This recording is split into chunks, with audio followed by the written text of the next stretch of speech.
Welcome to the first ever Sanborn Invitational. This is NewHampshireTrackandField.com, powered by Runner's Alley. Today's Meat Hub is brought to you by Alternative Sales, Restaurant Equipment, and Design. We're going to start things off with our 3,200 meter. Now, traditionally, this week into the season, this would be the MV, Merrimack Valley Invite. After 20 or so years, they have given it up, passed the torch on to Sanborn here, where we had Meet of Champions last year, prior to MV having it. It was from Londonderry. So this meet tradition spans pretty long.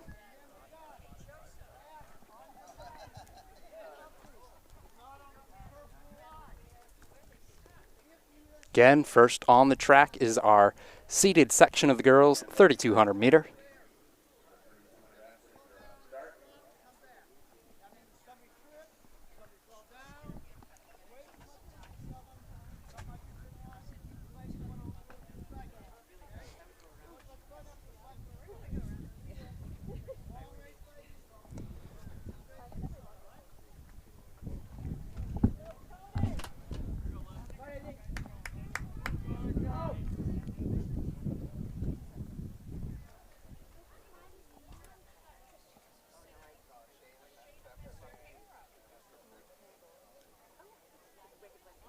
Gun is up.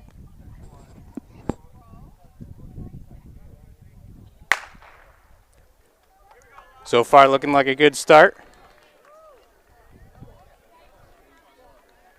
Doesn't look like anyone's going to fall, so we should be good to go.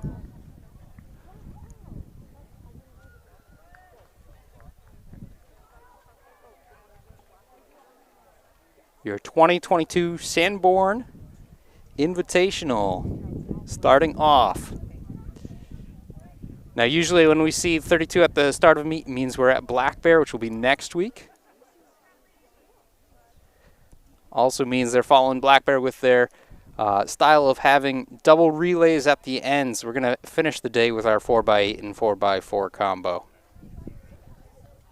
Taking a look early on, looks like we've got a bit of separation. Group of four. A couple of solos trying to hang on for those top 6 spots.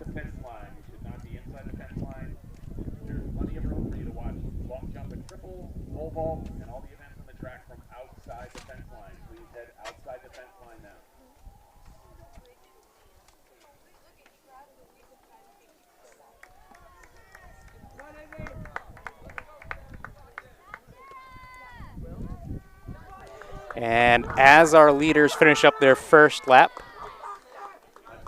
zoom out a little bit, give you a wide view, see everyone coming across for the first time.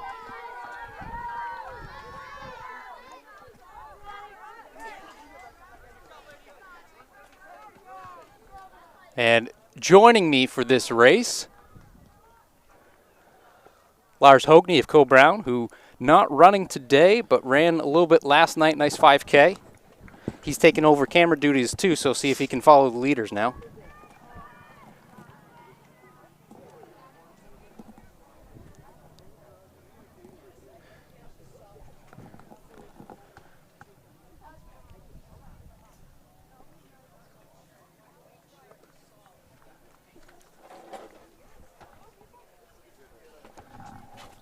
Eventually, Lars might talk to us. Yeah, so they're just going through 600 meters, I believe. So when they hit the end of this next lap, that'll give us a good gauge on their projected time. Looks like we got a good pack of 4 here.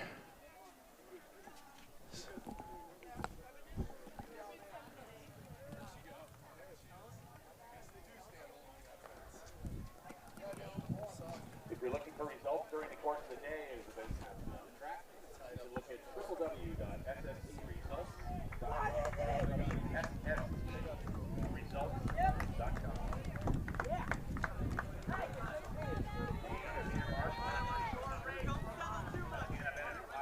So about 3 minutes through the first 800 meters.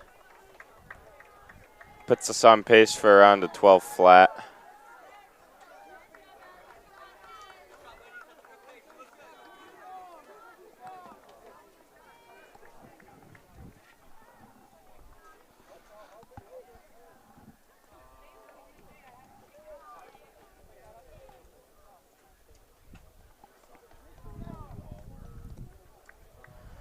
Top seed in this race, Hannah Bennett of Hopkinton. Seed time 11:50, so 12 seems within reason.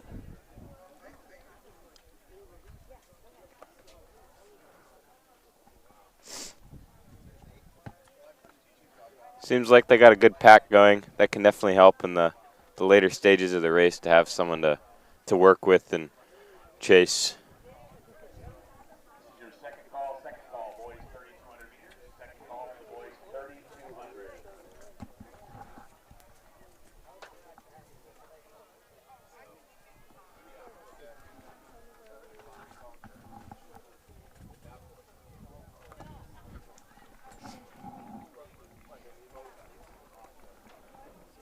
Looks like our top three, or top four, has become a top three, although fourth not too far back. This is the 1,200 meter mark.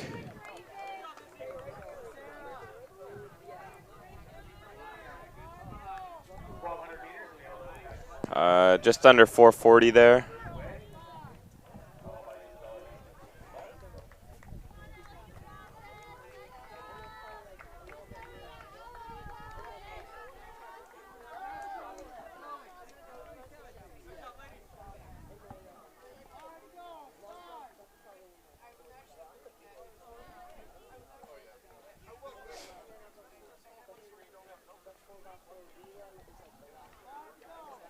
Pretty good day for racing. Lars, what do you think of the temperature for some distance action today? I think the temperature is pretty great. Looking at the flags in the infield, it doesn't look like there's too much wind either. So it does look pretty ideal.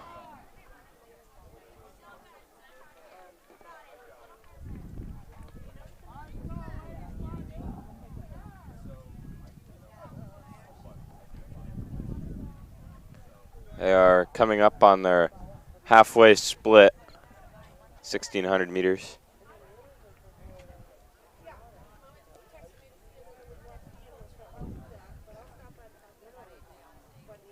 Still the same leader.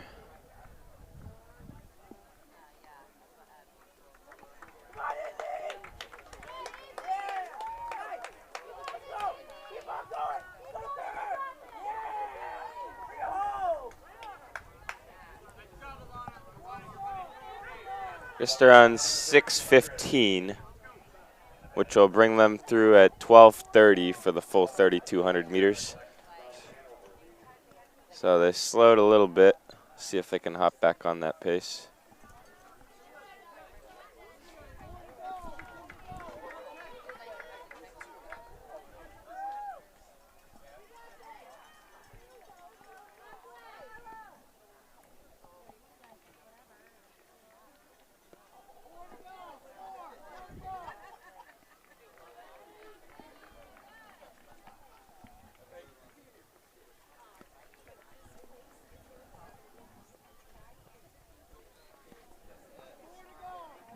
Looks like we might have a few athletes catching up to fourth there. Could turn into a race soon.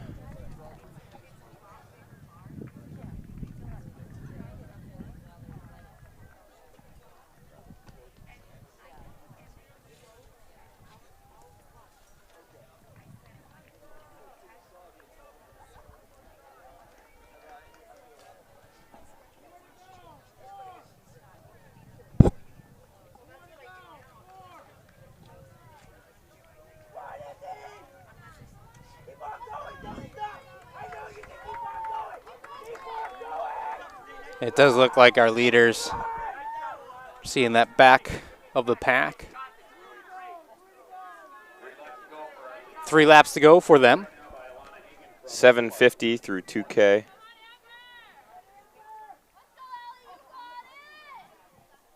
Third and final call. Boys, 3,200. Boys, 3,200. You should have already checked in at the first half. Boys, 3,200. With 3 to go and a pack still there, this could be an exciting finish.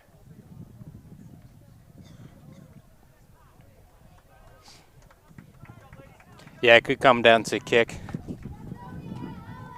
Now, Lars, you're not racing today because you raced last night, correct? Yes.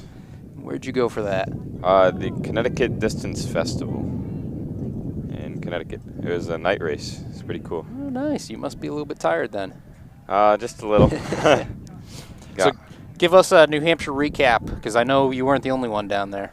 No, we were joined by multiple Sauhegan athletes, 3 more Co-Brown athletes, and Aiden Cox, Tyler Kasich, and Sheldon Fisher.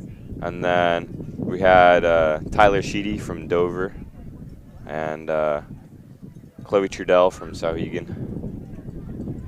And so we had a pretty good New Hampshire grouping down there. We also had some kids from BG, so that was nice.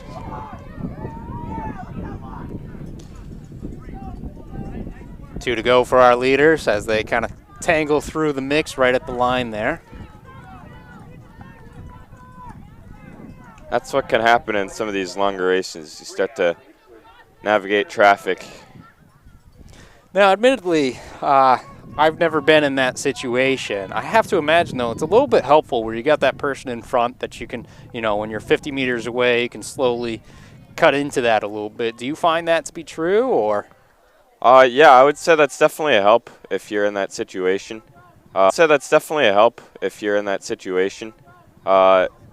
But I would advise, if you could, to pass on the straights, minimize that extra distance you have to run. But I mean, if you have to, pass on the turns. You don't want to slow down or anything. But looks like our leader is starting to break away a little with 600 to go. Yeah, she's opened that gap just a little bit. You mentioned Tyler Sheedy. As soon as you did, I went, why isn't Tyler here with us commentating today? And of course, I checked the chat, and Tyler says he's got to work today. So, shout out, Tyler. Appreciate you turning in as you can. Same to Chad. You're always there.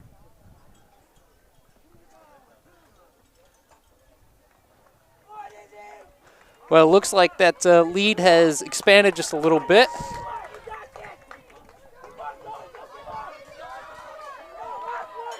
As she goes into the bell, about 15 meters.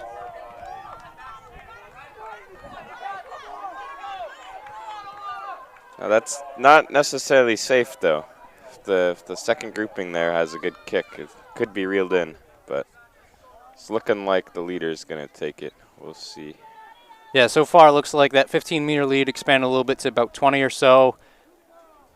Maybe a little bit more. Her pace does look a little bit quicker than the other two, but the other two do have each other to kind of work off of. So if the third place person kind of pushes up a little bit, they might be able to get a little bit of a surge together, as our leader has about 200 meters right about now.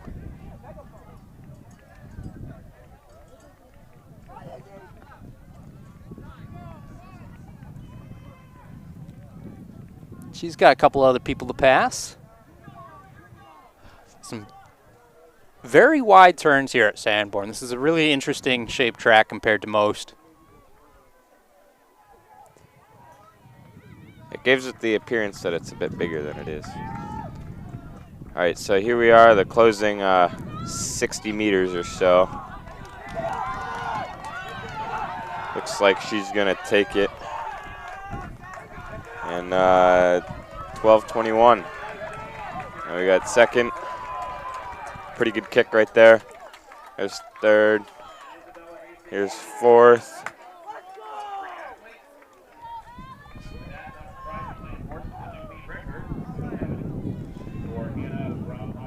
And then here's our fifth. Pretty good race. I believe our winner was Hannah Bennett from Hopkinton with a new meet record.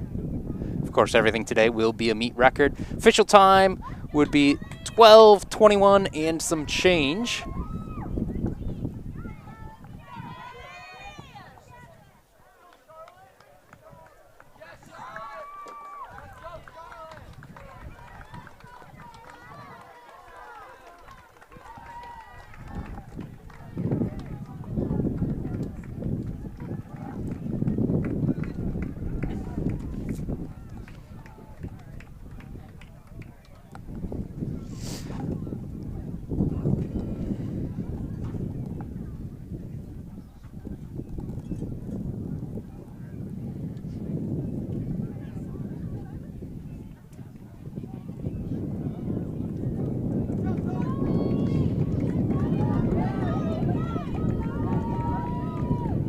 Nice little kick here.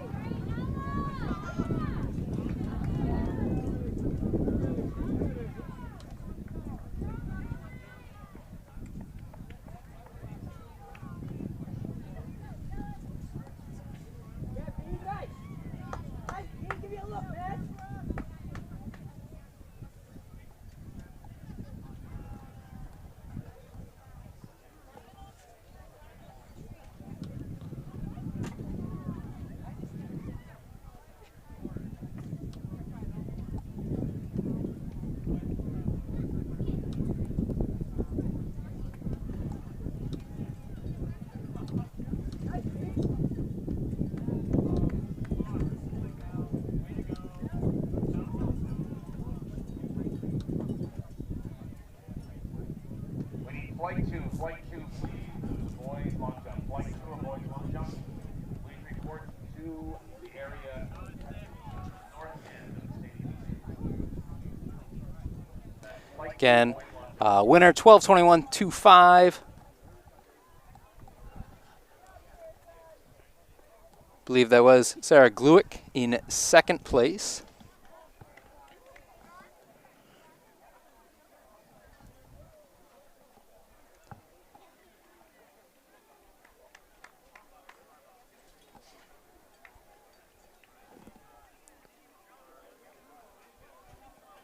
Few more athletes coming through. And then we'll get on with our boys 3200. And at the conclusion of each race, each heat as well, the results will be posted live on SSTresults.com. So if you want to go ahead, check all those times. I know we only talked about one or two of them. Feel free to do so. SSTresults.com. We'll see if we can't get some results for you up later on the screen as the meet kind of progresses.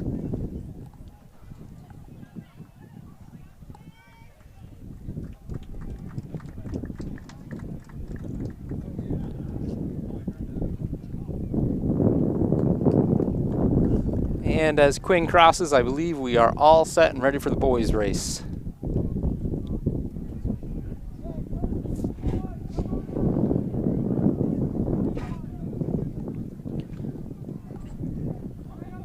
Some of our favorites here are Harriman from Lebanon, Dylan Labonte, Oyster River, the Khalil brothers. Got a few Co-Brown, Hopkinton. Got a good mix here. Harriman from Lebanon, number 1 time of 9:38.41. Dylan of Oyster River, 9:40. Jared and Tyson Khalil, both Sanborn, 9:42.10.15. Thomas Wolf of Lebanon, 10:19. All these RC times coming into today. And to round out your top 6, we got Jace of Monadnock, 10:31. And then from there, some of these times look like they're guesstimations that their coaches put in. It is early on. Might be first meet for some of these athletes to run a 3200. So we do expect those times to kind of shift around quite a bit.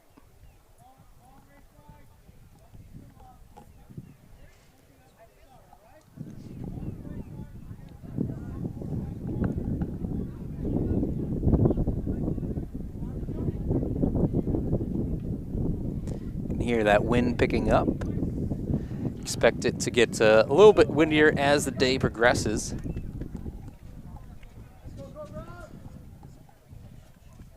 Gun is up.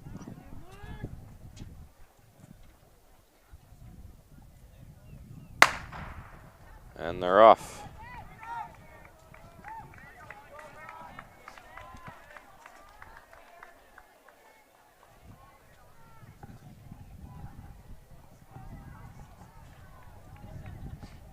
So we see Harriman's up at the front with Khalil and Labonte closely following.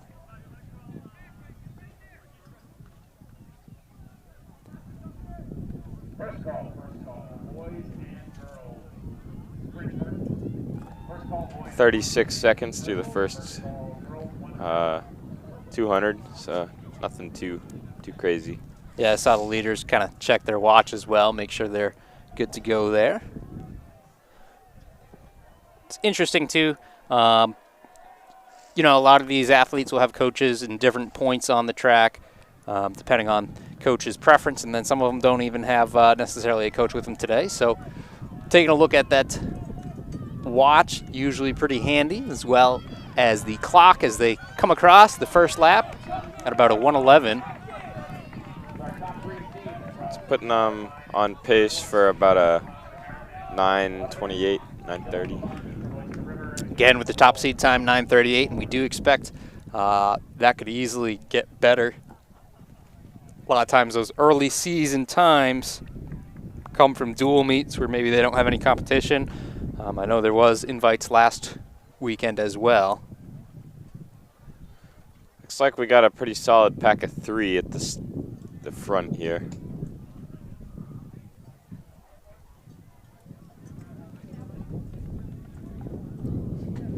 Yeah, it looks like those boys are kind of working together a little bit.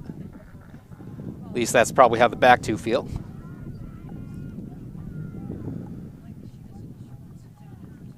These are probably our 3 favorites going into this.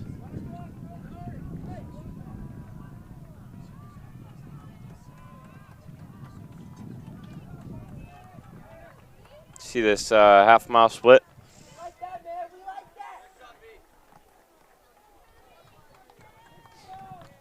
2:24. They are on 9:38 pace, I believe. And 9:38 is what Harriman ran last week at the Pelham Invitational. Only time better than that so far this year is from Fondakowski for BG and D1, so different divisions there.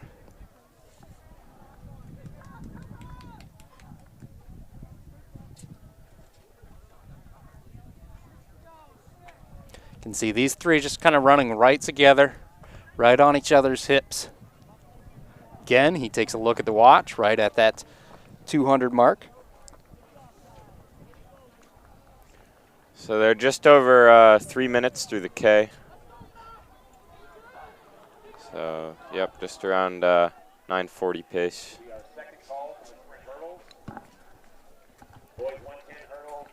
Looks like we could have 3 under 10 at least.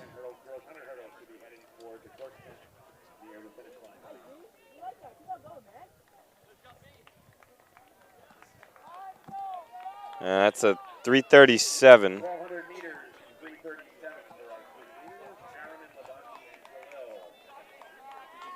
There's Tyson Khalil leading the chase pack there.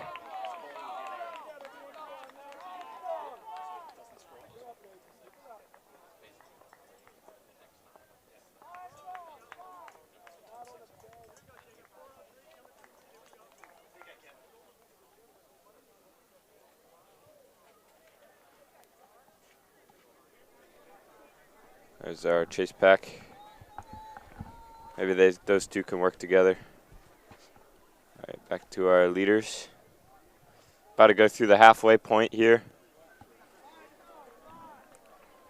Looking for about a 4:50, judging by their seed times.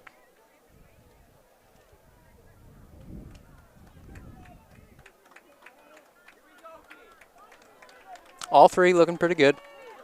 Harriman still leading the pack. Khalil and Levante following, and 4:49. So some good pacing there.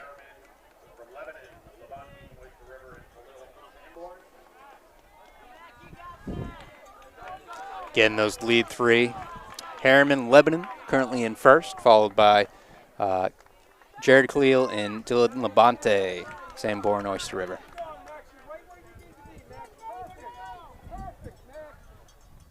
Harriman's got that nice lean in his stride. See that with a lot of the fast runners there.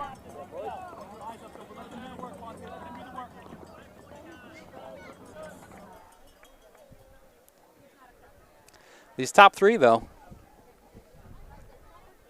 they're looking pretty good. Looks like that lead continues to kind of grow a bit. They got about 100 meters-ish on fourth, which is Jared Khalil's younger brother, Tyson Khalil. Pretty powerful duo in cross country right there. Yeah, 32 on a track. You know, it's pretty noticeable, the gap. But cross country in the woods, that gap all of a sudden means next to nothing. I think that K was faster than the first K, so they might be heating up a little bit here. They're about 6:03. Yeah, it looks like we got a little bit of separation here. Might be trying to kick up the pace just a little bit more. Harriman and Khalil are both known for closing pretty well in cross country. I'm sure that translates over to the track pretty well. So we'll see what they can do here. Another peep at the watch.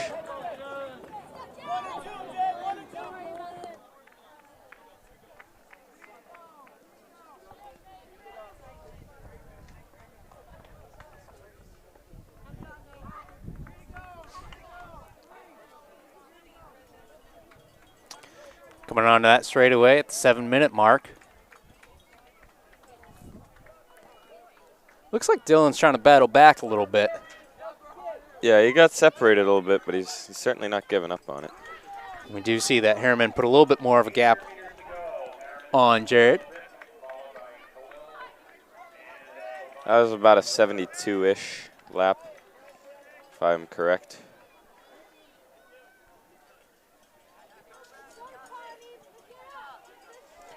The leaders now have about 150 meters on our second place.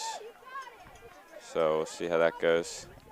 I mean, fourth place. I was going to say, wait a second. My bad. More about 10 meters from first to second there. Yeah. Although that gap is continuing to increase. About 3 seconds or so between the two. 600 to go. Could be down to a pretty killer kick here. Labonte is not too far off either. He's still there. Don't count him out yet. He's had a pretty good season so far. Not that it's very long. Pretty solid 800 he put out the other day. Bit of traffic here for Harriman. And he is hitting the bell lap at 8:25.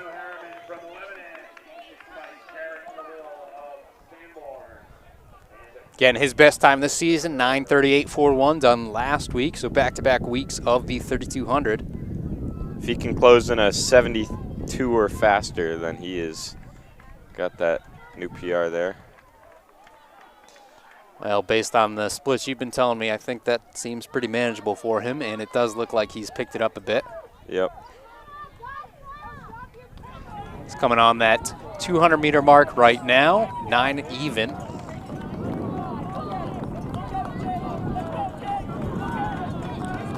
So it does look like we'll have 3 under 10 for sure. No, it's just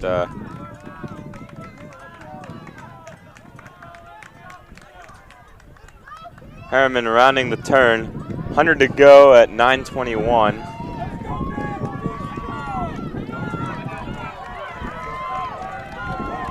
Looks like he's our champion today. 9:32. Harriman with a new meet record. 9:37 for Khalil.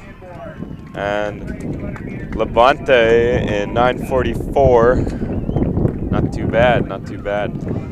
Harriman's official time, 9:32. Massive kick coming here from Tyson Khalil. He was a few meters back, and now here he is, striding to the finish. Taking a look over his shoulder real quick. Oh, yeah, he keeps peeking. Just run forward. Just missed the 10-minute barrier. Got newfound here.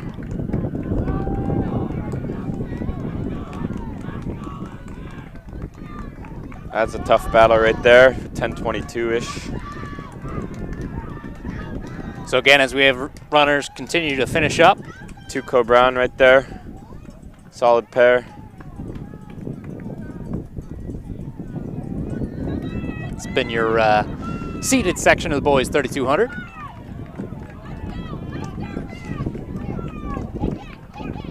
Lots of good kicks today.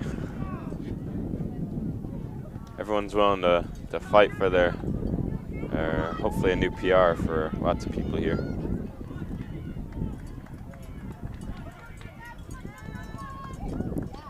Sanborn right there, coming in at 11:05.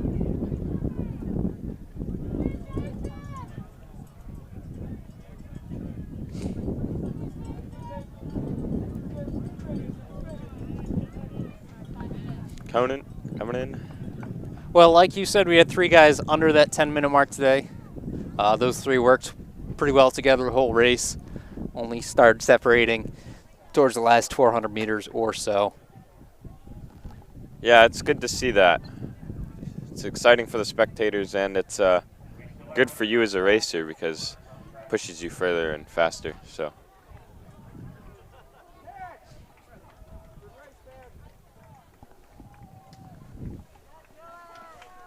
Looks like we got co-brown athlete coming in here. That would be Dylan Plowman, freshman, 12:03.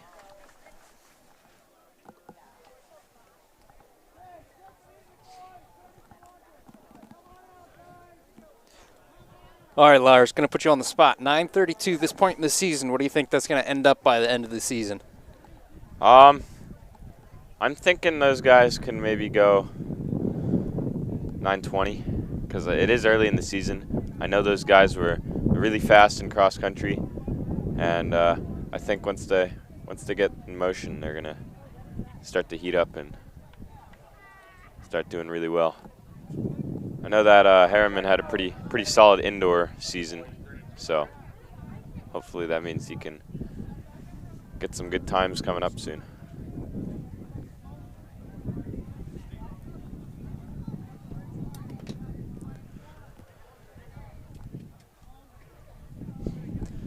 All right, in this section 2 of boys 3200, looks like we're going to have 11 on the track. Seat times range from 11:59 to 13:23, but there are 4 guys entered right at that 12-minute mark, and then another at 12:01. Again, they're entered at 12:00:00, meaning probably their first 32 of the season.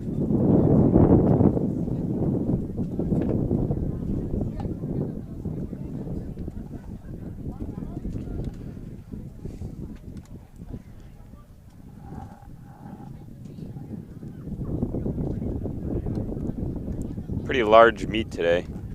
I think we got like 50 boys in the mile, so that just shows you how big this meet is. So to score today is a pretty good accomplishment. And they are off.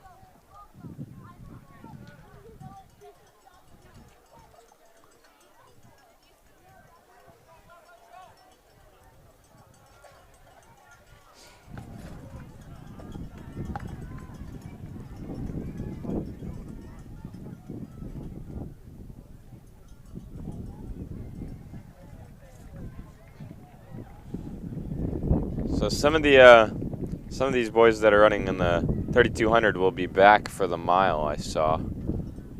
So that'll be interesting. And our leaders are going through in about 41 seconds.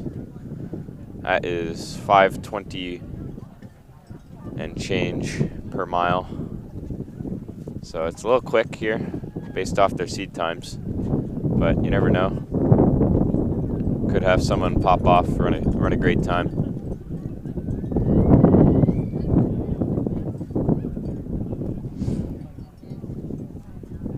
Looks like we got a pair here, leading up front, followed by another pair, and then the grunt of the pack there. Hopefully these boys can work together.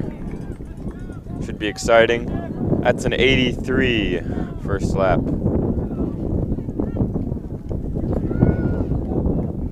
That's putting them at 5:32 pace. which is 11:04. So probably expect it to settle down a bit. Wind is definitely... It's picking up. Yeah, if you can see the flags there, they are flapping all over the place.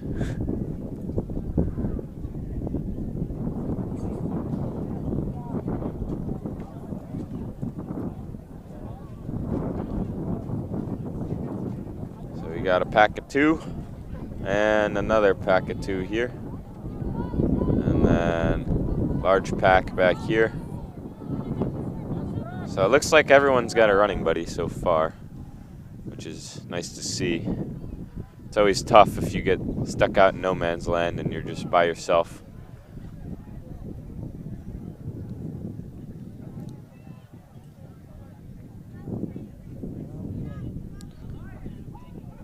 We might see the second chase pack here catch up to these leaders here.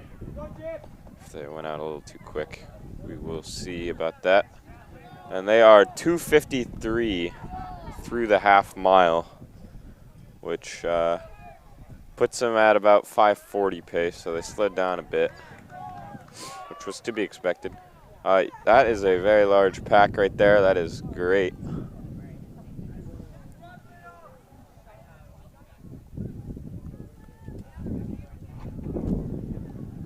A lot of times the easiest way to get a new record for your personal record is to stick yourself in a pack and just kind of go with it. See where it takes you, and then in the later stages of the race you can alter, do what's best for you, and then usually you can get a good PR out of that. That's their first kilometer in about 3:40.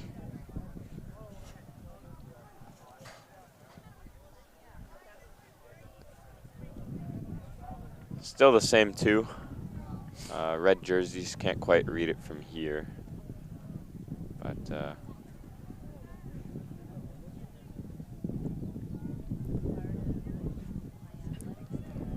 looks like stickers 3 and 4. Sometimes the stickers aren't necessarily the seed times, but if they are, then this could be a bit of an upset here. We will try and get some names on that momentarily. There's seed 1 right there, checking his watch.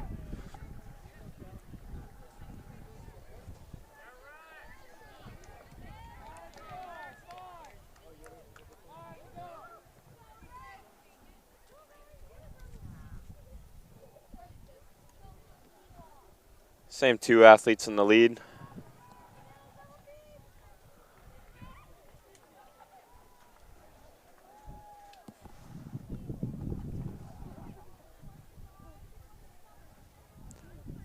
Looks like they've gotten to a rhythm and they're just kind of trucking along here.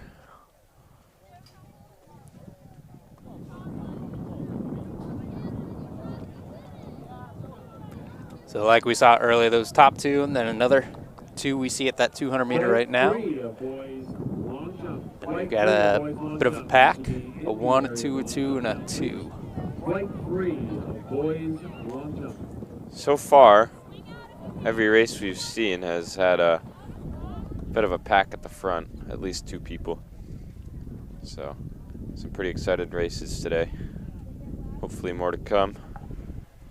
And they are about to hit the halfway point in about 5:50, And I 5:51. believe that's Ferris of Hanover in front, if I was not mistaken, with the Hanover jersey. They are both red, so it's a bit tricky, but I think that would be right.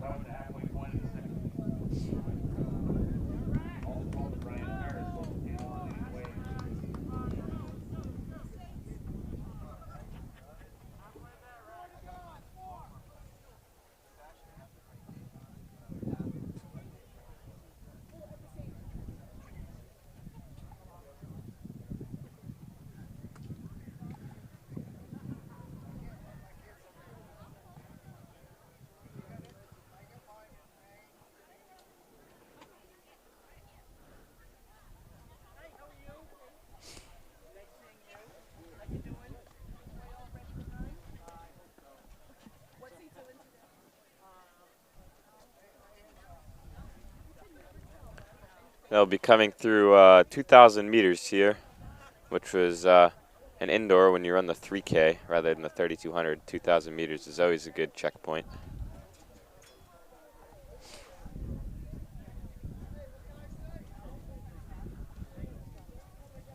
Looks like a little bit of separation, not much. 5 meters. 7:21 on the clock. Here's our third place athlete here. He's working well. And fourth, fifth, sixth, they're all within striking distance of each other. Could heat up for the battle for third. Yeah, third currently held by Carlton of Monadnock. Top seed of this section, but again, there was 4 guys right behind him that didn't have times yet this year.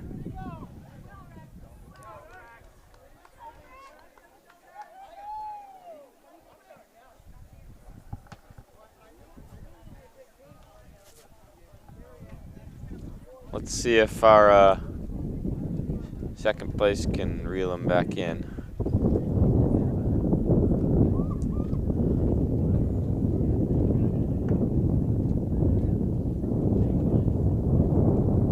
A little bit windy here, which is always tough to run in the wind. Key thing about that, you don't want to tighten up. You just want to stay smooth and just kind of keep a rhythm. As hard as that may sound.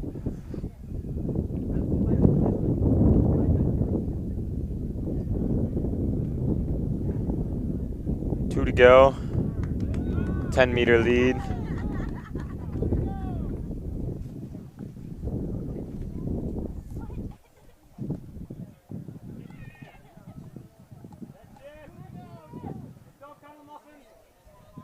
Third place is looking pretty strong. He might be closing on the leaders. It's hard to tell. Not much time left in this race. Don't know if it'll be enough for him to catch up, but we'll see. Yeah, that gap's looking to be about 20 meters and growing. It does look like third's definitely catching up here to the second place athlete, but Yeah, I think it might be a combination of second falling back a little bit and third gaining just a hair.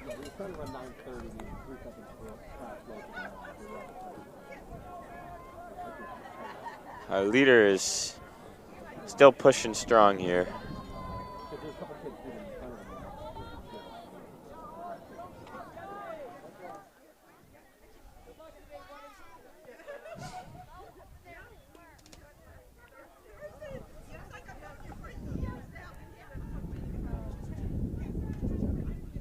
Ten minutes on the clock, just went by a few seconds ago. They got about 450 meters to go for the leader here. And if you can see, the battle for second is looking pretty intense. We got third place is really catching up here. Third place is from Monadnock. Our leader's from Hanover.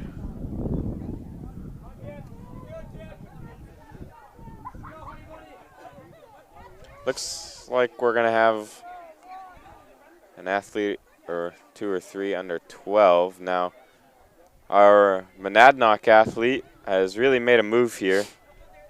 He looks like he is going to contend for the win. He is pushing hard here. Very strategic race by him. Was pretty quick out in the first 2 laps there, and he sat back, and that might be paying off now. Got to be careful not to get pulled out too quick in these longer races because it can really hurt you. I don't know, the leader's holding on pretty strong though, so. Yeah, he's looking pretty good. Did look like for a moment that Monadnock was gonna come after, but. That's a good looking kick too. Hanover, here we are for the win in section 2 of the 3,200 meters. 11:44, pretty good. That's solid right there. And 11:48 and 11:51. And here's our 4th place. 11:58. So we got 4 under 12 in this second heat here. And I think there was only 1 seated under 12, so that's a good showing right there. Yeah, you got to be happy with that. A couple of PRs.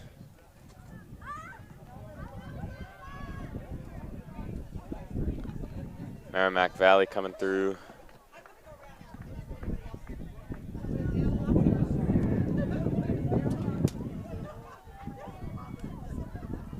I think the girls' heat and the first heat of the boys got away with a little less wind than these guys too. So. Yeah, and that's kind of what we're expecting today. The wind is going to slowly pick up, but should be gusty all day long. Good-looking kick from Hanover.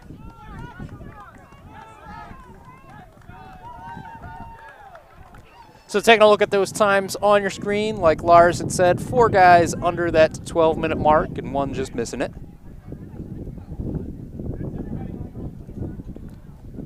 I think that's everyone from this heat. Yeah, looks like we're clear there.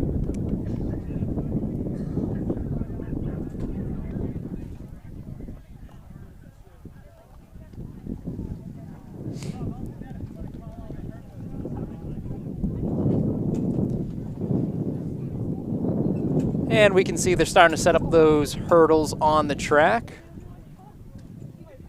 All sprint hurlers should be at the start line. All our sprint hurlers should be at the start line now. Again, with hurdles, we're going to have a prelims, and then we'll have our finals a little bit later on in the meet today. Boys before girls. Particular case, boys before girls. See our hurdle crew at work. Very nice of them to help out. Gets the meet running faster. Yeah, the more people doing it, the quicker it goes, and really helps speed the whole day along. So we have our 110 hurdles, boys then girls. So after the boys do 110 hurdles, girls will do 100 hurdles. And the hurdles will be moved and set 2 clicks down. Look at you. You sound like you've done it before. I have indeed. just a few times. It's funny. Sometimes I feel like the distance kids know what to do with the hurdles a little bit better than the hurdlers do.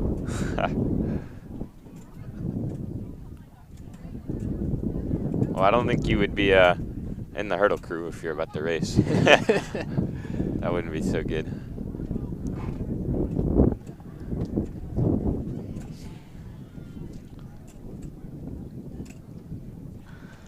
So as we got a couple more seconds as they set this up. Once again, this is NewHampshireTrackAndField.com, powered by Runner's Alley. Our meet hub today brought to you by Alternative Sales, Restaurant Equipment and Design. If you get a chance, go ahead and check out their website. It's got a lot of cool stuff on it. I was taking a look at it. They've got new stuff, used stuff, some of their recent projects. Been pretty impressive. They've got some pictures of that. But go ahead, check out their catalog. A lot on there. And I believe it is a local town. We're at Sanborn Regional High School in Kingston, New Hampshire. And I believe that Alternative Sales is located in Kingston as well. So we really appreciate the local business helping out with our coverage today.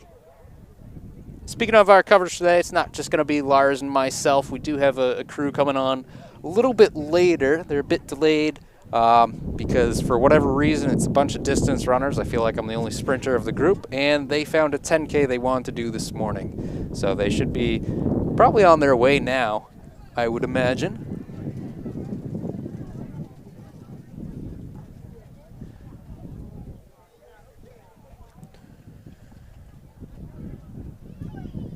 $10K is a fun event. Not one that I've personally ran yet, but I'm excited to do so in college next year. Well, I'm proud to say I've run a faster 10K than Lars, who last night in a 5K ran a, what was it, a 15:10? 15:10. Yeah, so I have a faster 10K than Lars, and he's pretty quick. I guess Mr. Hall just has better 10K qualities. Yeah, I've done one 10K in my life, and I didn't have to walk, so I was pretty happy with that. There you go.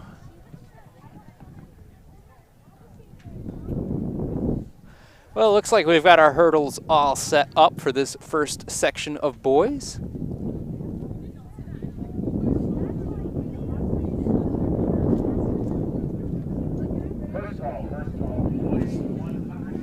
In this first section, we should be looking at,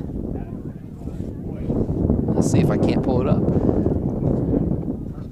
That would be Quinn of Newfound, Caden Oyster River, Justin Wyndham, Austin Conant, Michael Merrimack Valley, and Andre of Oyster River. Their wind is the wind is to their back now, so that could be good for some fast times here. But we'll have to wait and see. Notice that Merrimack Valley last name Reynolds, and they're off. First section. As Lars will go ahead and follow them with the camera. Oh, my bad.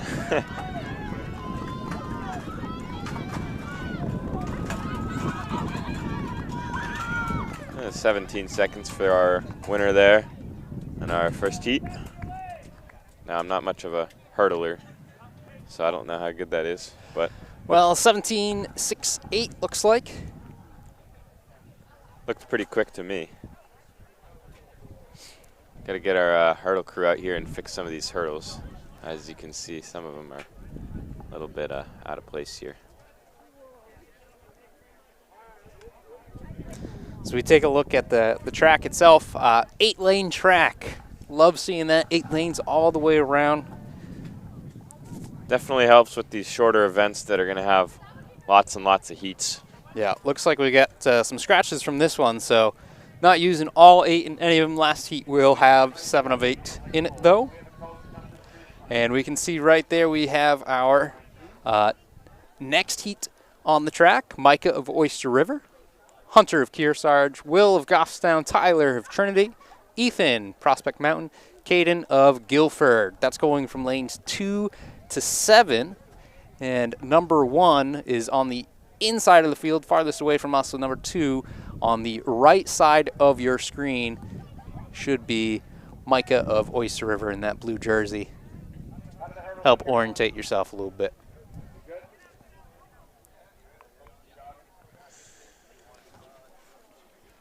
As you can see by the tents in the background, there's quite a few teams here, lots of competitors. Pretty exciting day. Lots of athletes get to compete, and it's a great experience for those who are able to come. And they are off heat 2. Again, ideally with hurdles, you want to stay kind of low, same height you would be running around. Out in front, that would be Will of Goffstown with the win. That one looked pretty quick as well. Similar time to the first heat, I would assume. We'll see that up on our screen soon. Got it now. Sasso 17.421. So 4 times under that 19 second, not minute. They're all under 19 minutes. I don't know if I would be. Not really experienced in this event, but. I'm willing to bet you could make it down there in that time.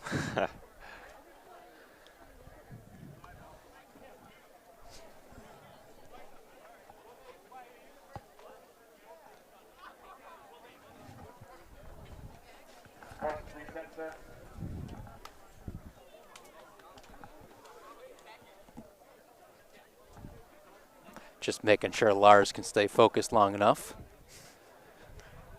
Something tells me he's not, he's never had any interest in doing the hurdles himself. I can jump over them, but not very gracefully. It's not quite hurdling. All right, in our third and final heat of the 110 prelims, we've got Jackson of Hopkinton in lane 1, Tyler Merrimack Valley lane 2, Ethan of Kearsarge lane 3, Cole Plymouth Regional in lane 4, Anders of Co-Brown in 5. Right next to him, Maxwell Lupinacci of Co-Brown, lane 6. and Sergio of John Stark in 7.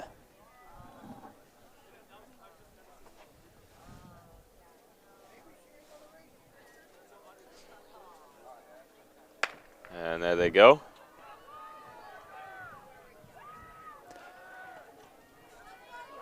Seeing some pretty good form from our leader there.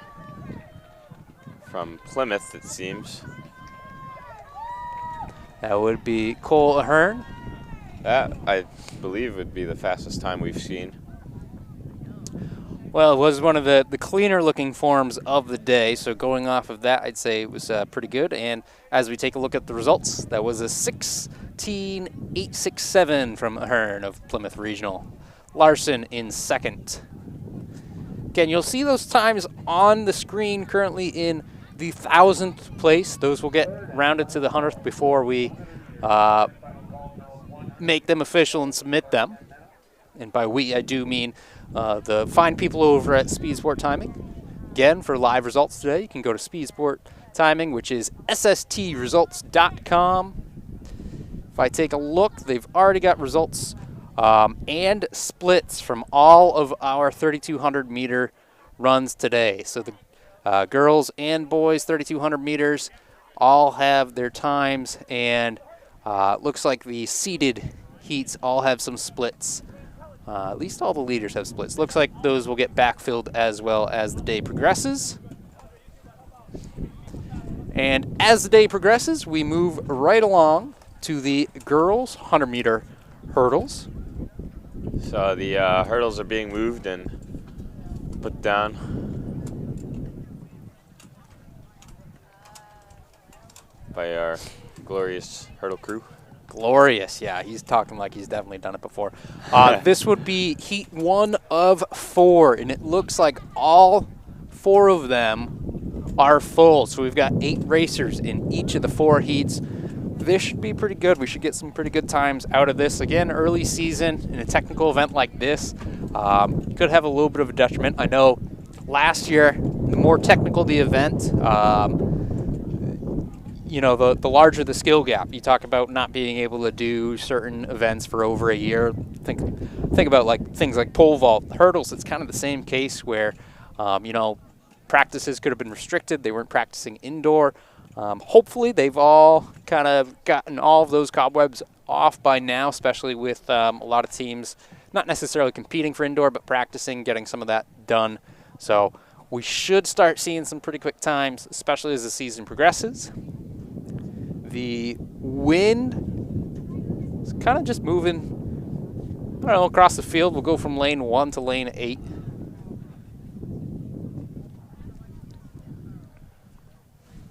Taking a look at this first heat, we have Brianna of Conval in lane 1, Maggie Pembroke, lane 2, Jennifer of Gostown, lane 3, Franny of Trinity, lane 4, Phoebe Lebanon, lane 5, Samantha Kennett, lane 6, Flynn of Plymouth Regional in 7, and Kendra of Conant in 8. You will typically see in our shorter events, sprints, that the faster of the athletes, when it is seated, and as today is, will be on the inside of the lanes. You'll also notice that those faster ones will get split amongst all of the heats. Helps with qualifying people to our finals.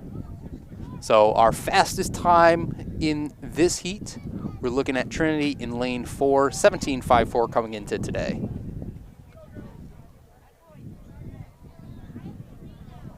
So we'll keep an eye out for lane 4 here. And they are about to start. There it is. First heat of the girls, 100-meter hurdles. And it does look like that is Trinity currently in the lead. Again, that would be Franny, apologies on pronunciation, as she takes it. Dips under 18, I think. And she earns herself a spot in the finals.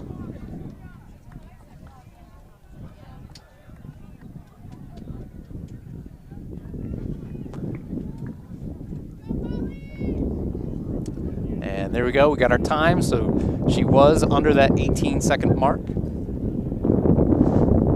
Keep note of that time. 17.811 going forward.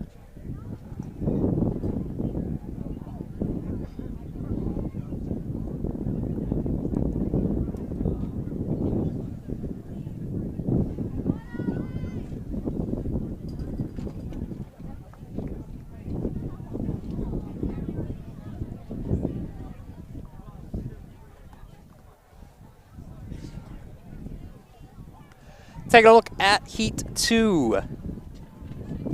Got Michelle of Oyster River in lane 1. Oh, the gun's already up for this one. Moving quick. Addison, Merrimack Valley lane 2. Amelia, Hanover. Olivia, Hanover. Molly Lou, Newfound. Allie of St. Thomas. Nisa of Co-Brown. And Pero of Pembroke. Had a bit of a jump there at the start. They just want to give me more time to read it. Looks like they, she might have been DQ'd. Hate to see that. See what lane it was? Lane 2. Lane 2 does look empty. Yep. Addison Dawson of Merrimack Valley. Freshman. Oh, she's got 3 more years at least to learn from that.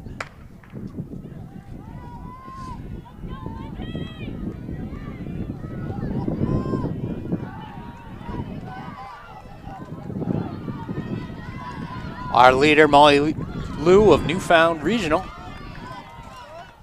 Lane 5. Making sure she gets her way into the finals. Also sub-8 right there. I mean sub-18. Sub-8 would be pretty impressive. 17.954. So trailing by 1/10 of a second from our Heat 1 winner. And we're on to Heat 3.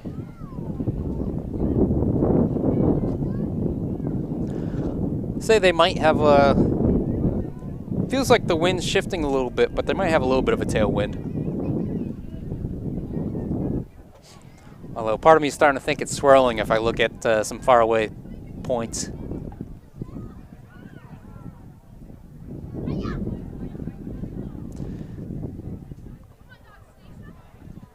All right, Heat 3, lane 1, Stephanie of Kennett. 2, Margaret of Prospect Mountain. 3, Jillian of Prospect Mountain. 4, Sicard of Co-Brown. 5, Caitlin, Newmarket. 6 is Delaney of Merrimack Valley. 7, Chloe of Wyndham. And in lane 8, Ashley of Hopkinton. Our top time in this would be Natalie Sicard, lane 4 for Co-Brown, 16.62. This is our penultimate heat here. And they're off.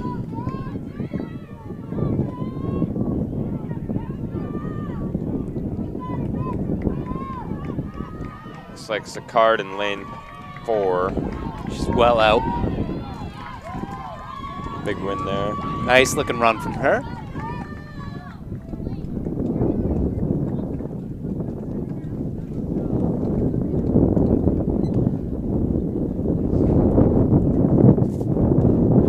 And looks like the time 16.628. Second place with an 18.464. I believe that's the exact seat time. It's pretty impressive, I guess. Sicard seat time 16.62. Actual time 16.628. Not bad. Again, that was Heat 3. Here's our fourth and final heat here. Fourth and final heat. We've got Reagan of Pembroke in lane 1, Abby of Co-Brown, lane 2, Allison John Stark, lane 3, Catherine, Plymouth Regional, lane 4, Ella, Oyster River, lane 5, Emma, Sanborn Regional, lane 6, Elizabeth, Hopkinton, lane 7, and Elizabeth's teammate, Hopper from Hopkinton in lane 8. They were down on the blocks and then they stood back up. Not sure what happened there. No one left, though, so I don't think anyone got DQ'd. There is an empty lane, however. Lane 7 is not there. Or 6, sorry. Well, we got a good start here.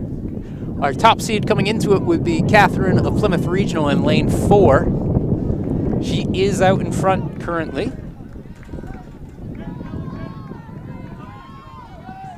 Under 17 seconds there. Yep, pretty smooth looking over those hurdles. Ooh. A little bit of a spill here. Gets up, continues to finish. It's the spirit we like to see.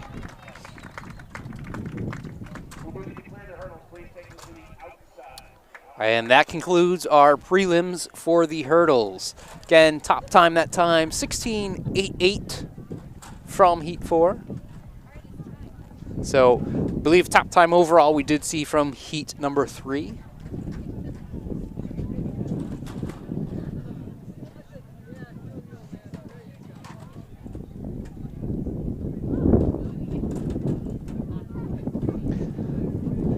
Of course, they cleared the hurdles because the next event on the track will be the 100-meter dash prelims.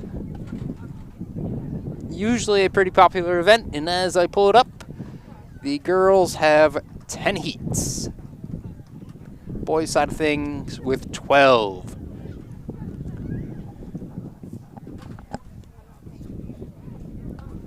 See how many names I can mess up in 10 heats. I bet you it'll be 7. Thanks, appreciate that.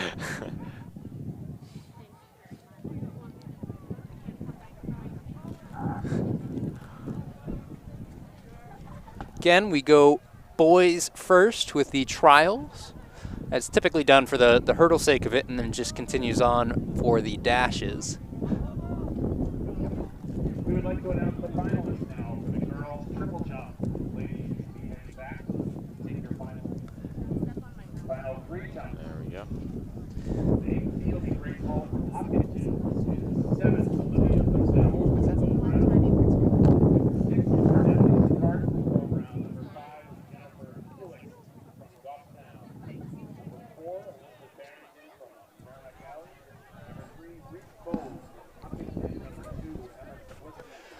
All right, taking a look at our first heat of boys in the 100-meter dash. We've got Wyatt, Newfound Regional, Caden, Guilford, Teddy, Trinity, Jordan, Pelham, Gabriel of Plymouth Regional, Henry, Sanborn, Zachary, Lebanon, and Truman of Pelham. 3 freshmen in this heat. Top time in this heat, 11.97 for a seed time. Pretty quick this early on.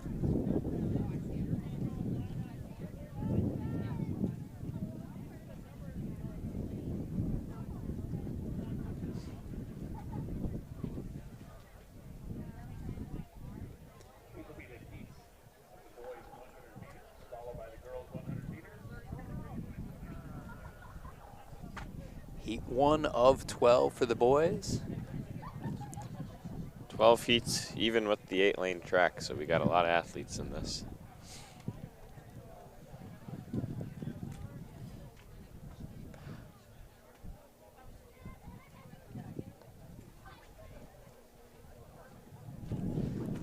Looks like we've got our gun up.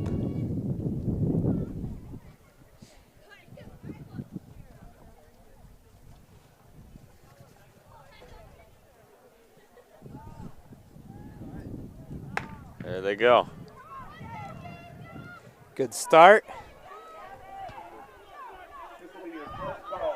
Looks like lane 5. Henry, Sanborn Regional. Pretty quick.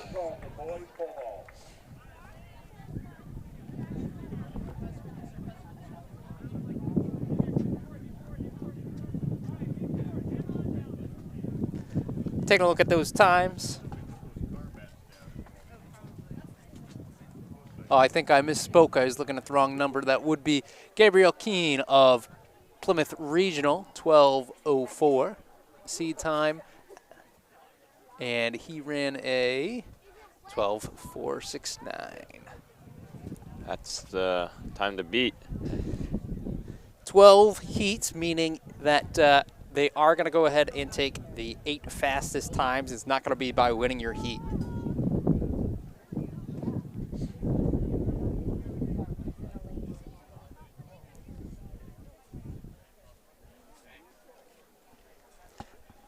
Moving on to heat number 2.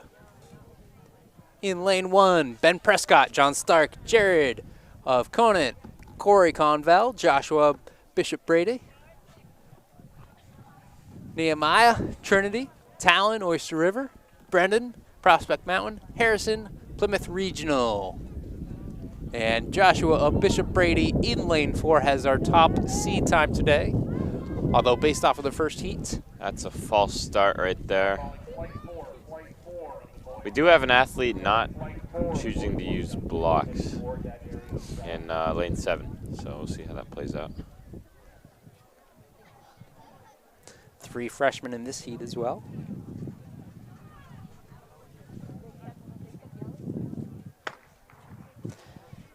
Good start. Lane 4 and 5. Wow. Pretty good race there. There you go.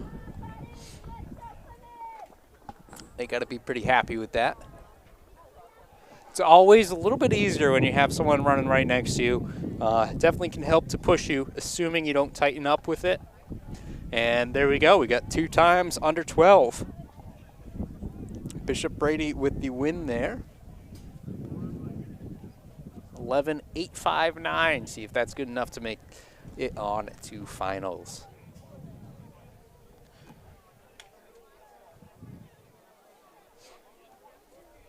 It's not too warm today, so for the distance events, that's pretty good, but for sprinting, I believe it's ideal for it to be Yeah, you want a warm, little bit warmer than this.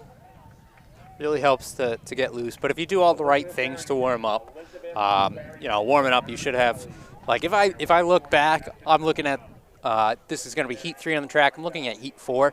They have their sweats off. Heat 5, they have their sweats off. If this is me, I'm still bundled up. I'm staying as warm as I can, preserving all the energy I can, as we've got a gun up on this heat. Heat number 3. Lucas, St. Thomas, Patrick, Summersworth, Robinson, Goffstown, Jack, Bishop Brady, Jeremiah, Oyster River, Matt, Sanborn, Beckett, Kennett, and Matthew Kearsarge. Again, 3 freshmen in this heat. That's another time where they seemed like they're about to go off and they stood up.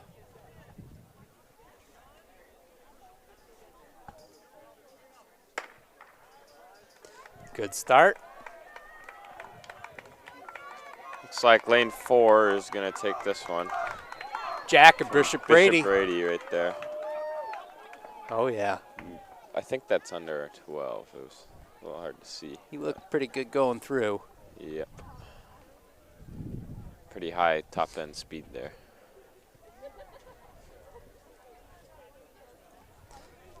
$11.809. And then we see our next heat doing a few warm-ups. Just a reminder, everyone, if you're looking for results or your time for a particular heat, SSTresults.com. SSTresults.com.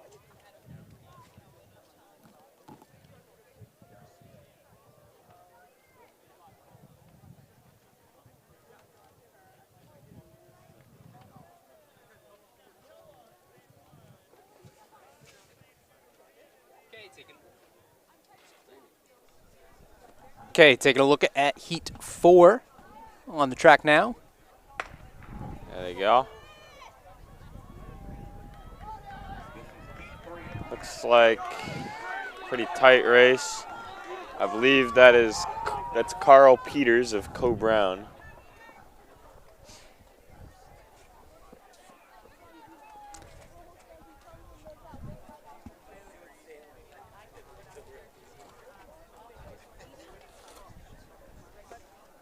Nice little win there for Carl.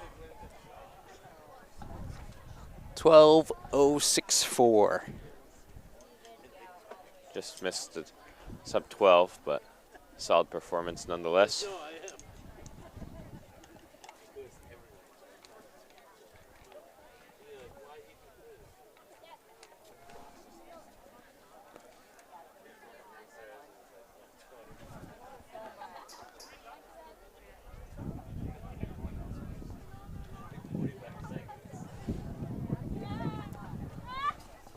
So we just had Heat 4, moving on to Heat 5 of 12. Gavin, Plymouth Regional, Andrew St. Thomas, Allen of Bishop Brady, Jordan Newmarket, Riri of Trinity, Jack Kennett, Austin, John Stark, and Eli of Hopkinton. Gun is up. That's looking like a good start. There you go. Lane 4. Pretty sizable. Oh, well. Yeah, that was a pretty good win there. In Lane the 4 red. would be Jordan of Newmarket. Taking a look at the results, 11-7-8-2.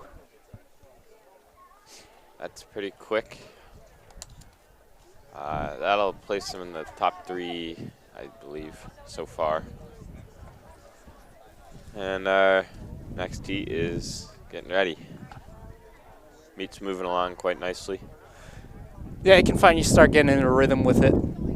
Of course, I keep trying to break my rhythm by doing other things. In Heat 6, Gabriel of Co-Brown, Tegan, Newfound, Samson, Trinity, Nate, Sanborn, Brendan, Pelham, Logan, Kennett, Griffin, Conval, and Braden in Co-Brown.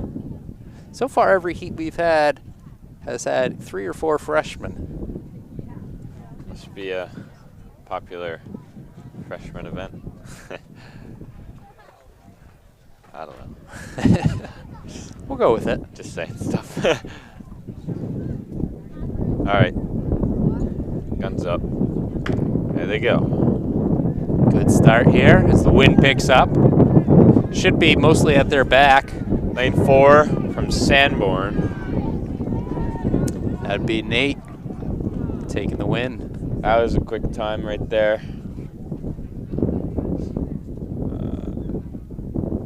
11:63-ish. 11.63 indeed. 11.634. There we go. That wind really is picking up. I think that's our 4th under 12. And that might be what you have to do to make sure you get yourselves to finals, but we're only halfway through it, so might have to do a little bit better than that as well. Coming up, heat number 7.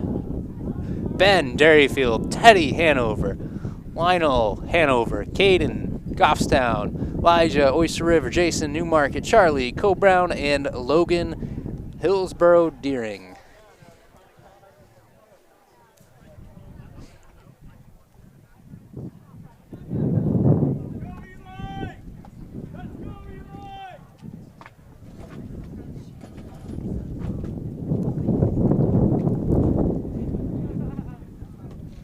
And the gun is up.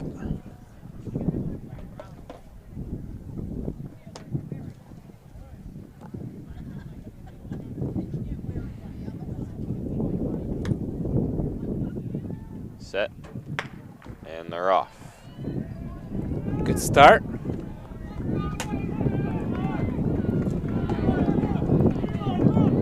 I'm not sure what team that is. Looks like That would have lane- been Caden of Goffstown, Caden Perry. Lane 4, I think.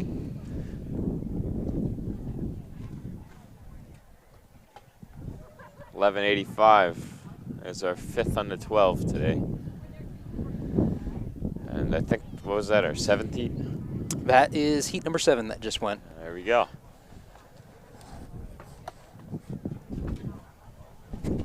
So yeah, it's looking like you're gonna need to be under 12 to make it to the finals. It looks like, but Abby Lucas and Kate Lucier. Abby Lucas and Kate Lucier by Mrs. Alley by the pole ball.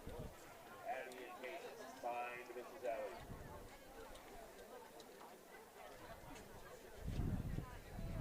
All right, moving on to heat number 8.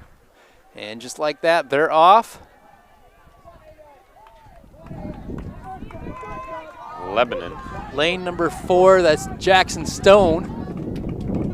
Followed closely by Aiden Bradley.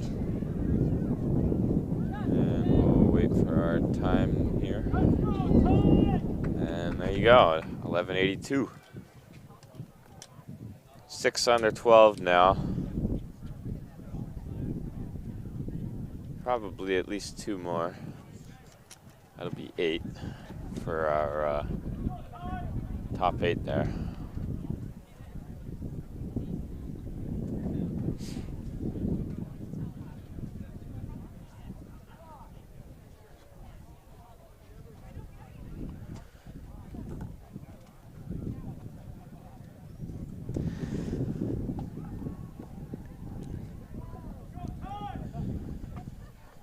So that was Heat 8, Heat 9 on the track at their blocks now. Miles Monadnock, Jacob Epping, Stefan Pembroke, Ty, Oyster River, Ricky Sanborn, Jack of Pelham, and Austin of Plymouth Regional for Heat 9 of 12.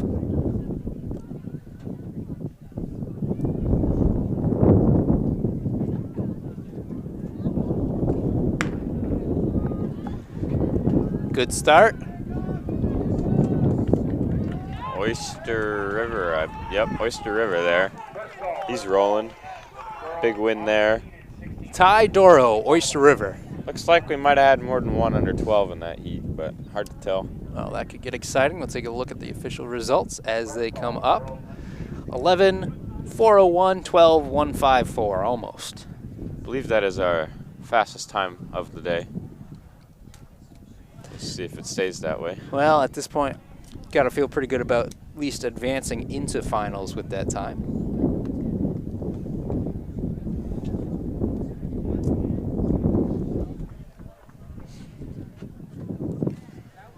Seems like we got a pretty good spectator showing here. As you can see, the fence is lined with fans, parents, aunts and uncles. No one else, though? No siblings or anything?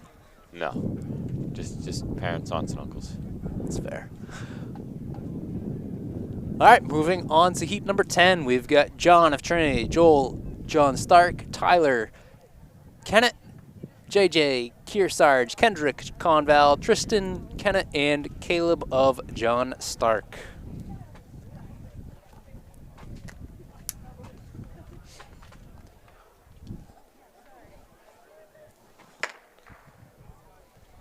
Good start there. Early leader. Oh, I can't tell what jersey that is. That would be JJ Davis of Kearsarge. All right. That was a quick time right there. 11:05. 11.515. Second, Kennett 12.185. Just after our leader from Oyster River. 1/10 of a second there. With 2 heats to go before the finals. 2 heats to go means we're moving on to heat number 11. In heat 11, we've got Noah of Raymond, Thomas Hopkinton, Landon, Plymouth Regional, Pooney of Lebanon, Ryle of Lebanon, Luke of Epping, and Austin from Merrimack Valley. Heat 11.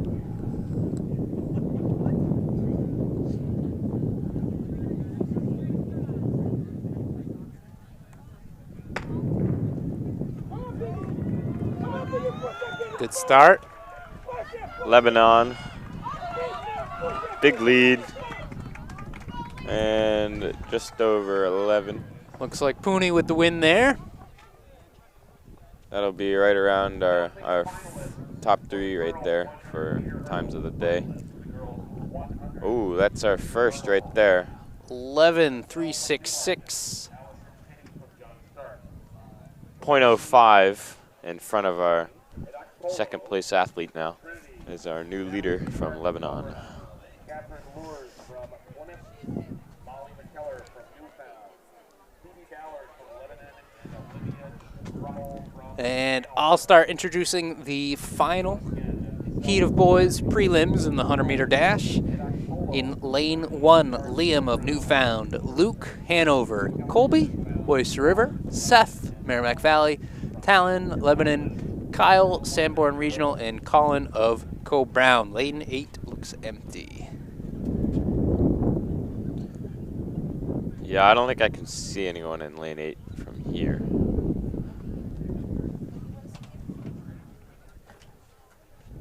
Guns up. Final heat.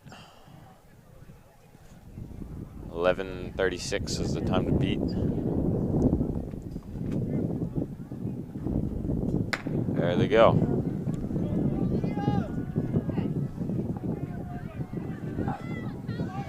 And quite the lead there from Seth.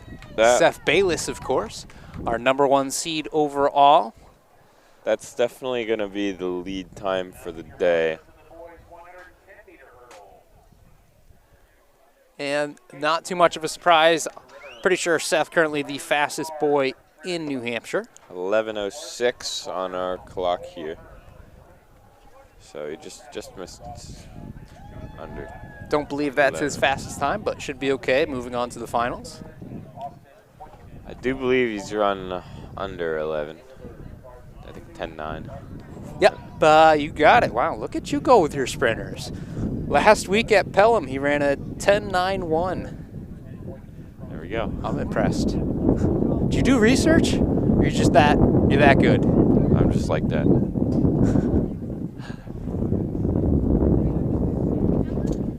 All right. That concludes the prelims of the boys 100-meter dash. And here's the girls 100-meter dash. I think there's 10 heats. 10 heats. There we go. First one on the line, gun up. In lane 1, Montana Co-Brown, Bailey, Merrimack Valley, Alexis Kennett, Jasmine Hopkinton, Reese Pelham, good-looking start there. Ellie Oyster River, Jordan Newfound, and Chelsea Hillsborough Deering.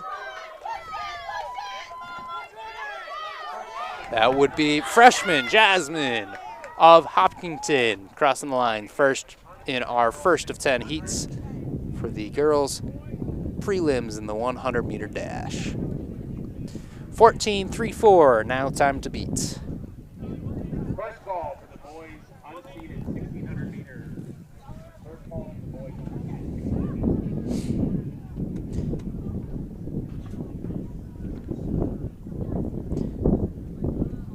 Again, the way these are seated, you will continue to see the faster athletes towards the center of the track, so they'll get to see what's going on all around them.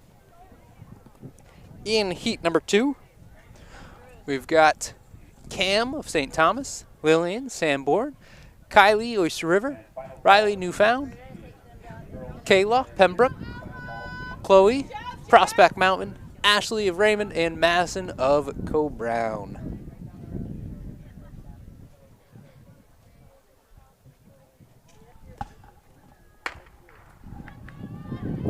We've got a few fastest times in this one, all at that 14:00. And setting themselves apart, that would be Kayla Pembroke. Looked like a low 14 there. Let's see if it beats that 14:34, and it does. There's our new leader. And on to heat 3.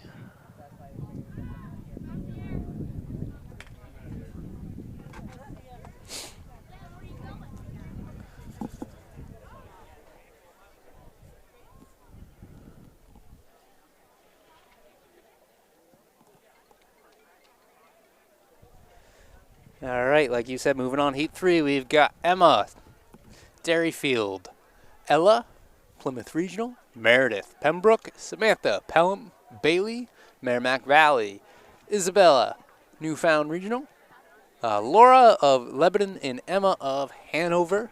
Top time in this one, 13:86 from freshman Samantha in lane 4. Lane 4, the favored lane, as they are off. Continuing on with the freshman theme of this race. I like to point them out when I can, you know.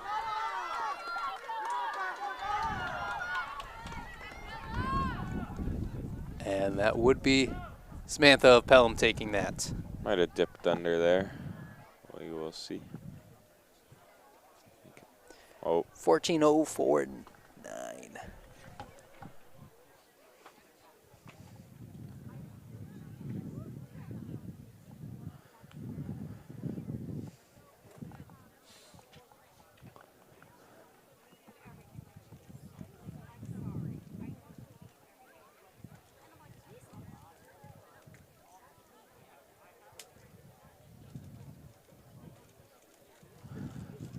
Final call, boys.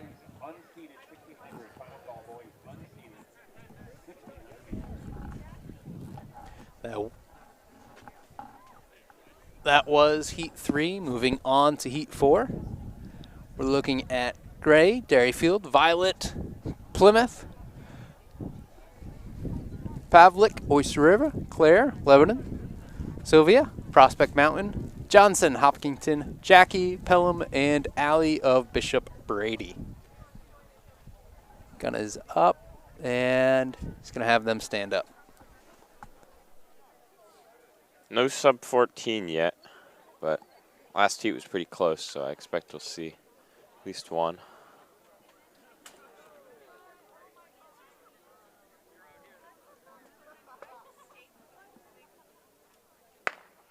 And there they go.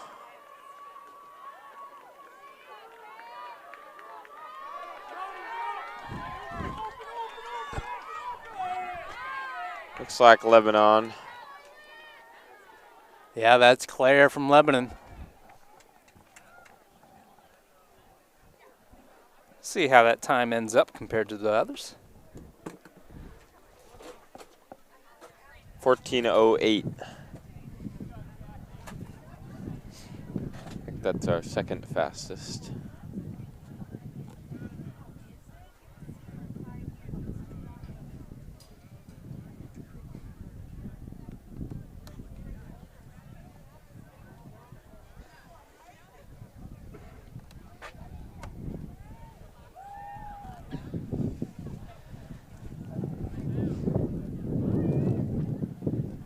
All right, taking a look at Heat 5. We've got Chelsea of Dairyfield, Michaela, Epping, Poppy, Hanover, Gabrielle of Newmarket, Paige, Co-Brown, Taryn, Portsmouth Regional, Lane 4, Newmarket.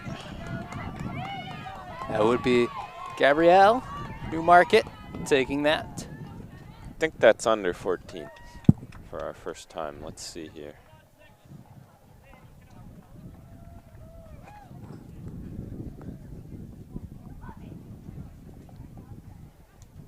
There it is.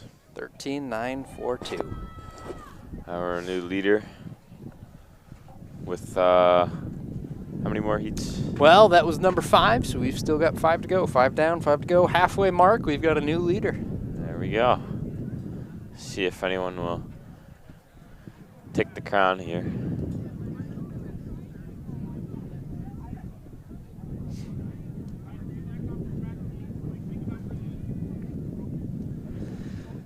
Taking a look at heat number 6.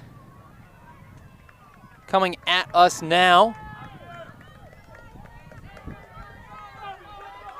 Looks like lane 5 out in front. Oyster River. That'd be Abby of Oyster River.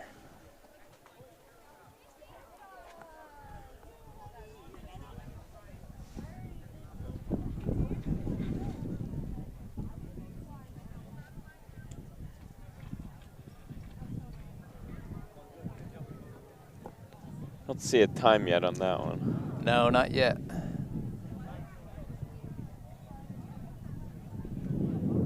Doesn't mean they don't have it, they do. See that clock still running? Tells me that that is why. Once that stops, we'll probably see all of them pop up if we don't move on to the next event. At the conclusion of all 10 of these heats, yep, moved on to the next one. Heat number 7. Luna, Kearsarge, Molly, Lebanon, Gabrielle, Pelham, Hannah, Wyndham, Chrysandra, Hopkinton, Gabby, Newmarket, and Kaya of Co-Brown. As I was saying, at the end of all 10 of these, as they have to stand up, We will see those finalized dash prelim results on sstresults.com. One of the few websites you should go ahead and take a look at today.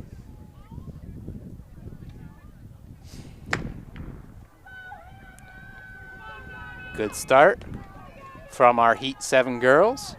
Wyndham right there, I think. That would be Hannah Smith of Wyndham Jr.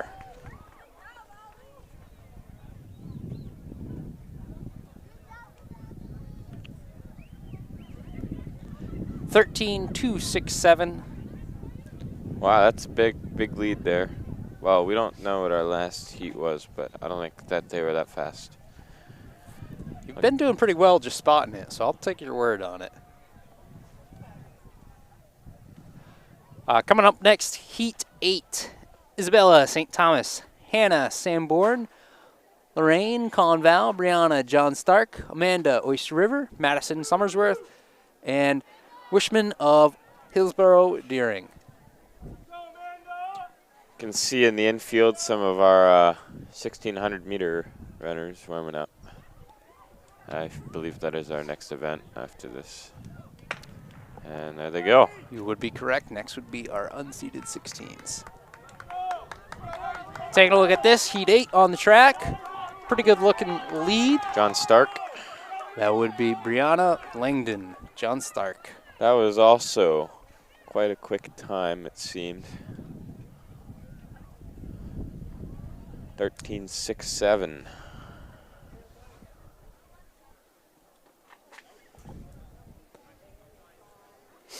As those results continue to populate for Heat 8, we'll go ahead and take a look at Heat 9.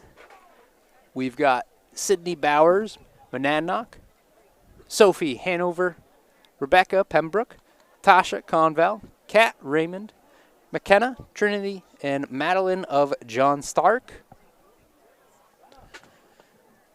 Top seed lane 4, Tasha of Conval, 13.04 on this one. Our leading time right now is 13.2, so could see a new leading time in this heat or the next.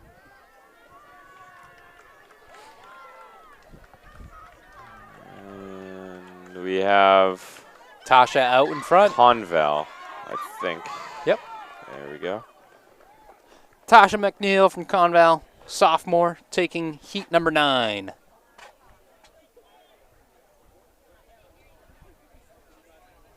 (13.89). There you go, another under 14. I think this is our last heat here. You would be correct. Last chance to beat that 13.24 set a few heats ago. Currently our leading time. We'll see what our seeds are here in a moment for our fastest seed.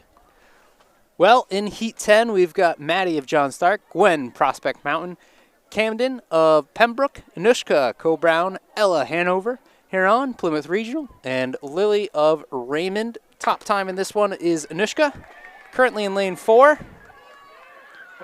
Does seem to have the lead.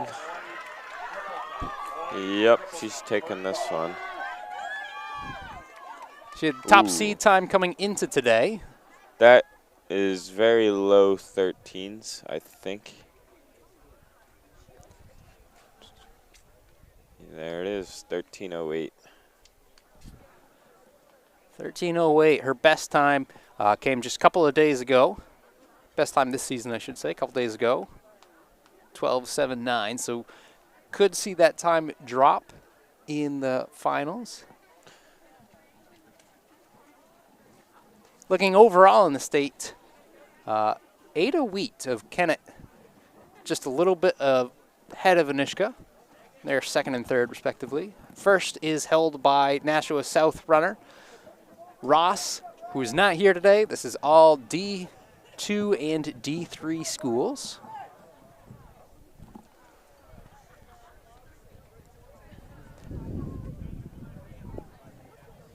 And I believe, as you said, the next event on the track is our 1600 meter. So we can see heat 1 of the girls 1600 meter unseated. After that, we'll get a break and then see some final actions for our hurdles and dash, followed by the seated 1600 meter. In order to be seated, you have to be one of the top 16 times entered. After seated 16s, we get 4x1s, 400, 300 hurdles, 800, 200 meter dash, and then back-to-back relays of 4x8 and 4x4. So I think the cutoffs for the mile for seated and unseated, I think were 6:33 and 5:45. I am absolutely amazed that you know that. I heard it on the announcement, like, I don't know, an hour ago. All right. You had me fooled. I was pretty impressed. I do believe those are the correct times, though. I'm looking at the C's right here, and that looks pretty good. In this first section of girls, we've got Rachel of John Stark wearing number 1, Emma Conval with 2, Elise Newmarket 3, Madison Merrimack Valley 4, 5 is Kendra of Merrimack Valley, 6 Josie of Newfound, 7 Lisa of Derryfield, 8 Mara Conant, 9 Julia Newfound, 10 Ella Hanover, 11 is Lissa of MV, 12 Aislinn of Pembroke, Plymouth Regional. I can't read. Catherine Hanover has number 13, Heidi Hanover 14, and Lily Hanover 15. And then we also have Skylar with number 16 from Derryfield. 16 entered into this section. Not sure how many we got out there.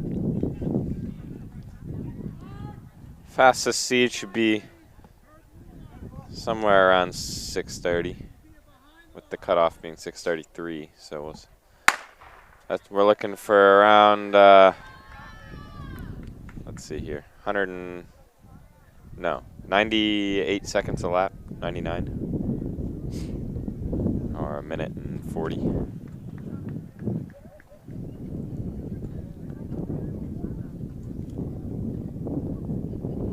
I think John Stark up there, out to the early lead, right to the front.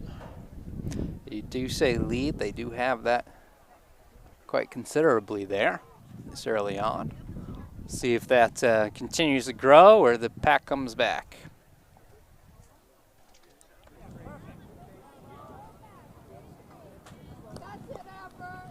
Again, that is Rachel of John Stark leading.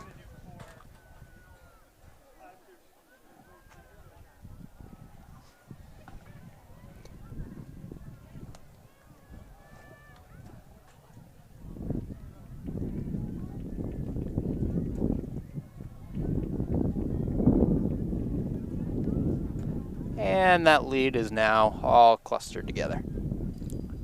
Looks like a solid pack of at least 5 runners there in the front, followed by another pack back here of about 6, with a few scattered in between. Coming through in 91 seconds. A little bit of a shuffle there. Some people might be looking at the time saying, oh, I need to get going a little bit more.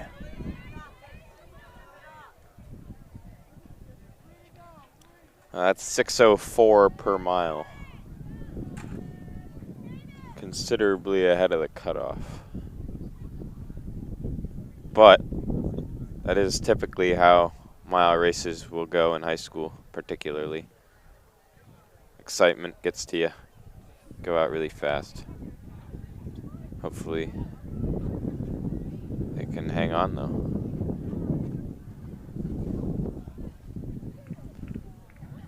Again, they get a bit stretched out. It's usually a good way to tell how the pace is doing. If they're all clumped up together after 2 or 3 laps, it's usually a more tactical race, but it looks like it's strung out, which means that they are moving pretty good. coming up on the halfway point. That'll be a good gauge for their finishing time.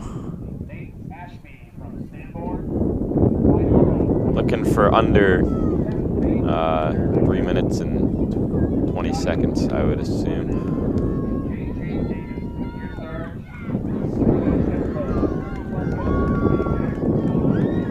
They will be way under that. So. Emma Carpenter, Conval. 3:08.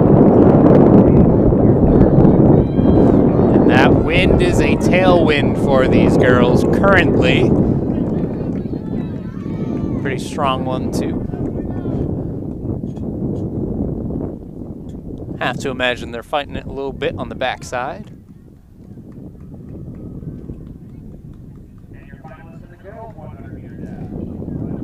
Finalists for all of our prelims have been announced. All of those results are on sstresults.com, where you can go ahead and see the top 8 to move on. So, girls' side of things in the 100 dash. Nushka with the #1 spot. Boys' side in the dash would be Bayless, just like we saw, I would imagine. I'll double check. Yep.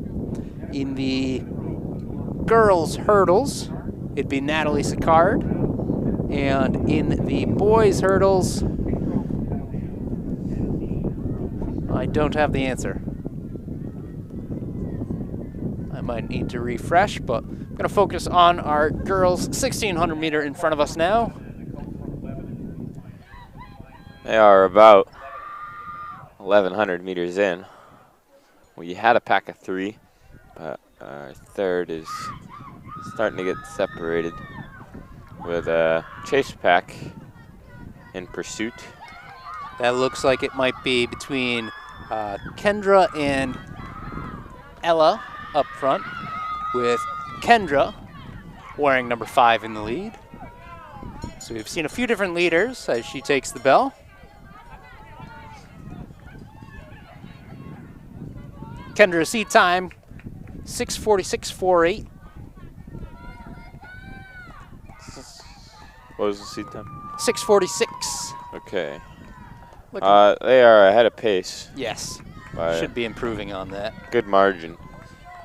Projected time after that third lap is around 6:25. So hopefully that means we got some big PRs coming up. We do have a train of a chase pack here coming after our leader, but there's only so much distance left. Don't know if it'll be enough.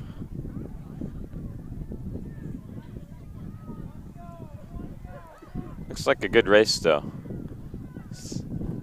Yeah, there's still a lot of girls close together. No one's really completely lost contact. It's always nice to see that. I see a lot of action, actually, on this turn right here.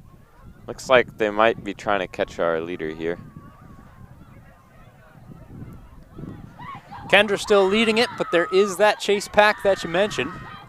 I think she's going to take it. Yep, not enough time. Pretty solid race from our other finishers as well. 6:25. Nailed it. Look at that. Sign him up. Can commentate every meet, although probably got a few more races in you.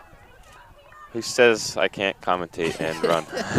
At some point this season, we're going to mic up one of the coaches during some distance races and hear what they have to say. So we'll see. Might try and do that today.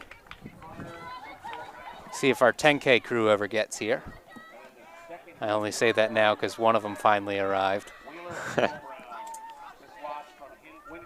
Gonna make him set up his own mic though. Taking a look at, we got those results streaming in now. And we have our boys unseated next. Cutoff was 5:45. So yeah, boys side of things too. We're gonna have 2 heats of the unseated. if we see anyone under 5:45, chances are that's a PB, which is always good to see. I'm going to have to disagree with you. I think the cutoff was 5:10. Really? Yep. You heard it for the second section. How many heats are there? 3 total heats, 2 unseeded, 1 seeded. So the 5:45 must have been the second heat. It's or the slowest slowest of heat the. is 5:45. It's the slowest of the second heat. So And then it's 5:10. yeah, Okay. slowest of the third heat, 5:10 would be our cutoff. So there was a 5:10 and a 5:10.62. So that's an unfortunate 6-2. As we see heat number 1 of our unseeded section.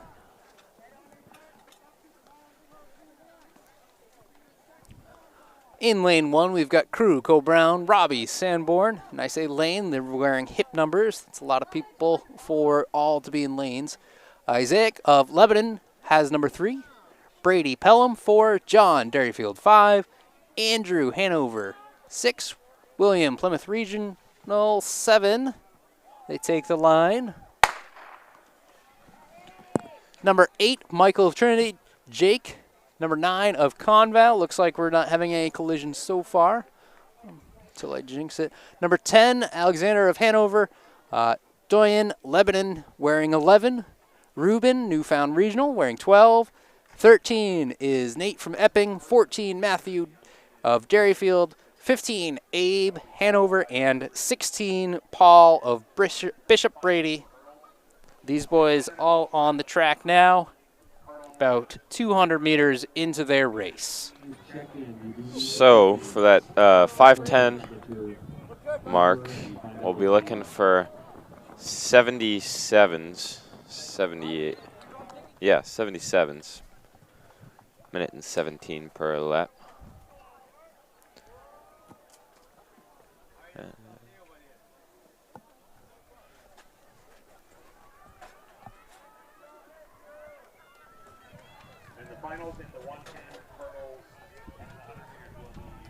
Have our leader from Pelham here. Sticker number 4. And they are going through in 77. Look at that. And you talked about Brady, who at the line got passed by Andrew. Andrew Hanover out in front now.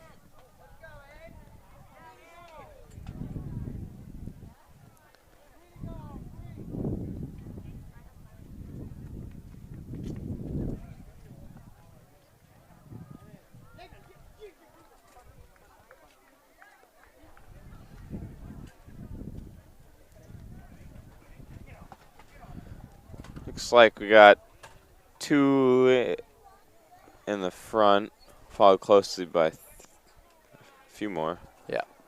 That would be Andrew and Brady kind of pulling away just a little bit.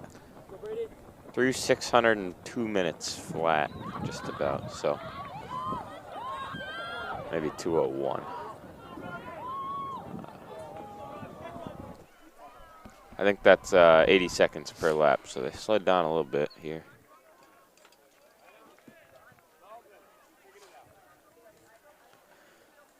New leader here from Hanover.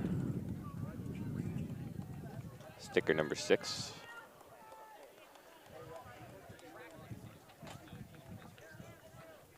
.235 is our number, and they are at 241. Little off pace here. Some of these seed times could be estimations if they haven't raced a mile yet. So there's always that.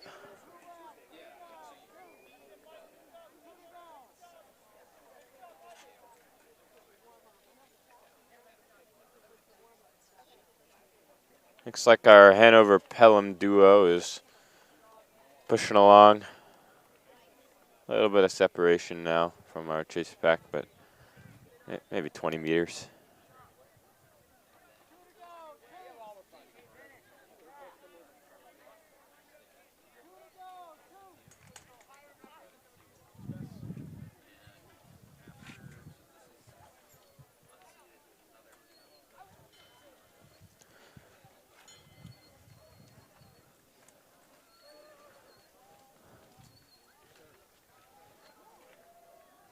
Three minutes 45 on the clock. And 5:10 pace. Just passed, so they're a little bit behind there.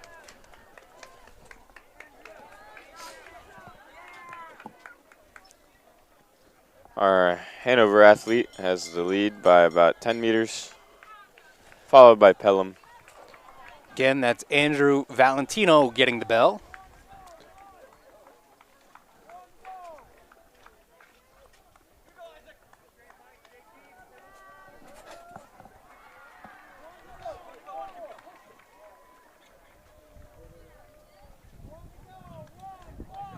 Looks like he's opening his stride a little bit, gearing up for a kick, hopefully.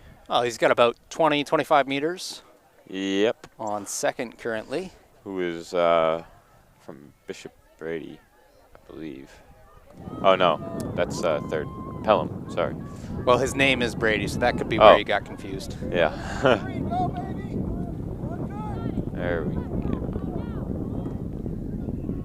Let's see.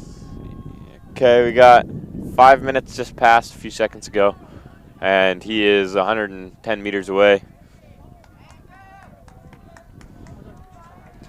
Yeah, coming on to the straight, picking up the pace a little bit. Looking at about a 5:25.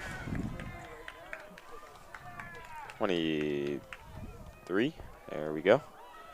Andrew winning Heat 1 from Hanover, improving on his seed time. Seed time coming in was 5:55, so he's got that beat and then some. Yeah, that's quite the PR right there.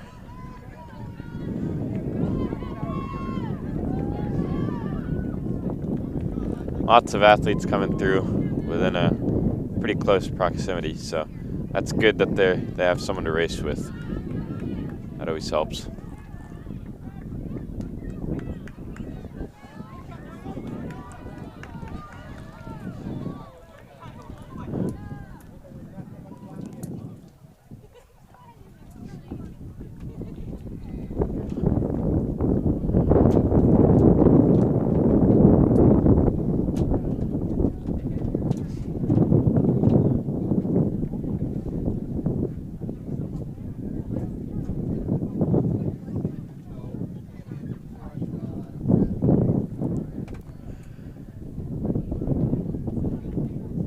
Few athletes coming through, and then we will be getting ready for our hurdle finalists.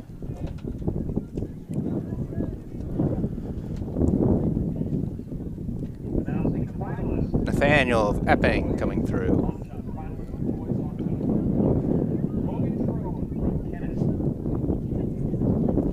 And taking a look at the results, top spot was a 5:23.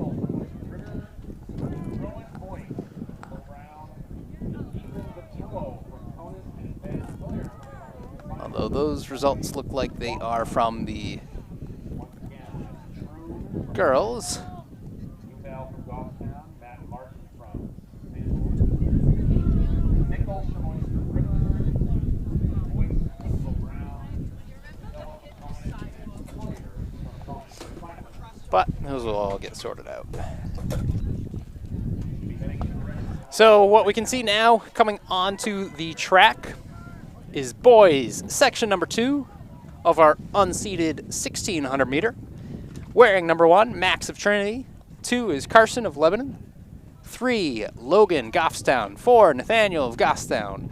5, Evan, Newfound. 6, Benjamin, Newfound. 7, Jake, Sanborn. 8, Benjamin, Derryfield. 9 is Lucian of Hanover. 10, Thomas, Trinity. 11, Samuel of Lebanon. 12, Wyatt of Raymond. 13, Oliver of Merrimack Valley. 14, Caden of Pelham. 15, Daniel of Ebbing. 16 would be Nate of Derryfield. And 17, Anthony from Co-Brown. Section 2 on the track now, getting some instructions. See a few people in spikes, a few people in trainers, and a few people in carbon plate shoes. And at least one athlete tying their shoes. And, yep. Last minute adjustments.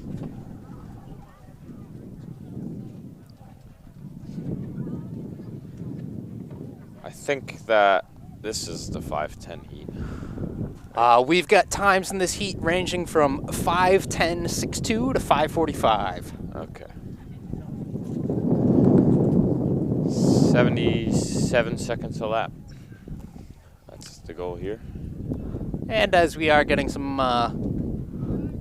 final stuff done, final instructions. Once again, this is New Hampshire trackandfield.com, powered by Runner's Alley. Meet Hub today brought to you by Alternative Sales out of Kingston, New Hampshire, where we find ourselves today at the 2022 first ever Sanborn Regional Invitational. Boys, second section, unseated, 1600 is off.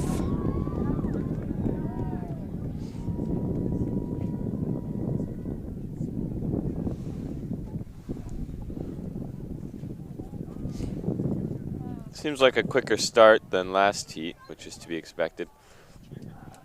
We have our athlete that was tying his shoe in the lead. Right to the front. Get this 200 split is 30. No, I can't see. Clock is not up yet. You had a number in your head, though. Should get a clock back for this race. Might be reviewing something from last race again. They did have girls heat with the boys' times, but all again will get sorted out, no problem. Pretty big lead here. Sticker number 3 from Goffstown. Goffstown. That's Logan. Seat time 5:14 coming in. Now, I'm not sure what that lap was, but I would assume that's ahead of pace, judging by his lead. See if he can maintain.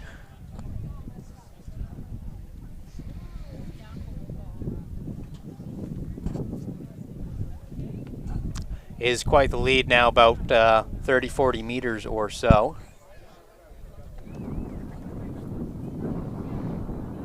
These are chase pack of 4, with 1 trailing.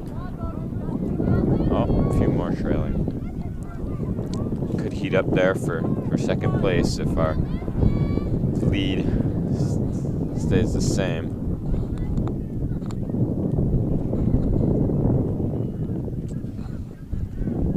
Looks like he's still going pretty good, but I think he's definitely slowed down a little bit.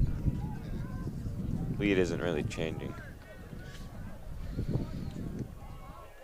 Clock is up and running.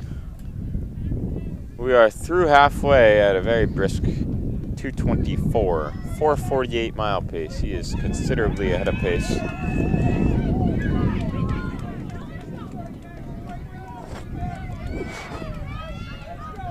So we'll keep that in mind for this next lap. 224, 72 seconds a lap.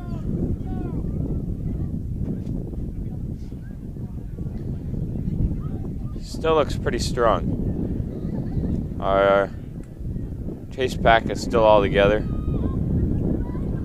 Maybe another Goffstown leading the way. Hard to tell. Could be. There's a couple of them in there.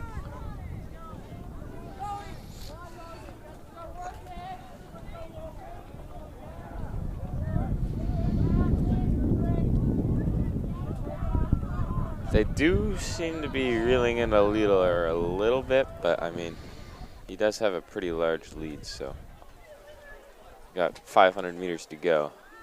Not sure if there's enough real estate here for them to close on him. Looks like they're catching him pretty good now. Davio DeLuca, welcome. My first words. 3:45. He's at 5 flat per mile. That's a what? 83 second lap, I think. Yeah, so he dropped about. No, at 81. Sorry. Yeah, so dropped about eight or 9 seconds in that lap. So he's hurting now. And our second place he's quite close now. Yeah, he's still got a good gap though. Yeah, we'll see if our second place, if he's got enough room or enough kick to catch up. We got 200 to go. We might see a sub 5-minute mile here. Be pretty close. Pretty solid. I think they're gonna be just over. They're at Yeah. about 4:30 at the 200. So.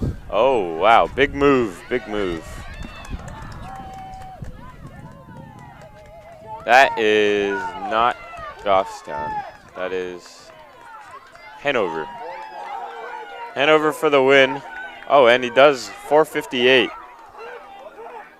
And then 5 flat for second, who led most of the way. You sure that was Hanover? Yep, it's just a different jersey. I'll take your word for it. Until I know Looked otherwise. like the Goffstown one at first, but a few more under 5:20 and then 5:22 right there. Solid kick from Epping.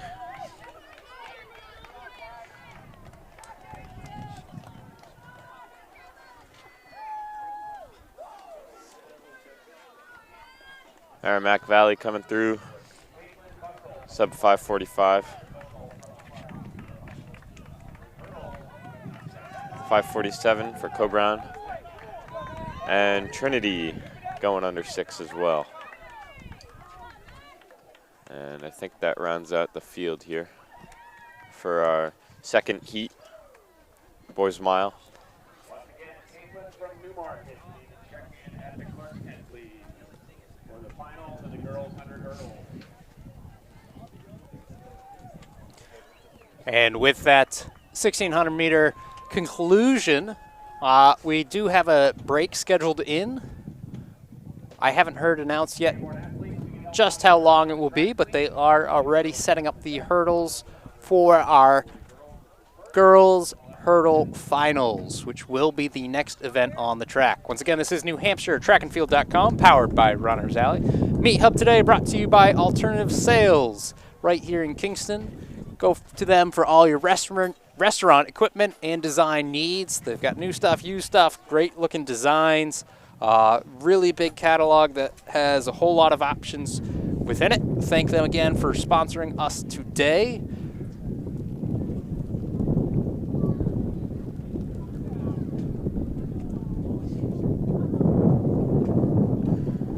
Not sure how long this break will be.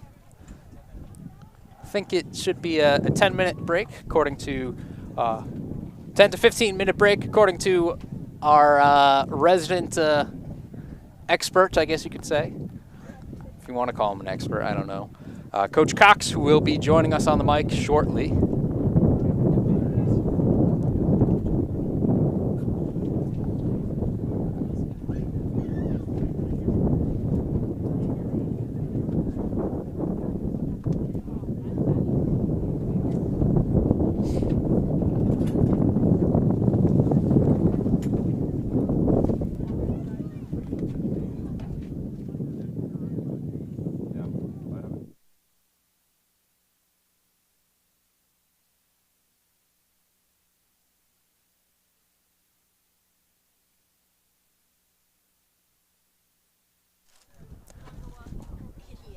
Once again, we are on a little bit of a break. We'll be back as soon as the action joins in. We'll keep our cameras live so you know what's going on the track.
And so much for that break. We are back now.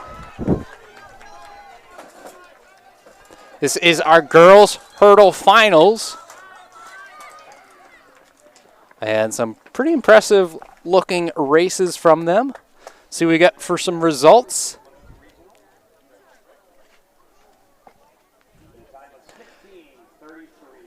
16:33 winning it.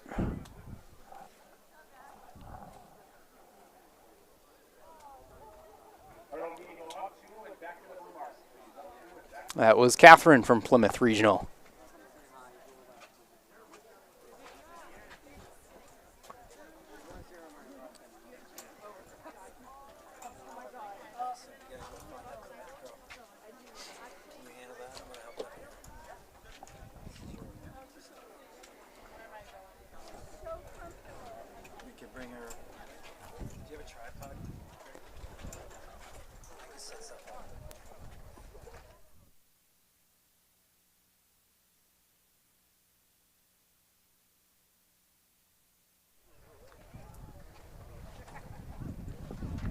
Is it still muted?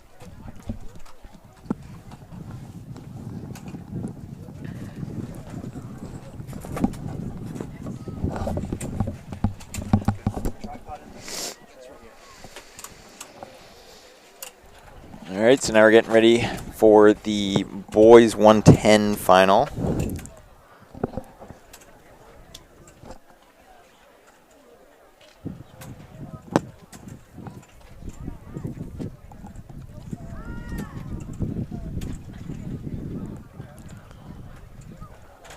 I think our leading time might be from Plymouth.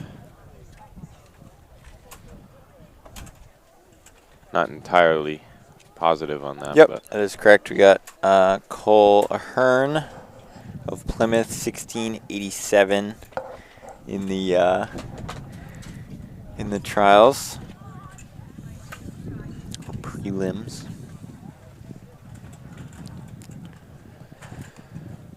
So in lane 1, we have Giordani of Oyster River, then Jaffard of Trinity, Larson of Cobrown, Ahern of Plymouth, Sasso of Goffstown, Lepinen of Wyndham, Stanchfield of Kearsarge, and Poikinen of Conant.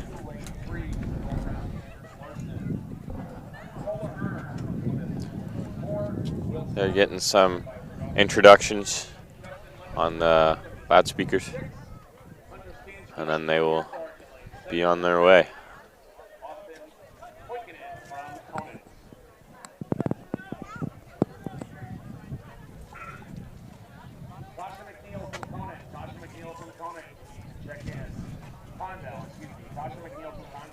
Check in at the clerk's tent immediately, please, for the 100-meter final.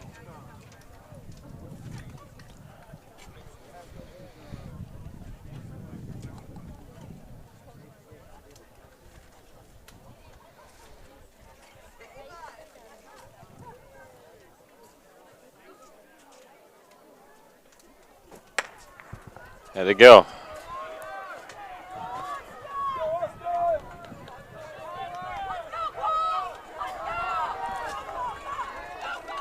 Plymouth is taking this one.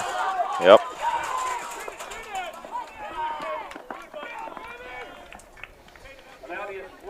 Mid-16s.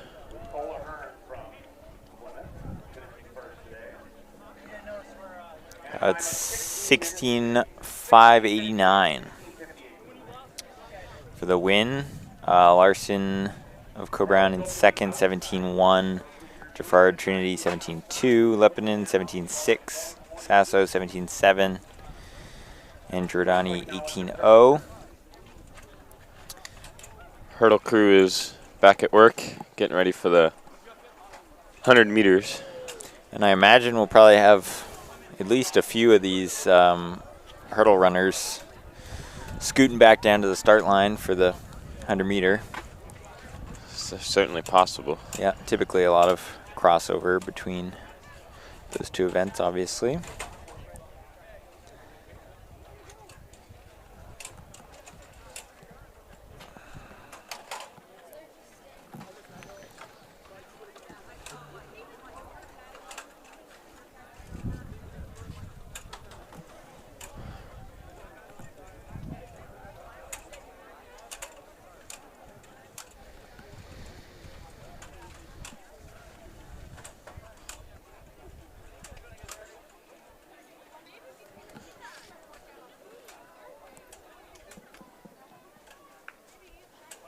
Take a moment also to thank Core Pediatrics, core physicians of Exeter Hospital, providing our athletic training I services. think our fastest time from the prelims was Thanks again to Core 13:06, I believe, physicians at Exeter Hospital for their help with their athletic Let's training. see if we can find that. from Co Brown.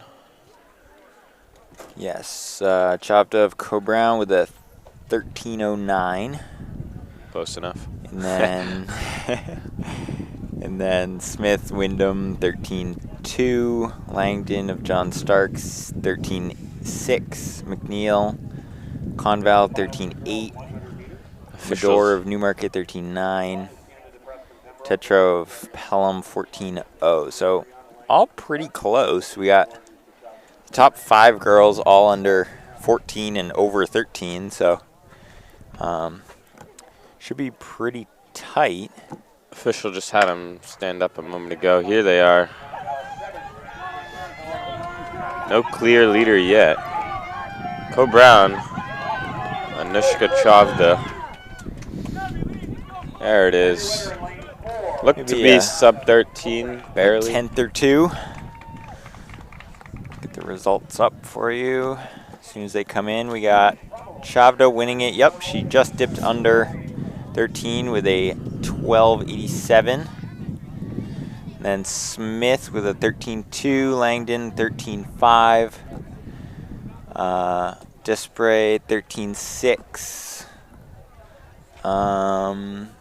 Medora 13:7, and Tetro 13:7.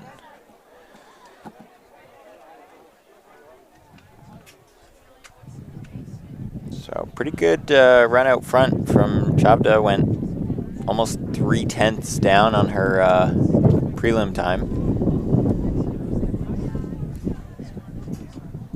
And actually second place beat the seed time as well, so pretty fast heat. The wind is actually blowing pretty much straight across the field diagonally from the opposite 200 to the finish line. So they're getting a little bit of a tailwind. Seth Bayless of Merrimack Valley Way out taking in it. front. Top 2 actually right out in front. It's like Lebanon Puni of is Lebanon, yeah. In second, they were. Oyster River third, maybe. They had a pretty good gap. 10:74. What? So yeah, Bayless runs 10:74. New PR there. That's quick. Real fast. Wins it by almost a full 3/10 over Puni from Lebanon with an 11:09. Bouchain of Brady comes in third. Oh, excuse me, actually, that's Dora of Oyster River. Just updated. In third and 11:45. Bouchain fourth. Looks like we're setting up for our girls seated mile. Taking the start line here. Let's see, in the girls 1600, in the finals, we have Haley Kavanaugh from Oyster River, seated first with a 5:13. She's coming off a real good cross-country season. Was right up there, top in the state as a freshman, so pretty good. Although actually, it doesn't look like she's on the start line. Oh no, here she comes. Sorry. A little worried there. There was a gap in the one spot on the start line, but she was just putting her number on.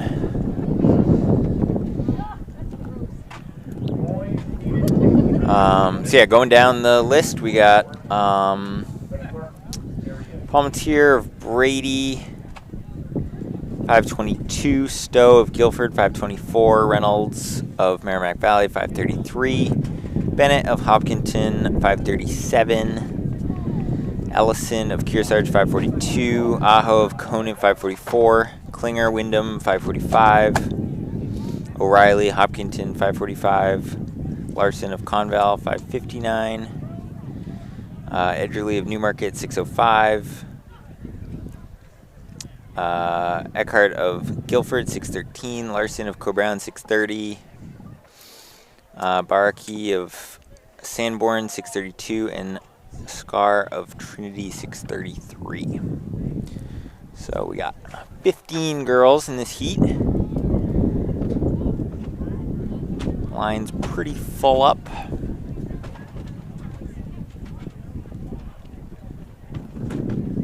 So I think those top girls will want to make sure they get out pretty well.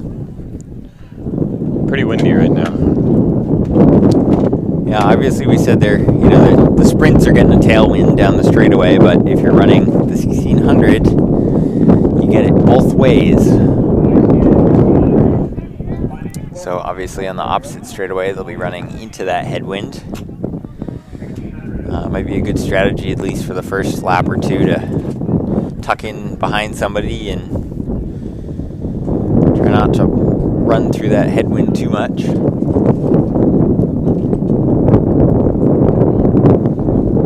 But not too bad. Strong breeze, I would say. There we go. All right, we got...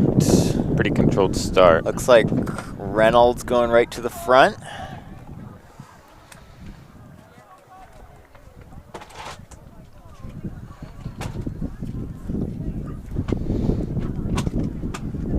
Didn't see too much bumping around. No, got out pretty clean. Just filed in. Ladies and gentlemen, I am told that Seth Bayless has just set a state record in the 100-meter boys. All right, so they've just announced that time from Bayless in the 100-meter was a state record. And then obviously a meet record as well. As is every winning time today. That is true. I didn't think about that. Obviously, Meet of Champions held here last year.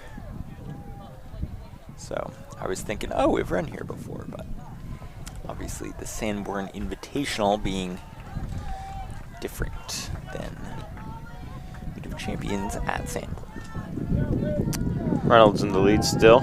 Yeah, it seems pretty controlled. They're still pretty tight. Going through the 4 in about 85, 86. Yep. Putting you on, let me think here. What, 530? 540? 542? No. I don't know. Yeah. It's 540 to 544, depending on 85, 86, whatever the split was. Looks like we might have a lead change here. Yep. Oyster River. Yep, the freshman of Oyster River, Haley Kavanaugh. One of 2 fast freshmen at Oyster River this year.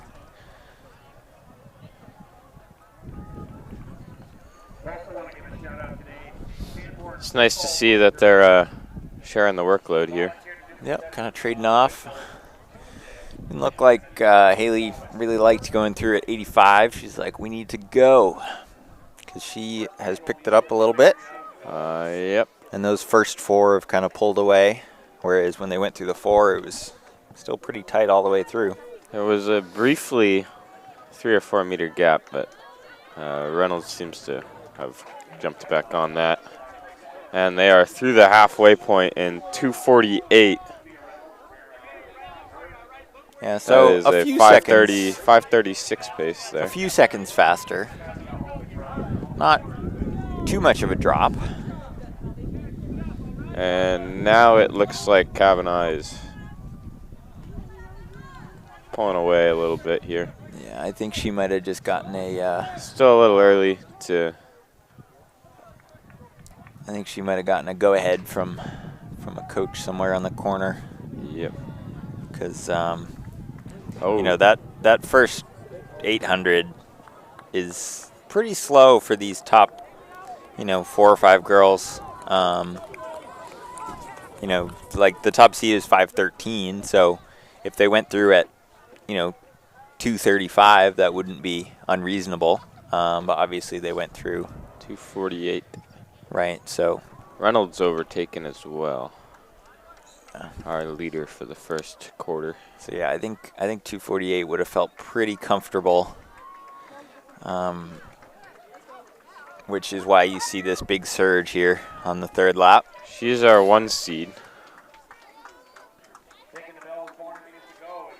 We're looking at a 4:08 there. Yeah, so she just went down to like 79.80 on that last lap.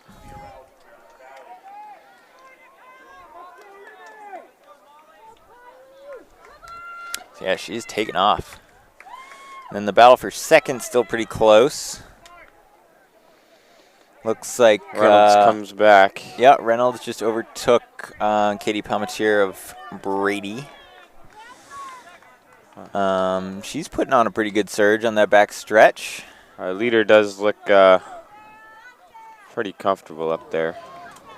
Yeah, she's still cruising along. I think she's going to negative split pretty much every lap this whole race. Just get faster and faster as you go. Pretty impressive.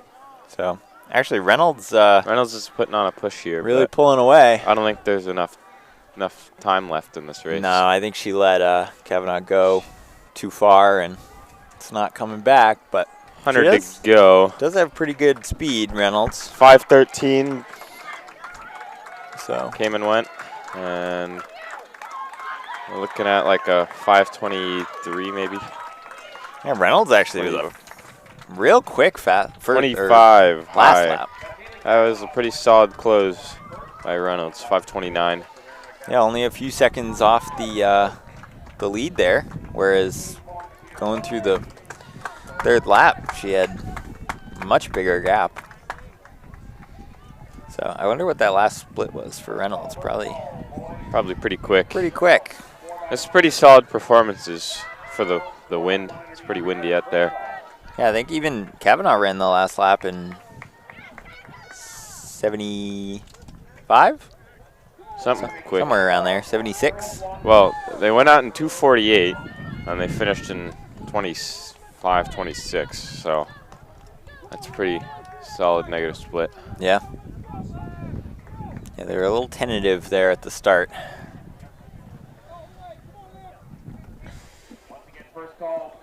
Got a few more athletes coming through. There's a 6:30 for you. I think that is should be lower than the seat time for that last runner, 6:39. Sanborn. Oh. Yeah, the 6:39 is Co Brown finishing. And here comes our boys 1600. All right, so we just Seated. got the girls' official results coming in. We'll put those up on the screen quick for you. Some of the notable names here are Patrick Gandini, Dylan Labonte, Branu Harriman. Those are probably your big three here today. Yeah, I said those names quite a few times in cross country last season. Harriman and Labonte are doubling. They both ran the 3,200 meters, coming in first and third. Harriman wins with 9:32.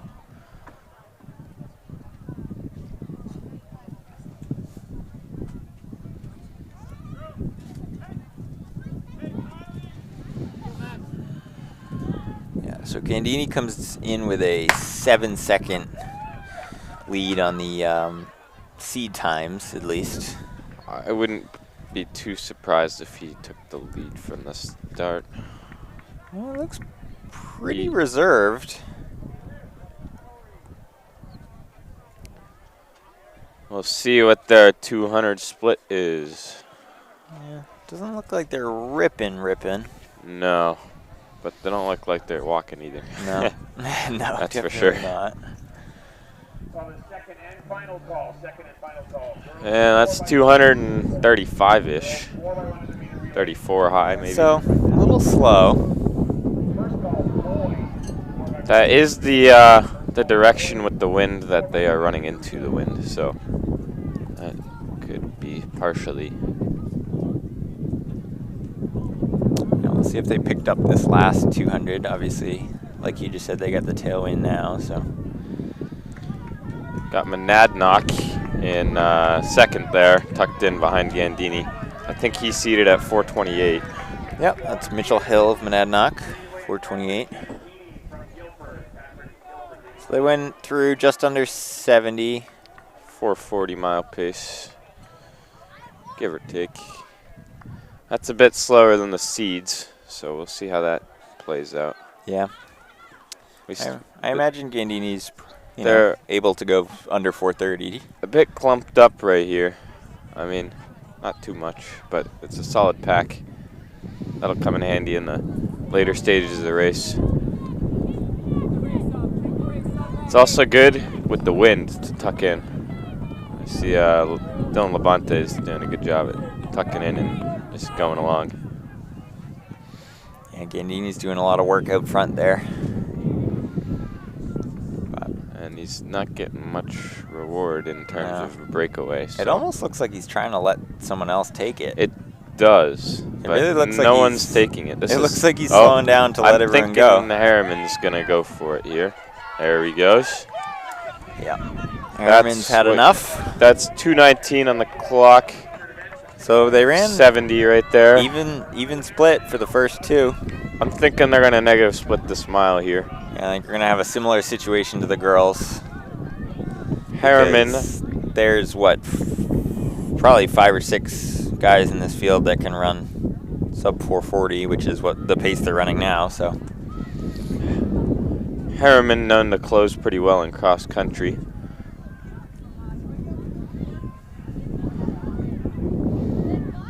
Gandini sliding off a little bit, but don't count him out yet, that's for sure. Yep.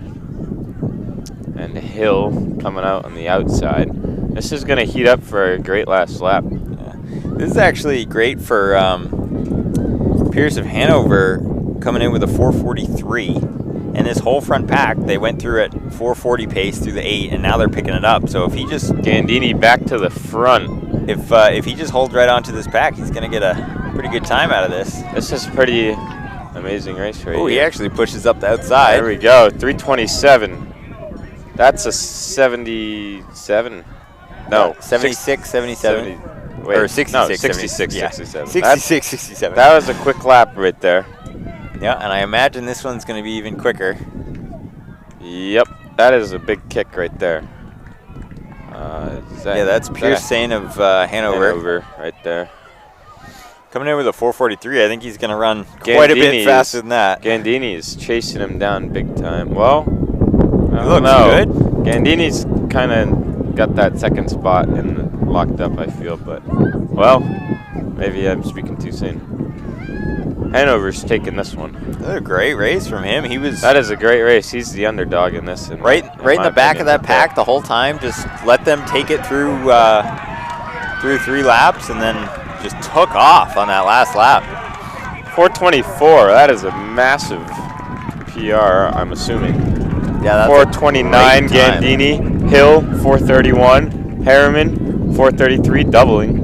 Lamonte 434, also doubling. Pretty impressive time for those two coming off the 3200. That was a pretty intense race. Yeah, so great run. Pierce of Hanover. I imagine that's a big PR for him. Could be the beginning of a breakout season for him. We'll see how that's. Yeah, that's a legit time. Got a few more finishers here. Max LeMay of Co-Brown. And Oyster River. So yeah, official time. Let's see. They rotate around again. I think it was 4:24.4. Yep. Where's that? It says La Plume of Newfound. Ben LaPlume.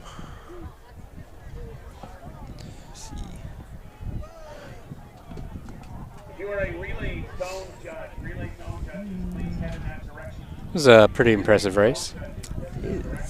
I would have to say, slightly biased as a distance runner, but I would have to say that was one of the most exciting ones of the day so far. Well, you had some big names up there, and they kept on going back and forth with it. And then pretty nice looking kick at the end. So Yeah. I think Bayless, pretty quick time. That's up there. That race definitely up there. And State you still record, got, I mean, you know, it's gotta hard be to up there.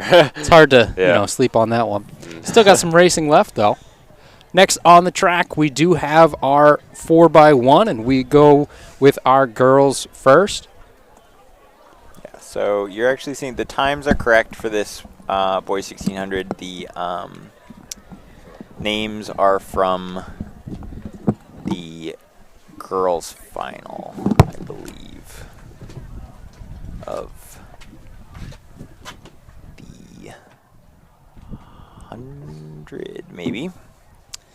So yes, the names we announced of the top few are accurate. The names that you see on the screen now, the results are not, but the times are correct for the placements.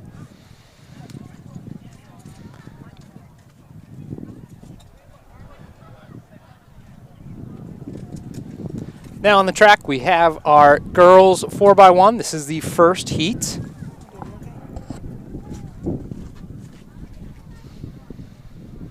And this would be heat 1 of 2. In lane 1, we've got Conant. 2 is Kennett. 3, Merrimack Valley. 4 is Conval. 5, Plymouth Regional. 6, St. Thomas. And 7 is Raymond. These girls setting up their blocks right now. Then they'll go ahead, check in with each zone. It's 4 by 100 meters. 4 girls, each running 100 meters, give or take a little bit. They've got a 20-meter exchange zone.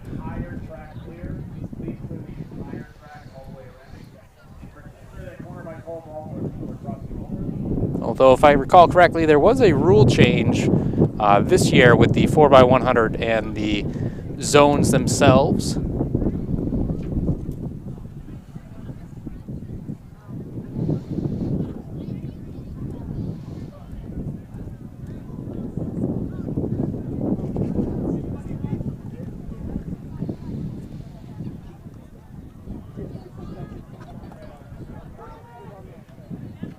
Key to this is making sure the baton never slows down if you can. So nice clean handoff, looks nice and natural, flow to it. You don't want there to be any stuttering through the zone. The first runner slowing down or speeding up, and second runner having to react or anything. Yeah, sometimes it doesn't matter how much you practice. We know a few U.S.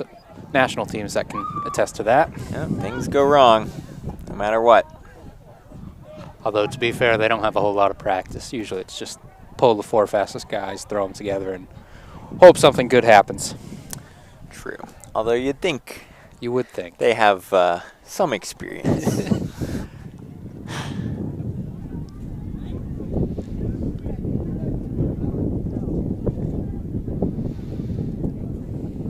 It's going to be tough on these first and second legs running into the wind. And then you get the tailwind on the last 2 legs.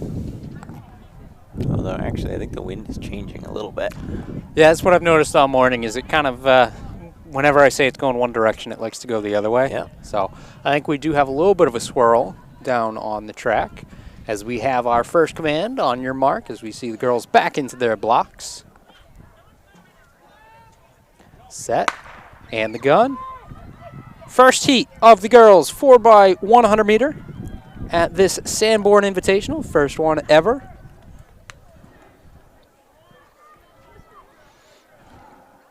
Slight blind spot with the tent there. It's pretty smooth through the zone for most of those teams.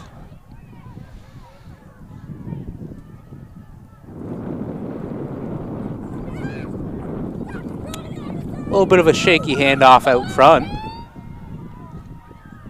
Let's see if that will cost them.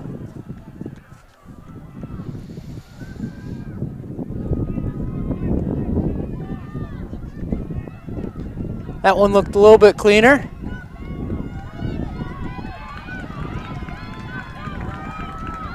And it looks like we got a little bit of a race right here with Merrimack Valley taking heat 1. 56 mid.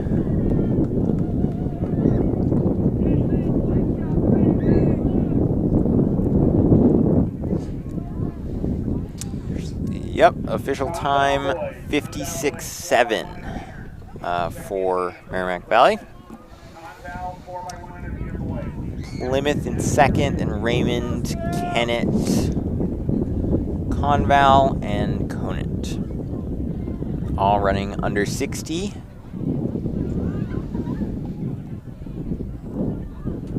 Oh, excuse me, St. Thomas actually in 6th, and then Conant in 7.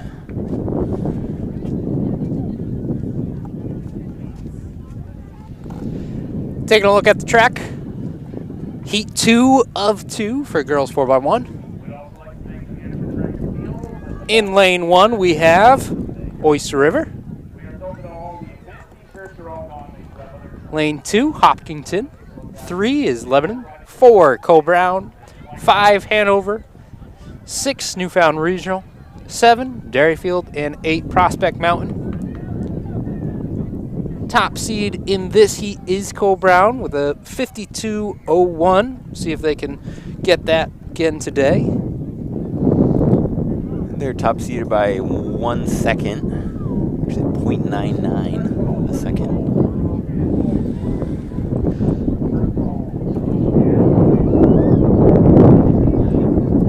Although most of the times in this heat are pretty close, so.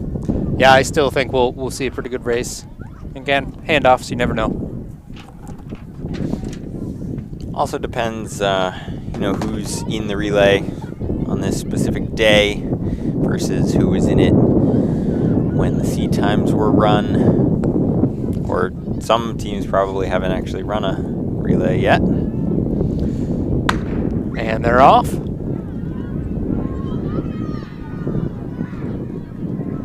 Bit of a stagger, hard to tell who got out front first. Be able to sort it out as we go on. Good showing of schools here today. Got a strong showing from our leader. Whoever that may be.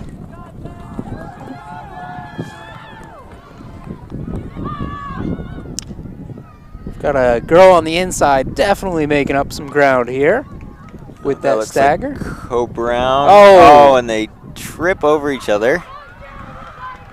Still going though. And I believe that would be Lebanon now in front. Yeah, so puts Lebanon for the win, and then Newfound and Oyster River coming in right together. Saw Co-Brown in the lead coming out of that turn. But it looked like the last leg didn't get out fast enough. Yeah, it was pretty quick going into it. A little bit of a collision, a little bit of pain being felt right now. Yeah. Still finished, what, 3rd or 4th, I think, so. Yeah, I've seen teams give up at that point. And, yeah. I like to, if you can finish it out. But if it's going to hurt you more, obviously don't. Yeah, I mean, that anchor leg got run over pretty much and popped right back up and finished it in honestly a decent time. So, well, they were leading going into that, and like we've said, it can come down to those handoffs. Yeah. Preparing now on the track is the boys for their 4x100 meter.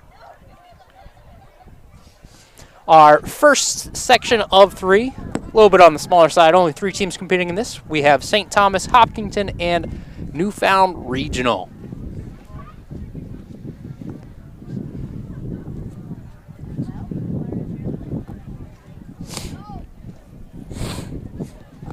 It looks like they seeded the 3rd section pretty heavy, so that leaves this first one with only 3 teams running.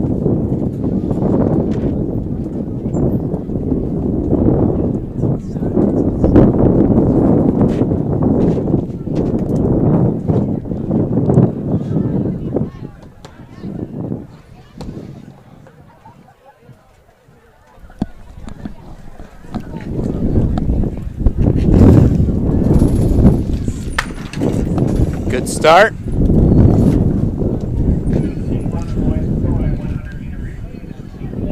Heat 1 of 3 for the boys, 4x100 meter. Looks like Hopkinton out to a decent lead.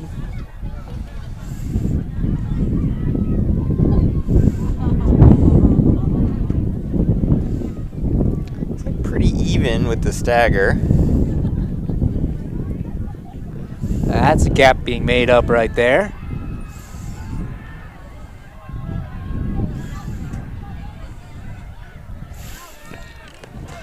Pretty smooth in the handoffs. We got Hopkinton leading down the straight. Coming in just under 50 seconds. I believe, yeah, their seed time is 49.2. So they ran right about there.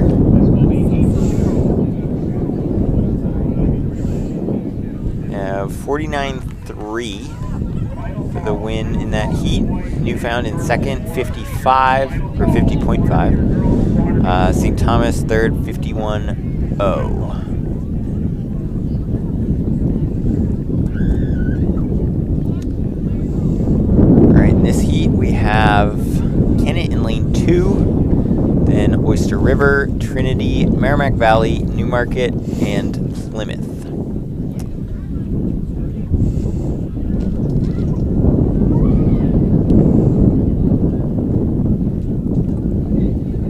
Heat 2 setting their blocks up.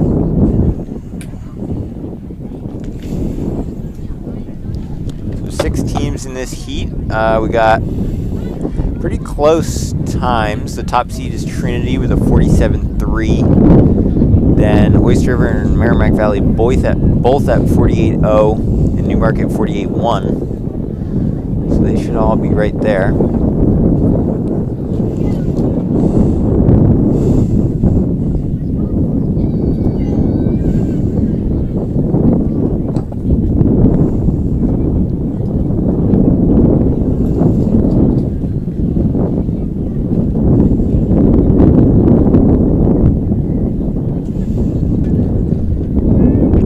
Set. And they're off. Heat 2.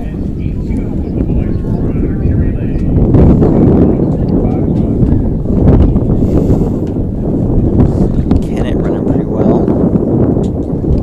Lane 2. Good leg from Trinity.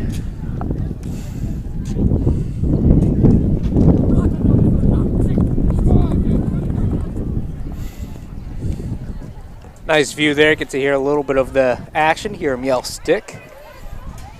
Yeah, obviously those commands pretty important in the 4x1. Trying to do blind handoffs. Pretty close here. Wow, look Bayless. at that. Ooh, he looks at him. Little flavor with that run. Yeah, well, New that's- state record holder right there. That's what happens when you run a 10.7. We do have to check the wind on that. If they have wind gauge, there might be a little bit of. Yeah, I do believe it was blowing. Yeah. But I have a feeling, too, that it's April 23rd, and it is just around 60 degrees, that Mr. Bayless will be running much faster than that by the end of the season. Pretty good open up the season in the 10.7. Yeah, I feel like the smaller meets that he's been doing, he's just been kind of being careful with the weather here in New Hampshire. I'd say we do not have a wind instrument today. Yeah. If we did, we might have some illegal winds, tailwind anyway. So Yeah, and I think that might, unfortunately, that might not be enough for the state record to be ratified. I know with state records especially, they want to make sure the wind was not a factor, to be fair with everyone. They'll have wind gauges at all the state championships and a couple invitationals. But who do we got in this heat? Davio. Got seed 1. This is the heater heat, right? Heat 3. Heat 3. Third and final heat. Yep, This is our fastest heat. So in lane 1 is Conant, then Monadnock, Pelham, Cobrown, Conval, Sanborn, Hanover, and Bishop Brady. I don't see Conant. Looks like Conant is sitting this one out. So we'll have an empty lane 1. We have Co-Brown coming in as the top seed with a 45-1. But as we saw in the girls' race, no guarantee. Oh. A little bit of a jump there. That might have been a click on the gun. Looks like it was a gun issue. Looks like they're all going to be safe. That's good. No lane 5 as well. Who's lane 5? Lane 5 is Conval. So no Conval.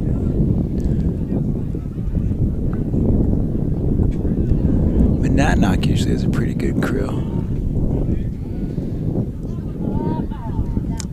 Looks like Oh, still not a having gun some issue. gun issues, yeah.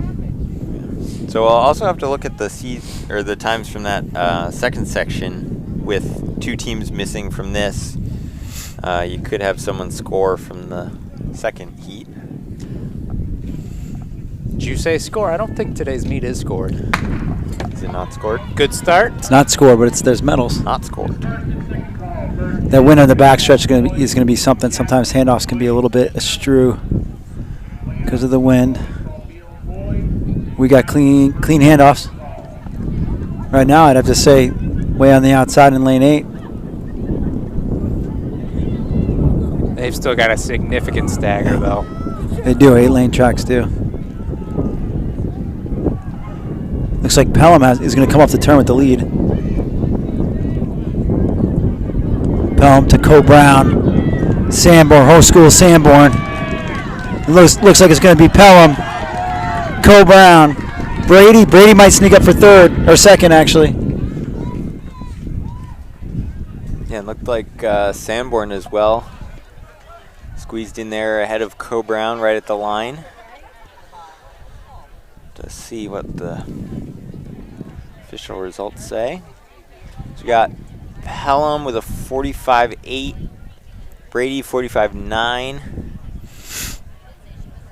Sanborn 46-0, and Co-Brown 46-0, and Monadnock 50.3, Hanover 50.7. And we'll say a lot of times you would, especially this is the earliest. I mean, Pelham Invitational was last week, a few other small invitationals last week, but this is the first big one, and teams are still trying to figure out their configurations with their 4x1s. It's a year-long process, I would say. Wouldn't you say, Greg? Yeah, absolutely. I mean, you can switch those legs around 3-4 times. You got injuries from sprinters mid-season, always to account for as well. Those handoffs, you'll switch the order. Anything can happen this early on. So coaches are just using this as assessments to try to figure out the best order with the new clientele they have every year. I'm willing to bet at this point in the season they might not even know their fastest 4. They might not. And that Absolutely. that fast 4 can still change. Still plenty of time left before states. Oh yeah, state meet can change everything.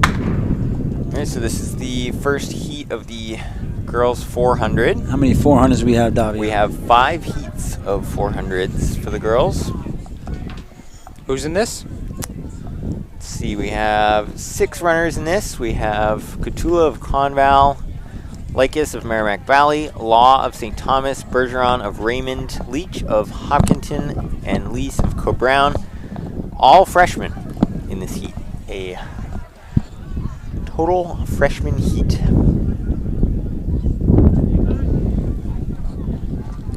The wind right now is blowing in the runners' faces on the back stretch, but they have a nice tailwind on the front stretch. It's good to be back at an invitational. These have been gone for a couple of years here. Yeah, first invite on a track since 2019. It's been a while. Great weather. Lucked out. I'm sure Bob Mullen is a little bit jealous. I heard it was snowing at Merrimack Valley. It's snowing at Merrimack Valley, yeah. 60s here, but snow there. Yeah, this is pretty ideal. And a good-looking St. lead. Thomas. Co-Brown.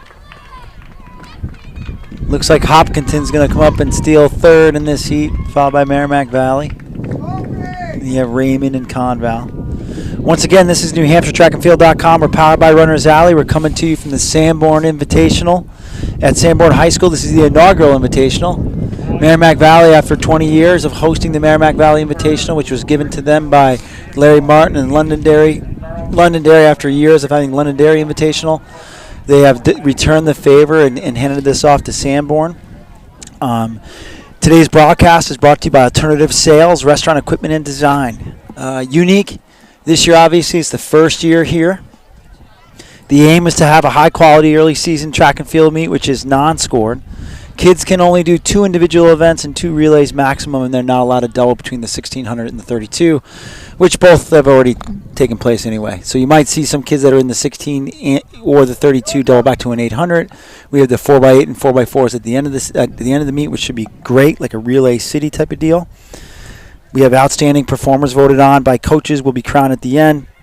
The featured events today are triple jump, shot put, and 1600, both girls and boys. If you're watching the broadcast or if you're listening to it while you're here, the website has now started selling shirts that help support this website. It takes a lot in the community to make this happen, and the quality of broadcast, of course. Now we're waiting on the gun for heat number 2 for the 400. It looks like a full field. All lanes are filled except for lane 8. So lanes 1 through 7. So we did have some athletes double mile, 2 mile. Oh, interesting. 2.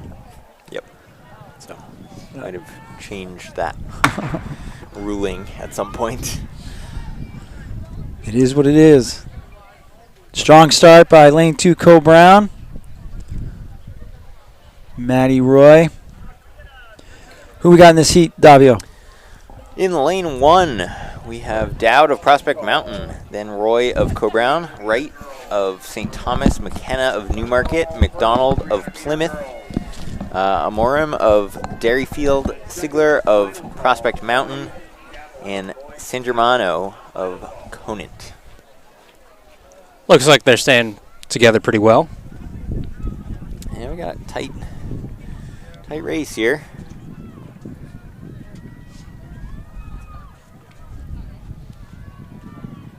Obviously, in the 400, they are staggered, so it's a little hard to tell until they come off this last corner who exactly is in the lead.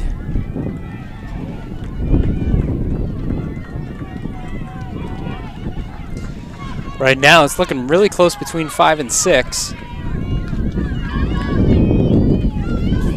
Pretty close, right to the line. It's going to be McDonald of Plymouth edging out Amorim of Derryfield.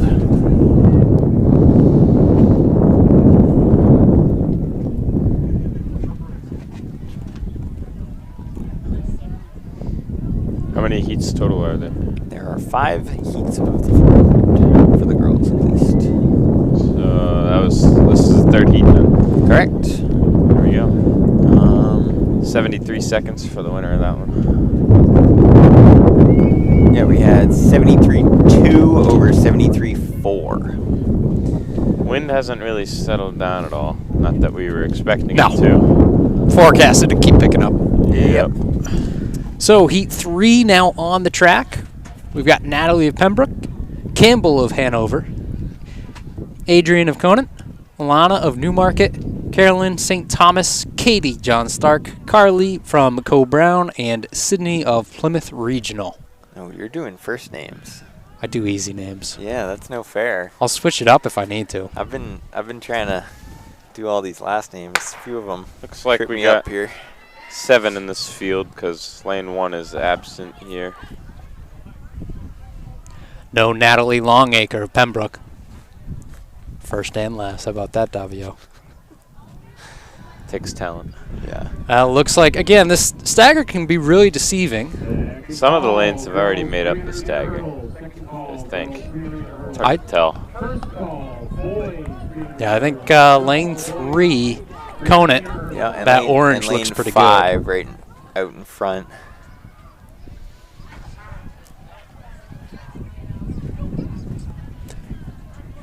Outside lane's looking pretty good too. Lane 7, 8. Oh no, good. He's just throwing out numbers. It's 5. It's 5. 5. It's 5. All right, Davio. All right, inside lane's catching up though. 3-person fight, and Newmarket Yeah, that's Alana Hagen taking the win for Section 3 of 5. So it's 66 on the clock. Not too bad, not too bad. Fast times.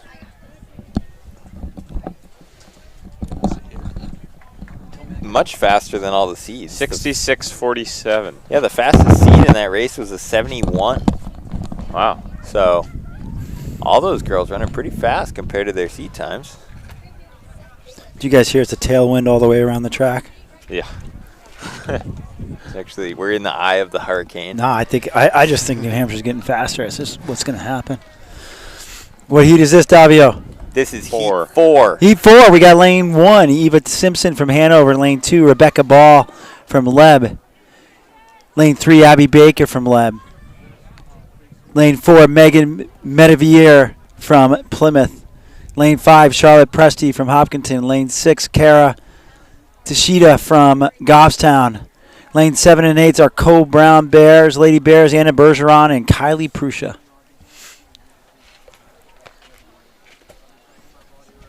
Moving right along here, Davia. We are. We're going right through the middle distance events here. We got 400, 300, 800 all in a row. 200. I wonder how many 200s we have today.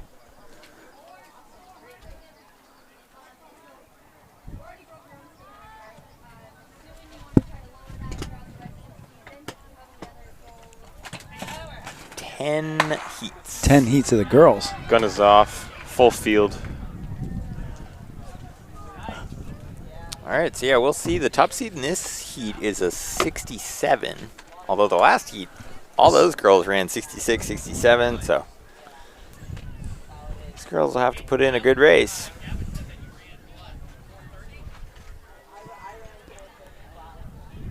Right now they're going to the teeth of the wind. We'll see how they come off the turn. 8-lane tracks, you're absolutely right. They're kind of hard to tell who's in the front until they come off the turn. Yeah, the stagger is so long on that outside lane.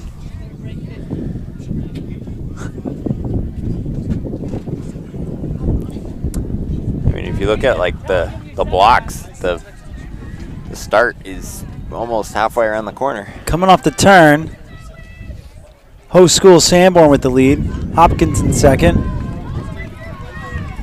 Goffstown, Hanover. Cole Brown Prusha coming up on the outside. Can the Pride hang on? Yep, 65, 66. I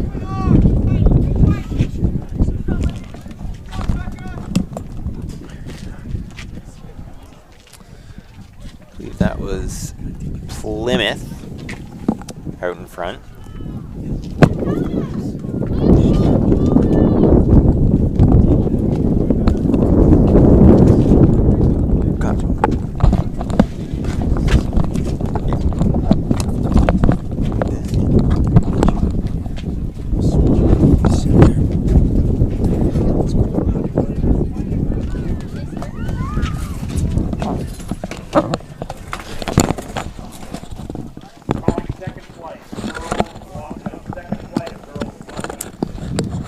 All right, what heat do we have now?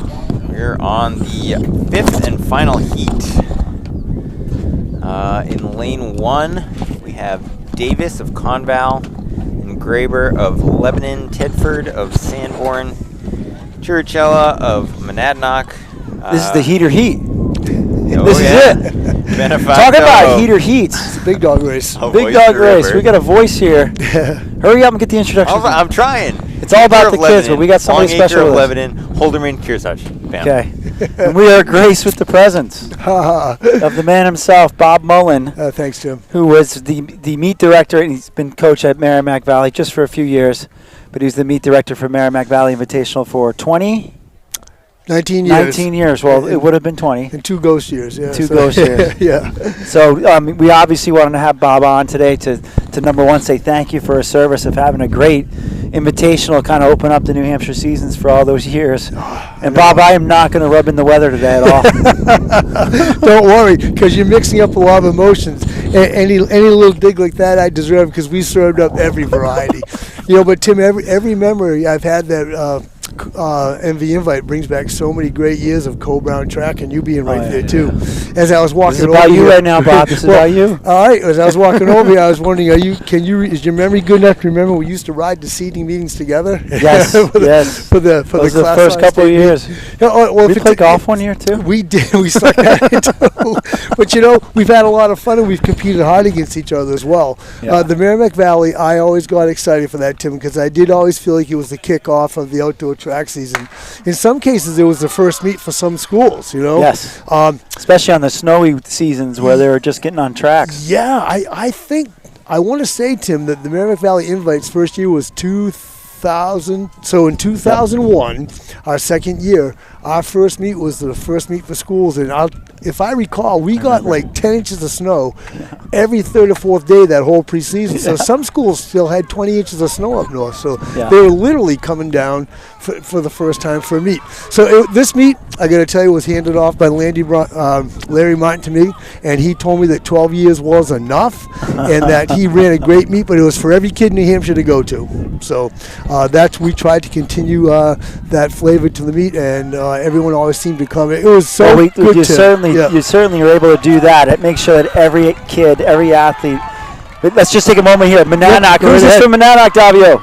Taking the 400. This is Churchella of Monadnock. 59.60. Ooh, nice. I think she just squeaked under, maybe. Maybe, yeah. Remember the time, the clock is it's a beautiful MV clock, but the clock is not official. With the FAT, we'll get up here. But Right. back to Bob in the Merrimack Valley Invitational. It's really special that Larry handed it off to you guys. 21 years ago, and you kept the flavor the same. I did. you know? And Tim, it was always the happiest time to meet his coaches at the start of that meeting because it was just so good to see everybody. And we're all still here and doing well. And New Hampshire track and field is doing well again, too, which is good. We're back. So, Well, I like to think, too, the Merrimack Valley Invitational set the tone for how great a friendship, a friendly competition we've had over the years, not just with Merrimack Valley Co-Brown, but all the way across all the teams. Yep. I think everybody understood the work that you and your community put into Thank you, Tim. put into the Invitational, and you set the tone for, hey, we're going to race each other, try to out-throw each other, try to out-jump each other, but we're all in this together, and competition means striving together, and gosh, we want to win, but we had delicious meats. We had dual meats, and I forget the name of the cup, but it was the shootout, right? Something like the And shootout. it just doesn't happen that much anymore. No, Something happened when we got a lot more invitationals. And we kind of use the Tuesday meets for other reasons, but more developmental at times, Yeah. But we had great meets. Oh my God, those shootouts were awesome. No, the Invitational too, though. It's just the fact that it's non-scoring, the fact that you limit entries because you have to, otherwise we'd be here for 2 days, and the fact that it's 2 individuals, 2 relays. It just really promotes team, and it's a perfect early season Invitational. Right, well, coming for you, Tim, because you're certainly a man who knows track and team, and. Thank about you, you, Bob. for being my friend. And I have had the best time coaching track and field, and I'm not stopping yet, but it was time to pass it on.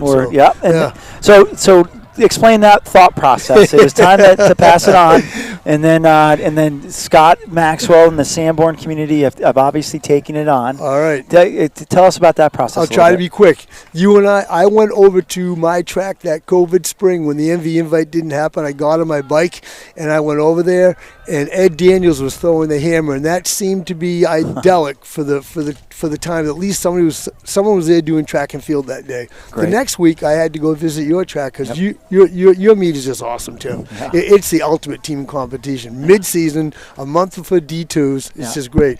And we walked around. Remember, you comment to me, "Hey Bob, it's time for the 100-meter final right now." And I'm thinking, well, I'm not going to race you, but I know what you mean. Yeah. And Tim, over time, I became a grandfather. My grandson was born a year ago. On the same day, we had a dual meet at your place, and I kept a lot of people kind of waiting for life plans. Dad, what are you going to do? Hey, Coach, are you doing the invite this year? And it just seemed like it was a perfect time to give it to another young, good, solid track program with a good facility. Great. With a good facility. And my AD was great, helping me pass it along to the right program, and I think we did that. So it's just, I was thinking today, it's kind of nice. I always looked at the MV Invite as my track wedding, and but now that I've had a wedding or two as a dad, it's different. But I have so much more family stuff going on right now, Tim, that the extra time wasn't there. Well, we have a moment to be able to help people understand. Yeah. When you say it's your track wedding, how much actual work goes into an invitational? It's a year-round process. It is. From February break on, it was something I always worked on, getting the officials there and just trying to, getting our facility always need to bring bleachers in, so our admin, our maintenance department, everybody pulled together to make it a championship facility. Yeah, they don't just happen the week of. They don't just happen the day of. There's been plans in place for Sanborn Invitational ever since you guys made that decision. They accepted. That's right. And we have to celebrate those invitationals because there's a lot of work that goes into it.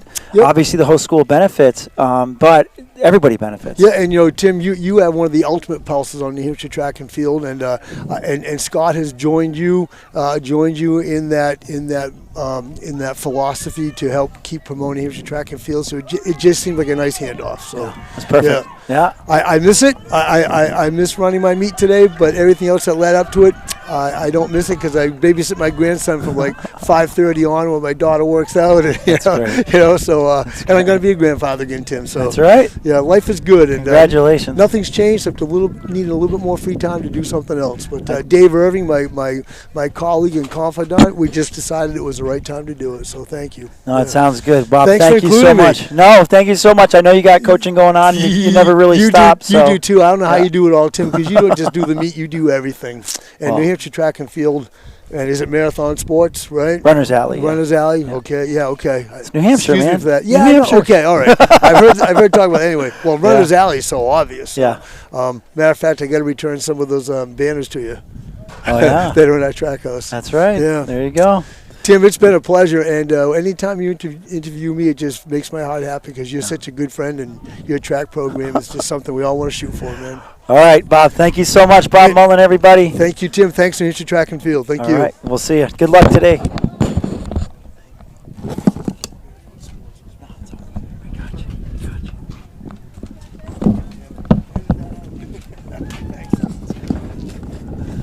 All right, sorry, that was Bob Mullen, and we are. What heat are we in, Davio, of the 400, the men's 400? We're now up to heat 3. All right.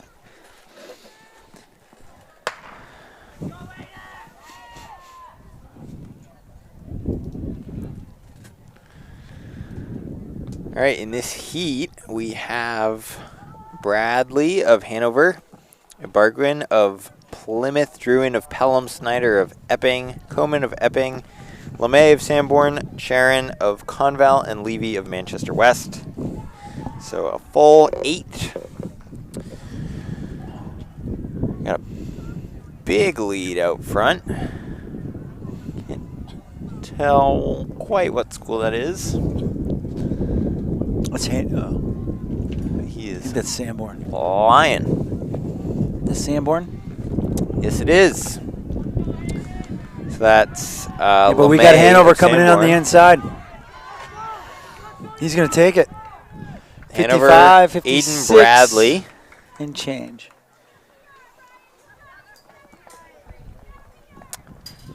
Man, he came in with a 64 seed time, so.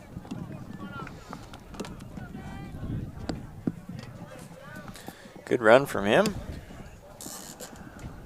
Got 3 guys under 60. His first 200 was his motoring. He made up almost all the staggers, except He for was moving one. through that first 2. Pretty good into the wind, too. Yep. All right, so this is section 4. Of 6. 7. Sorry, 7 heats. The boys 4. got a few athletes using blocks and a few not. I think the deeper into the heats we get, more athletes are going to start using blocks.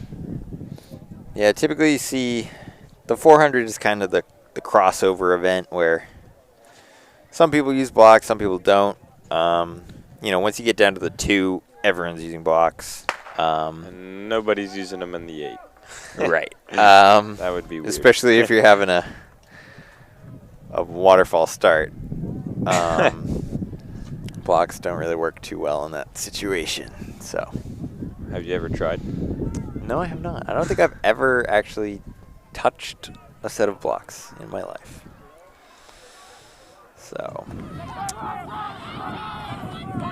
didn't even make it down to the 400. Stopped at the 8. Pretty quick through the first 200 there.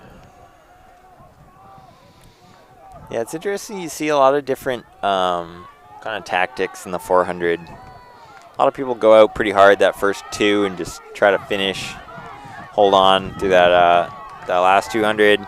Some people kind of coast along and then finish really hard. 58. And then some people, go out hard, you float the back stretch, maybe part of the turn, and then finish hard. So a lot of different ways you can do it.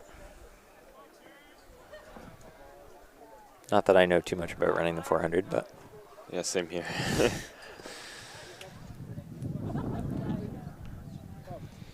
all right. So winning that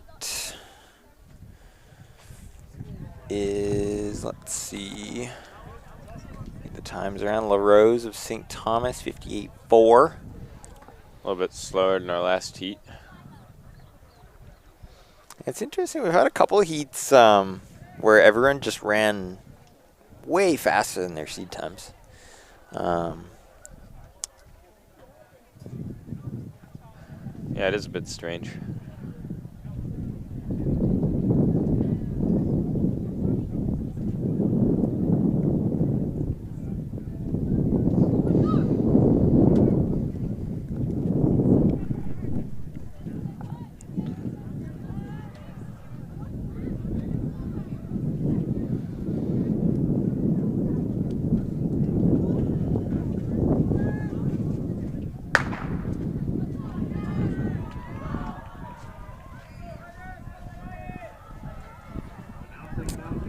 All right, to seed or section 5.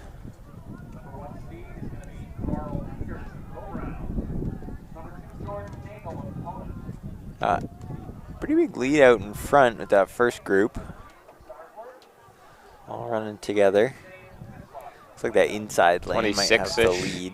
Through 200. Anthony Haddock from Guilford. Our 7th seed is going to be Jacob Cowan from Colorado. Then our 8th seed, Ethan Vitello from Conant. Please head over to the There's a final lot of people in it for the win here. Looks like Raymond. Pelham for the win right there. Yeah, Pelham just overtaking Raymond. 56. So that's Antonio Fertito of Pelham.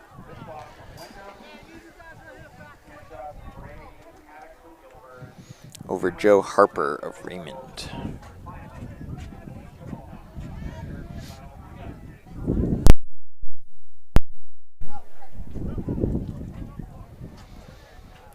Got your results up there, and 57.3 the win. I don't think, okay, I believe, yeah, there it is. They just put it up. So that's for Tito in first with the 56, actually. I hadn't got that time in there yet. So Harper with the 57.3 coming in second. Next heat, we are absent lane 1. Let's see, this is section 6. So And- we're missing McKinnon of Pelham in lane 1. And we're also missing lane 5. 5. Okanito of Bishop Brady. Those two athletes scratching.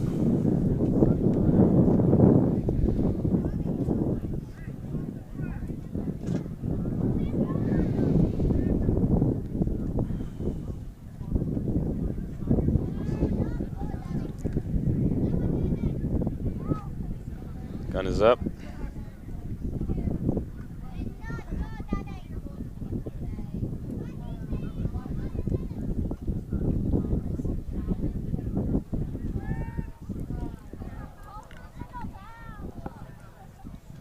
Had him stand up again. Might have been the gun again, I think. It's happened a few times in the sprinting events earlier in the day.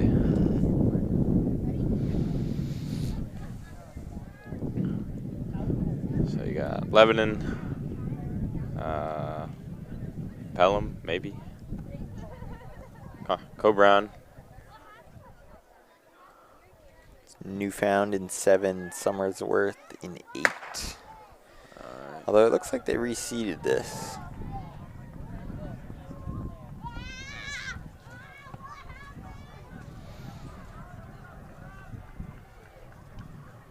Newfound. That's what you said, right? Yep. Pretty good start there. He's already made up the stagger on 7 and 8. He's in. Actually, it looks like that was Wyndham. Oh. So yeah, I do believe. Oh yeah, that is Wyndham. Yep, That's got that a is. W on there.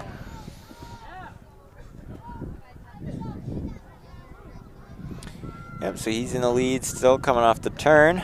Wyndham, and then Ben Robinson of Co-Brown. Yep, so Kevin Brooks out with a big lead. Ben Robinson is pushing P. So that's a 53. 56, 53, and then a 56. 53 is our leading, I Yeah, that's believe. great time for him. He's coming in That's with a 56.2 seed time.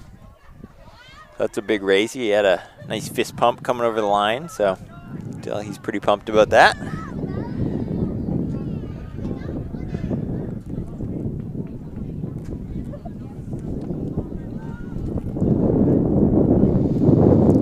So officially it's a 54.2. Not too I bad. believe, for Wyndham.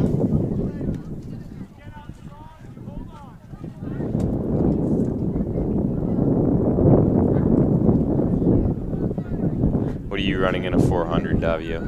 Right now or ever? Right now. Right now, run a 57 maybe, 58. I don't have too much speed right now. In 10K mode, so not exactly in 400 shape. All right, so this heat, we should have some pretty fast times. This is the final heat of 7. We got Bishop Brady. Yep, that's Stegmeyer of Brady, Merrimack Valley. Tapa of Merrimack Valley, Darrow of Oyster Oyster River, River. Ash of Sanborn, Davis of Kearsarge, Sawyer of Conant, Bagnato of Hanover, and Howlett of Prospect Mountain. Top seed in this is 50.3 for the home team Brady Ash. That is pretty quick right there. It's pretty quick. So, Which lane are we looking at? lane 4. Lane 4. Yep, and then one other athlete at 51.1, JJ Davis of Kearsarge. So those two should be right out in front.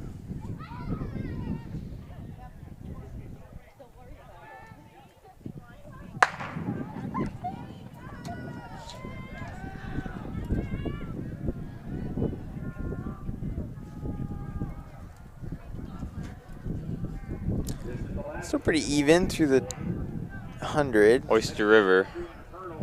Pretty Ooh, solid now start they're there. flying down that backstretch. Oyster River has made up the stagger in lane. Yeah, that's Doro of Oyster 4. River.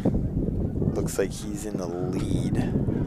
He did pretty well on the 100, I believe. Yeah, these guys are flying. It's gonna be a good race down this stretch. Looks like our 1 seed caught up on the stagger. He's Gonna got go right the down momentum, to it. and he is gonna take this one. Yeah, so that's Sanborn winning it.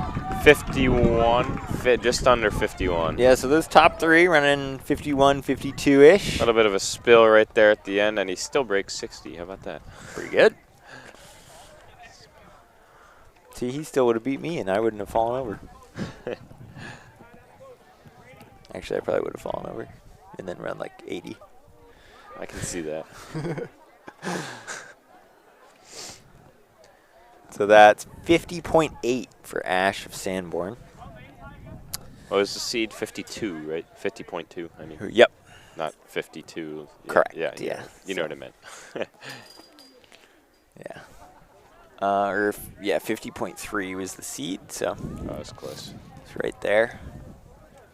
But yeah, all 8 in that heat under 60, even with the spill. So now they're putting the hurdles out for the girls 300. Starting on the other side of the track over there. Yeah, just by that This behind is that white tent. a surprisingly endurance event.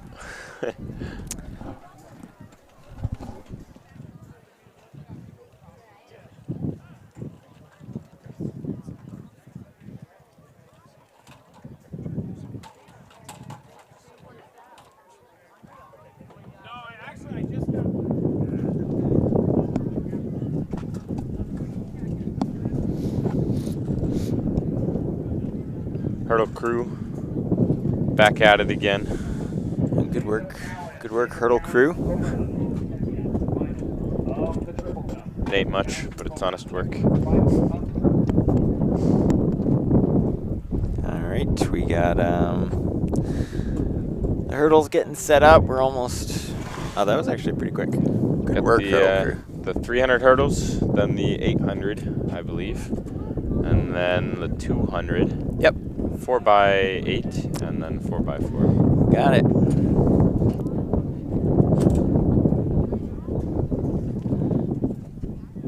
Yeah, like you said, 300 hurdle is pretty tough event. I think it's right there. Obviously, in these high school meets, we don't have the 400 hurdles, but that's usually the argument is either the 800 or the 400 hurdles as the hardest track event. So 300 hurdles definitely up there. I would know. I've run 300 hurdles. I did. I ran it once. How'd that go? Not great, honestly. Not great. I think it was just a dual meet with paper timing sheets, so luckily that time is not online to be recorded forever. Davia ran 4 minutes. No, I think I ran like a 36 or something around there. And the 300 hurdles. No, I didn't. I didn't. No, I didn't. I was going to say, I think you can do faster. Yeah, I know. I don't know what I ran. I think I ran under 50. That's not too bad. I'm pretty sure I did. I think that's pretty good. I was happy with it, honestly. I was happy I just didn't fall over. Because that was my biggest worry, was just face planting on the track.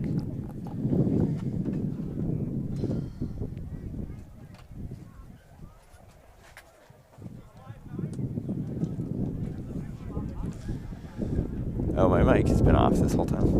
Oh, no, wait. No, it's not. Never mind. I was looking at the wrong one. What are you? Are you white?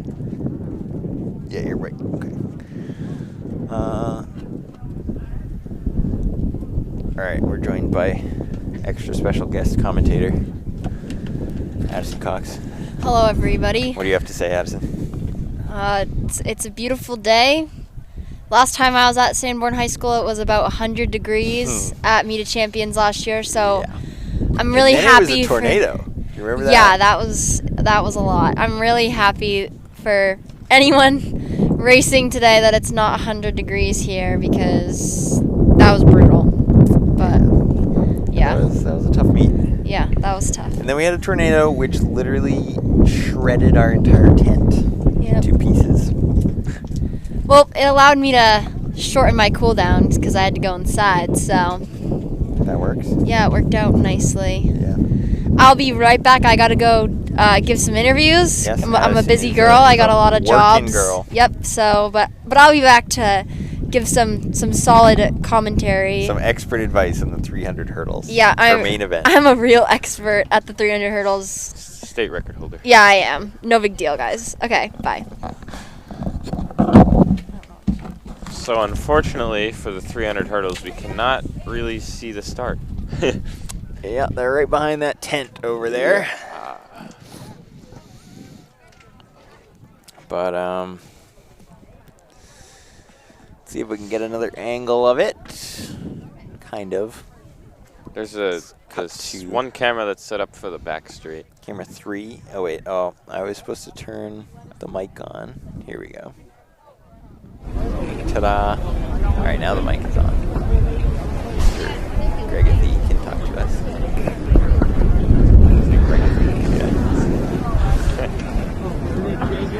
I don't know how I feel about that. What's your full name? All right, just waiting for the start of the 300. Looks like the gun is up. Set has been given, and they're off. So only 2 athletes starting this heat. Looks like Kenny of John Stark and Hopper of Hopkinton, I believe.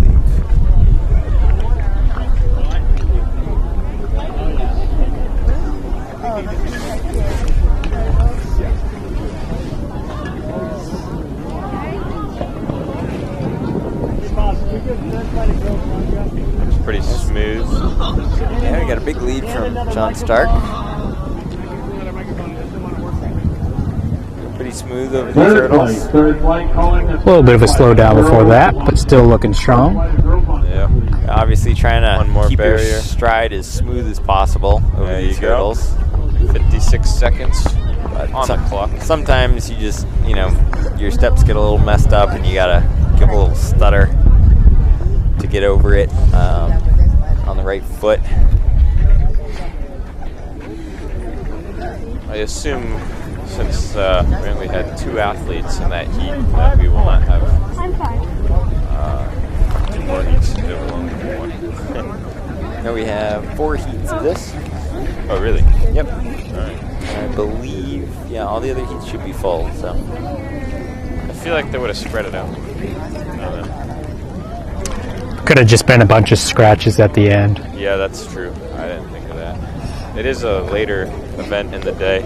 People are tired if they're doubling or doing other stuff. Things happen. I imagine these athletes, if they're doing the 300 hurdles, probably run 100 hurdles. And then maybe 2 miles. I'm just kidding. maybe the 400, or a lot of them also do some of the jumps as well. Yeah, a lot of your 300-meter hurdlers come from your mid-distance events, so a lot of times 300 and 400, even though they're back-to-back, that can be a pretty good source. 800 runners, and then, like you said, field events. And if you can make it through an 800, you probably can do pretty well in 300 hurdles. I imagine it's more similar than most people would expect. Yeah.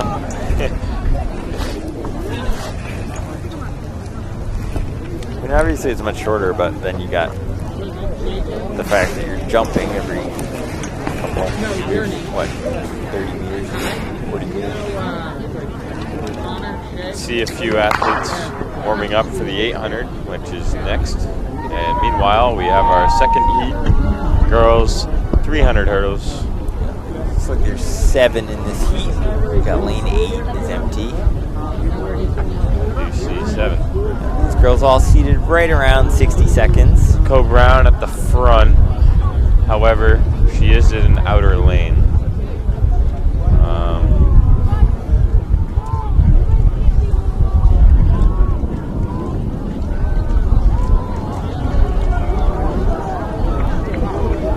Still looks like she's in the lead. Yeah, the stagger's a little bit shorter, obviously for the 300 because you don't have that first turn.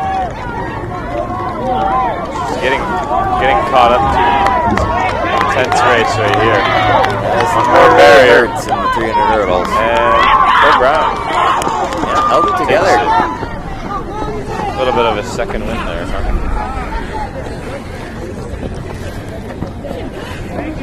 Heron of Co Brown winning that heat.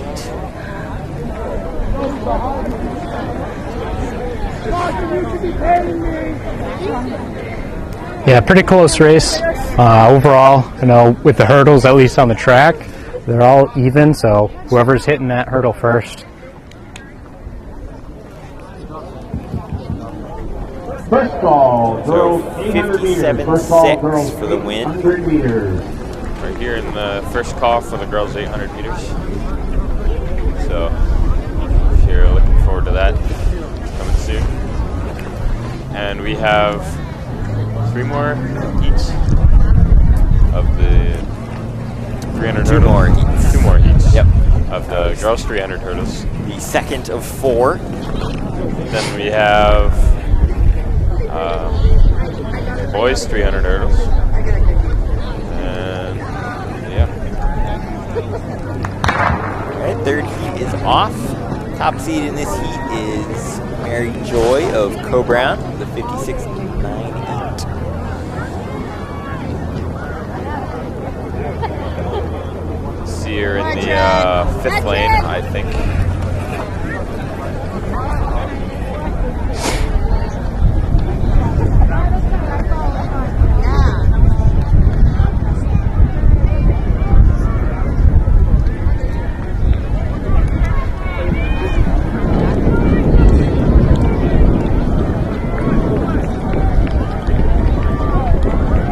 Bit of a stumble there. Trip over that hurdle. Looks like that gave Kenneth the lead. Now actually pretty even. So Kenneth out in front over the last hurdle. Kenneth takes it. It is Samantha of Kennett. The win. With a 55.07. Close heat. Second place, 55.5 for Thorne of Co Brown. Klarner of Hopkinton, 56.1. And a 56.3 from Ross of Co Brown. And then 58.6 and 58.8 for those last 2 Co Brown. River finishes it up. Very windy all of a sudden. Yeah, wind's really picking up.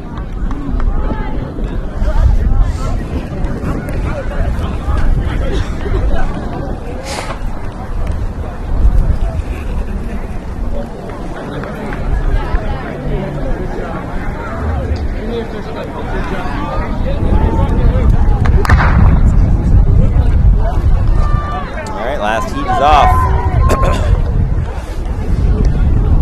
In this heat we have Messer of Kearsarge, Paul, Newfound, Chin, Lebanon, Trummel, Hanover, Cardi, Oyster River, Toscano of Monadnock, Edic Polo of Trinity, and Ballard of Lebanon.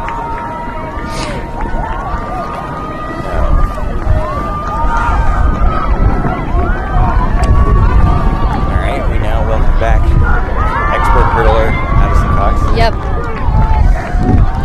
So, this is the finishing stretch. Just try to make it over the hurdles at this point, I would say. Nice clean last hurdle. Newfound. There we go. Oyster River out in front. She seems really happy with that race. Yeah, she pretty happy. Some carnage on the track. That's Stacia Paul of Newfound winning that, and then Erin Cardi of Oyster River, both sophomores. Awesome. I feel like the New Hampshire as a whole is pretty young here, like this year, all across the board, which is great to see. Really exciting. Yeah, we haven't seen a lot of fast times today from underclassmen. Yeah, a lot of talented runners, I think. It's good for the state, really exciting. Yeah, so Paul goes 50.7 for the win. That's awesome. Right around I know. Seat time. No, earlier Lars and I were noticing just how many freshmen were in each heat. It was pretty impressive. Yeah. Particularly in the 100-meter dash and the 400. Yeah, it's great to see. It'll be a fast couple years for sure. All right, so That's what you like to see. we're raising the hurdles up for the boys 300. How's it going? Doing all right.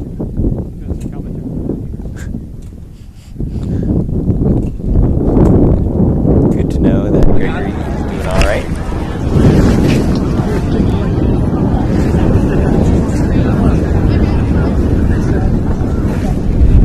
Chris Benson, Speed Sport Timing, checking in with me.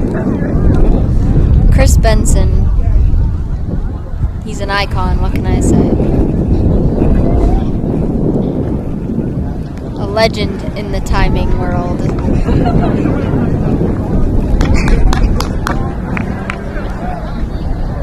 Getting ready. Results today can be found at Speed Sport Timing, which is sstresults.com. Getting ready for our first heat of the boys. All right, we have 7 runners in this heat. Lane 8 is empty. Lane 1, we have Nyland of Hopkinton, Pursley of Prospect Mountain, Thomas of Pembroke, Lupinacci of Co-Brown, Ball of Hopkinton, Siegan of Somersworth, I apologize for that pronunciation, Hubbard of Trinity.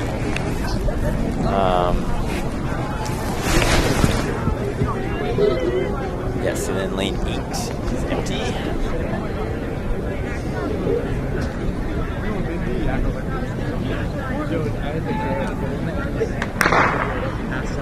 Good start.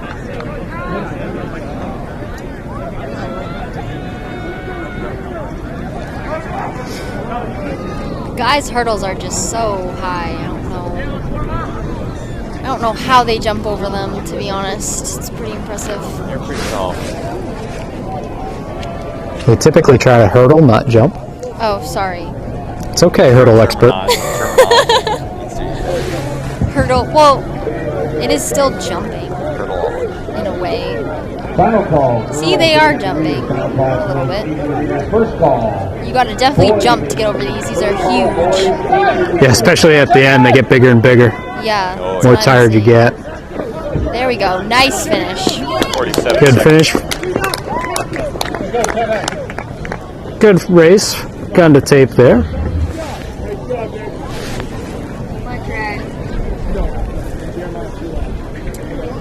All right, that is Siegan of Somersworth, 47.7, winning that heat. Lars, you want to try that? Sage. I don't know.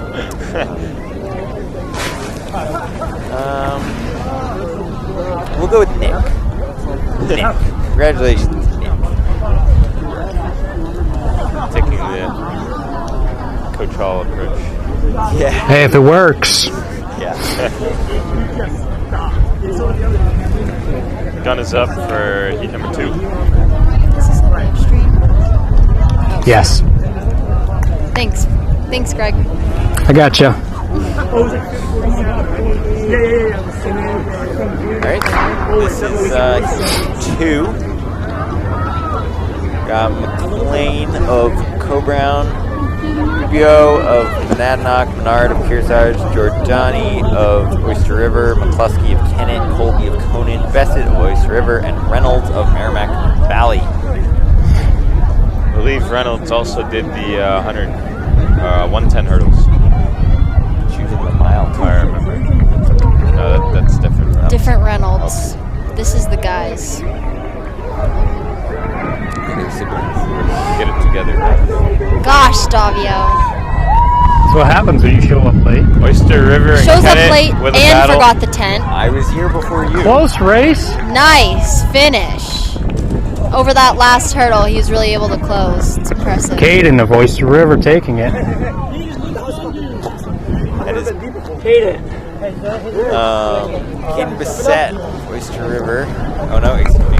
That's Caden Giordani of Oyster River. Micah Bissett, Oyster River. Sophomore.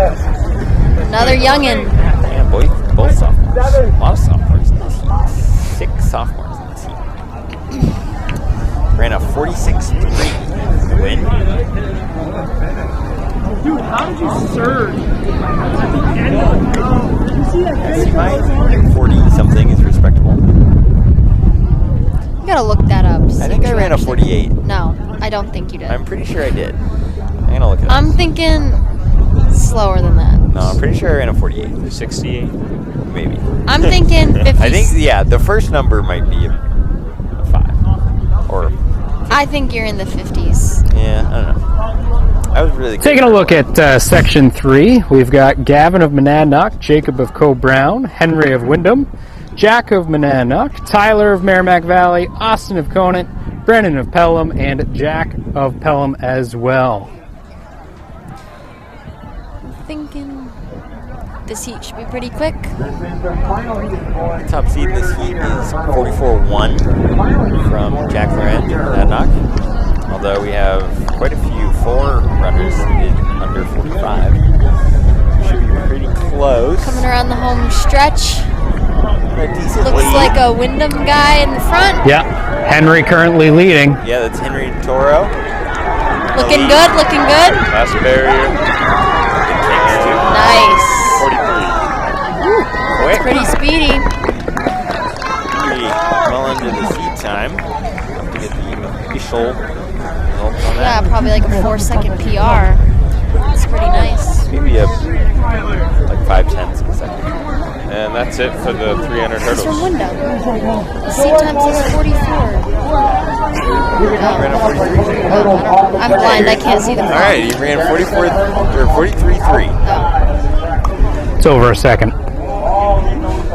Yeah, it's a big PR in the sprinting events. 1.2. Yes, congratulations. Sorry, I can't see the clock. I don't have my glasses on, so bear with me. All right, so that wraps up the 300 hurdles. The hurdle crew is taking them off the track right now. We got the girls 800 up next. We have 3 sections of the girls 800. Section 1, 17 athletes. Man. A lot for an 800. Yeah. Pretty big 800. Let's run through these pretty quick. We got LaValle of Bishop Brady, Delavella of Kennett, Pelletier of Derryfield, San Germano, Conant, Lipinski, Conant, Ishii of Merrimack Valley, Elazim of Trinity, Mooney of Newfound, Carpenter, Conval, Gafford, Raymond, Zick, Newfound, McNulty of Sanborn, Goodney, Hanover, Davis, Hanover, Rockwell, Sanborn, Karkek of Newfound, and Kennedy of Pembroke. No 11 or 12 in this, so just a couple girls short. 15 taking the line now. Pretty crowded for the 8. Pretty clean, looks like. Trying to file in. So most of these girls seated just over 3 minutes. So we should see the winning time right around there.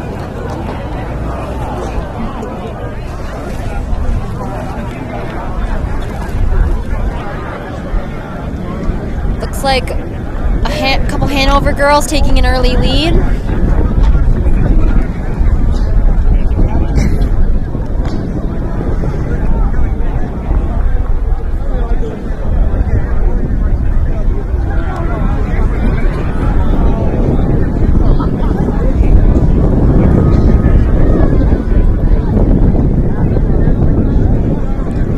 They are coming around. Pair of Hanover girls. Working together. Yep. Looking good. It's about a lap. It's getting a little windy, I guess. No, not cloudy too. Yeah, it's a little chilly now. I'm a little cold, not gonna lie. So, Alright, we're gonna go through the 400 in about 84. 2 teammates. Ella Goodney. It's Ella Goodney, followed by Heidi, both from Hanover. Looking Senior good. and freshman. Oh, nice. Oh, we're getting a push up the outside here. Go get him! Conan, I believe.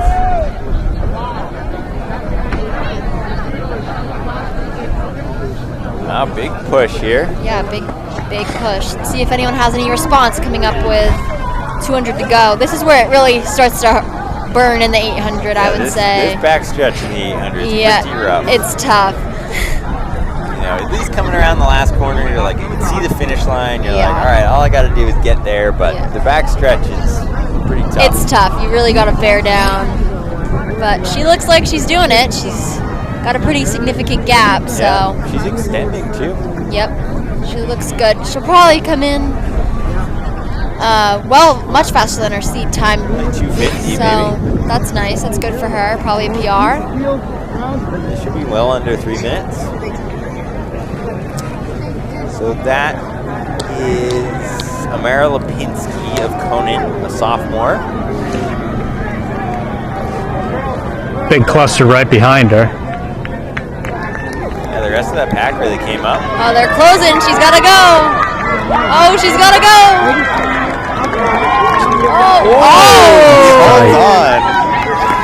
That was pretty close at the line there. Man, I think she still got it. Yeah, she'd have But really that was pretty exciting. Not enough real estate. Yep. Yeah, I think another For that pack. 3 meters they would have had her. They probably should have covered that move a little bit more. Yeah, if they had just gone a little bit, or if they had just tried to hang on a little bit more, I think they would have been able to blow by her in the last 100. But all right, here we go, section 2. That'll learn that. These races.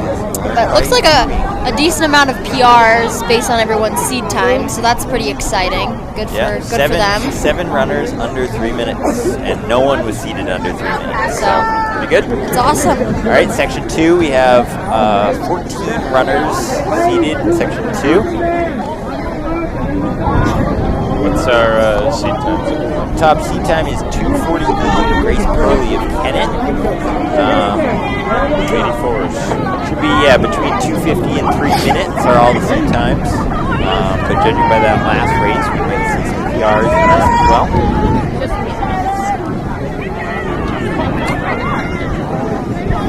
Gun is up. All right. Again, try to get out clean here. Good start. Not a whole lot of bumping. I'm surprised. Obviously, like, you want to try to get into the inside lane as quickly as possible, but you can't just cut right over because Yeah. you're going to take somebody out. So Kennett right to the lead. Yep, there Starting she the is. gap Nice. already. Nice gap in the beginning. yeah, big lead. This is the part of the race where you're feeling good. You're out hard. Yeah, 800 is easy. Just this part. Just Then after this, it starts to significantly get worse. Then you hit 400 and you feel like you've ran a mile. Yeah. Yep. I feel like probably, right around the 300. Like this, the front straightaway coming into the last lap is really when you're like, okay, this event is awful. Yeah. Well, personally, whenever I run the 800, it's an all-out sprint the whole way, so feels pretty tough with about 600 to go. Gap has not really So, grown. yeah, we got a good race going here, actually. Kennett leading, followed by a Conan athlete, then a Raymond girl, Oyster River, Hanover. Pretty quick first lap. We're at 80 right on the money. Grace Purley and So- Bella Nero. It's a little faster than the last heat, which is good for them. So 4 seconds ahead of their fastest seat time. let's see if they can hang on and see what happens. Yeah, typically you do see negative splits or positive splits, excuse me, in the 800. Yeah. Usually it'll drop 4 or 5 seconds maybe on the second lap if you don't fall apart too much. We've seen some Got a great pack on the back stretch. pretty big positive splits in the 8 over the years. Like me 2 weeks ago. Yep. Yep. I don't know what you're talking about. I always negative split. Oh yes, of course. All right. Got a great race here. Yeah, a few girls Coming up in on it. 150 to go. Let's see who'll take it coming off the turn. Anyone's race here. Yeah, four, really. 4 girls in this who could take it. Still looks like Pearly out in front. It's like, Oh, what is that, Raymond? Raymond girl coming down strong down the home Kylie stretch. Tomo of I think she's Raymond. gonna take it. I think she's got it. Opened up the stride and Oh, she's gonna be 240, I think. well under seat time right there. 241. Nice race from her. Good race from all these ladies. Yeah, it looks like everyone's running fast. A lot of PRs, which is a really good sign at the beginning of the season. So, ooh, Will fall right before the line. Not across the line yet. That's unfortunate. Across. There we go. There we go. Went roll at that point. Yeah, take that time to point out that in order to get a time, your chest region has to cross the line. So sticking a hand out won't help you any. Yeah. Can't just touch the line. Like Lightning McQueen in Cars 1. That was his tongue. It was his tongue, yeah. Well, he doesn't really have arms, so. That'd be kind of strange. Yeah, but apparently in the Cars universe, your tongue does count across the line. Not here at Sanborn. Fun fact. Well, with for Dobby. auto racing, it would be the front of your car, so that would make sense. Seems legit. Is his tongue a part thank of you, a car? Mr. Hall. I mean, if you want to look at other sports, there is speed skating, Yeah, they Winter stick Olympics. their foot out. Yeah, that's whatever hits first. Cross country skiing, they do their foot. Yeah. Yep. All right, third section on the track. The heater heat. See what they can run here. Top seed looks like 229, Kate Burris of St. Thomas. So let's see how far under 230 these girls can get. It'll be interesting. Kate Burris, state champion in middle school. Sweet. I remember I covered that meet. Fellow middle school state champ. I do, every year. I'm there.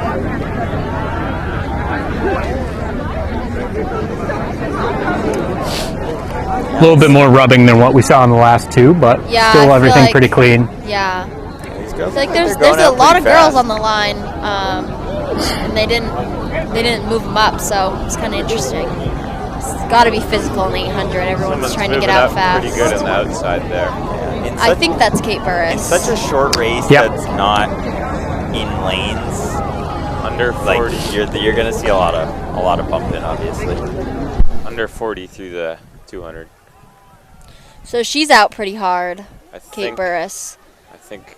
She's got a decent Oh, little yeah. gap on the pack here. Let's see if anyone's going to close it up in this last 500 meters of this race. She looks pretty good coming down the home stretch. Yeah, she looks controlled. Yeah. She looks nice and It's relaxed. gonna be a big race for second. It looks like, She's already looking around. unless she falls apart in the front. All right. Goes through in a gotta go. 73 mid, 73 high. Let's see if she can break 230. That's 226 pace, but like we said, typically you're gonna see a few seconds positive split on the second lap. I wonder if she was trying to be a little more patient, and then she didn't really go until the 200 mark, but looks like that gap might be closing a little bit. It's tough. It's getting a little windy too, so being out front. I think most of the Olympians say you should do it +2 positive split. Yeah, that's the general consensus. Yeah. So that would put her at 228. If she were able to execute that. All right, let's see. See See if anyone's gonna come up on her. 150 to go. She is getting closed on. She's got to finish. Go to the arms. All right. Got a girl from Kennett trying to close. Kearsarge I and think white singlet's gonna get it. I'm not sure what school I don't that know. is. Oh, I there we don't go. know. Sub Close, right to the 230. line. That's awesome. Wow. 228. I think Kennett gets that. Almost a photo finish. I do think Kennett got that. Is that Kennett in front? Yeah. That's Piper Lopashenski That's awesome. coming in with a 239. Followed by a Hopkinton athlete, I believe. Close finish. Yeah, that's with Kaylee those two. Stockwell. And then Burris in third after leading the whole way. That's a lot of work, though, out there in front. That is definitely a lot of work, and she was the one that made that race. Oh, yeah. An honest race. Yeah, and took it out in the 73. It's good to have somebody that is like, all right, we're gonna run a good pace here. Yeah, But- it stinks that she wasn't able to hang on for the win, but Yeah. otherwise I think the race would have ended up a little differently. So Lopushansky, 228 for the win. What was the second? What was the difference? It's, let's see, 221 or 228.80 and No, 808 and 808 and 814. That's really Pretty small. close. 0.006. 6,000th of a second. Wow. Pretty It was a tight great race finish. there. So, fast race. I guess our first boys 800. Getting their instructions now. I bet you this crowded of a line with the boys is going to get quite physical. Yeah, I think I'm thinking. the boys might put some elbows out. Yep. I have a prediction that we're going to see an early leader as well. All right, this is one of three again in the 800. We got 17 in this heat. Top seed is a 238. Is William Smoker of Plymouth. It's a young heat. There's one senior in this heat. Wow. And only 2 juniors, and the rest are freshmen and sophomores. Wow. So, 2 seniors. It's already strung 2 out, seniors, 2 so juniors. Yeah, these guys are going pretty hard. I guess I get half credit for the early leader. Right from the gun. That was a 36-ish, I think. Hard to tell. Pretty fast. Look at them and the clock at the same time. That is, what, 2:25 pace? So well ahead of their seed time, if they hold that. That's what we like to see, assuming that they can hold on. Yeah. Lead change. And going out that hard in the 800 is pretty risky because And he takes it back right away. that wall really hits you in the 8. There's not much margin for error. All right. 74. 74. 228 pace, that's what we just saw. Yep. So seated at 238. So if they can hold this pace relatively close, then they should have some PRs in their hands.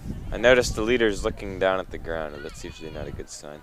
But I've seen a few people do that today. yeah, Got a great pack of guys, though. yeah, that's Should be a good race. Interesting to see who's going to finish. Oh, another lead change. Yep. Blue. Is that Summersworth, maybe? Kearsarge, I think. Kearsarge? Yeah, I believe it's Kearsarge. He's coming in. He's the 17 seed, but that's because he's coming in with no time. Okay. So the wild card. Well, he is taking off. Gonna have a time after so- this. 150 to go at 205. Here he comes. Go all the way. He might break 230. I don't know. It's going to be tight. Oh, here we I go. think he'll do it. Oh, Finish, he's finish, got it. finish. Oh, yeah. Got it. A Wow. ton left in the tank for him. Yeah, that was a There great we finish. There we go. 224. Awesome. Room to spare. Great races from these other guys, too. 227, He negative split 229. that. Awesome. He definitely negative split that. By a lot. Wow.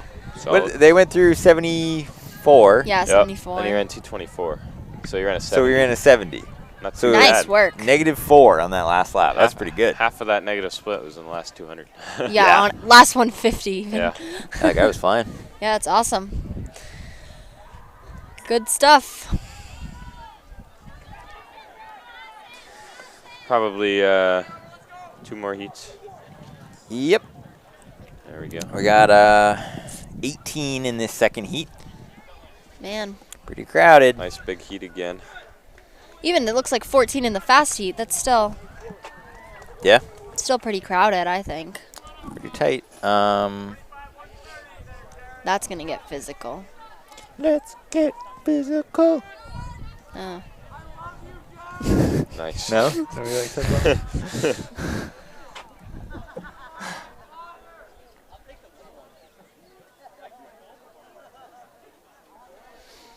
All right, I'm pretty crowded on this line. Yep. See, a couple people running in See a couple Hokas. Carbon plates. Carbon plates really taking over. I don't know about it in the 800, but Yeah, I don't know about that. I would definitely use it. 800 spikes. Gotta wear spikes. yeah. I think personally for me, the switching point's the 2 mile. Yeah. Yeah. Seems about right. I would even wear the Dragonflies in a 5K. Yeah, they're coming honestly. out with some pretty nice distance spikes, too. Yeah. So.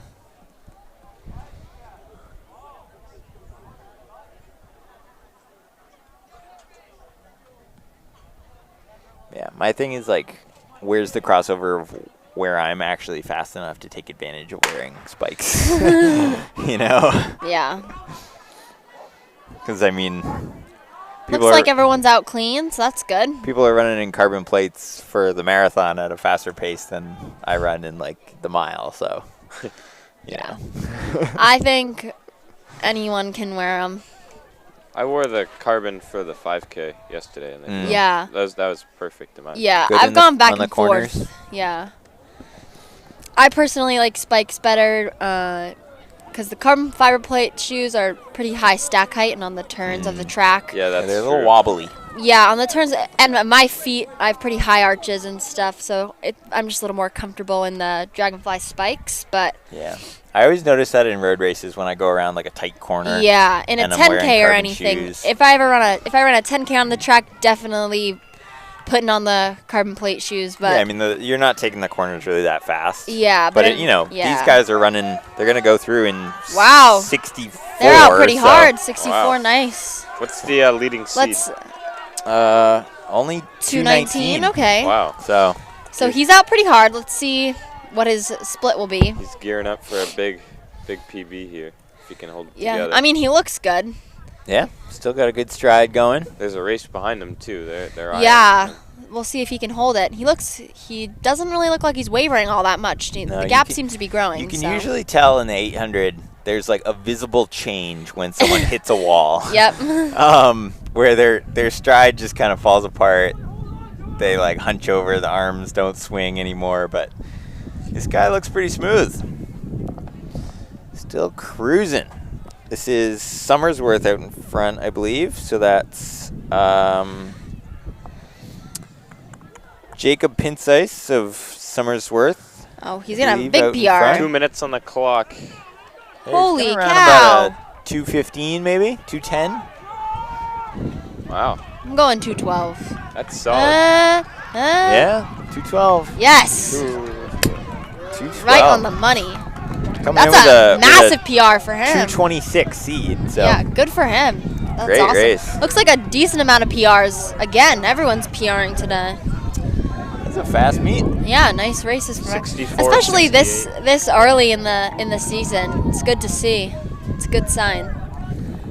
I think the weather is definitely helping in that. Yeah. We've had a pretty nice spring so far. So Yeah, it's been good like temperature wise. It's been a little windy. yeah, I Some feel of like it's the- always windy, but Yeah. at least it hasn't been like super cold or rainy or Yeah, you get some meets. knock I know on wood. That there could was one- change, but There was one Merrimack Valley invite I went to. oh, where I there remember was that. a I was couple probably inches of like snow 12 on the track. Yeah.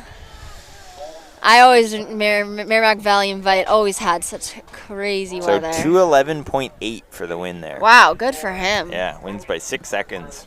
We have our fastest heat on the track. I think we have at least one sub-2 seed. Yep, that's Yep. Gandini, 158. So he ran the mile, correct? Yep, So he's he's doubling off doubling the back. mile, So yep. let's see. We'll see how that goes. I think he ran like 4:34 in the mile, I believe. Yeah, I think Yep. he's a pretty strong runner though, so he can probably handle it. Yeah, I mean we saw him at States last year do pretty much every running event there was. So That is Yeah, I think he'll still run triple well. crown in the yeah, D3. he should be able to handle it, and also It's good practice. Right, it's it's early season. You're kind of training to handle that load of doing multiple races in a day, because obviously at the state meet, that's going to be required of most of the top athletes.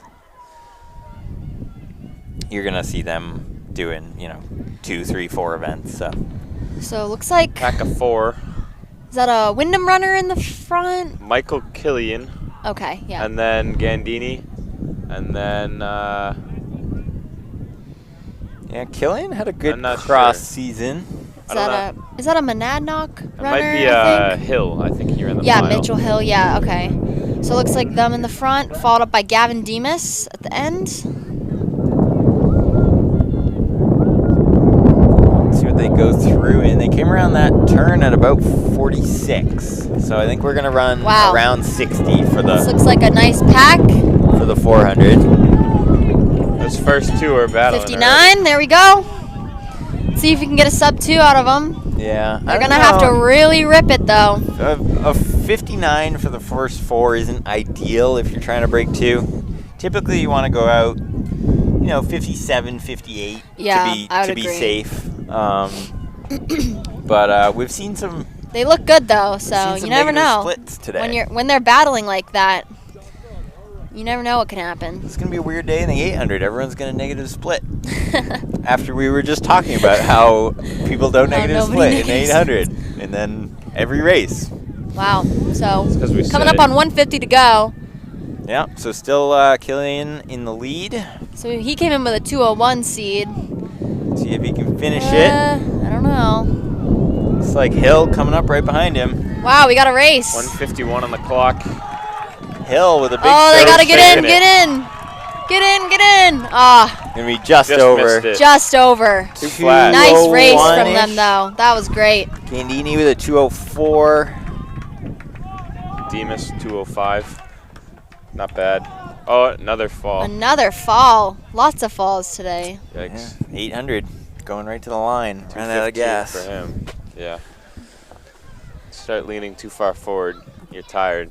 And there you go. Yeah. Can't keep the feet underneath you.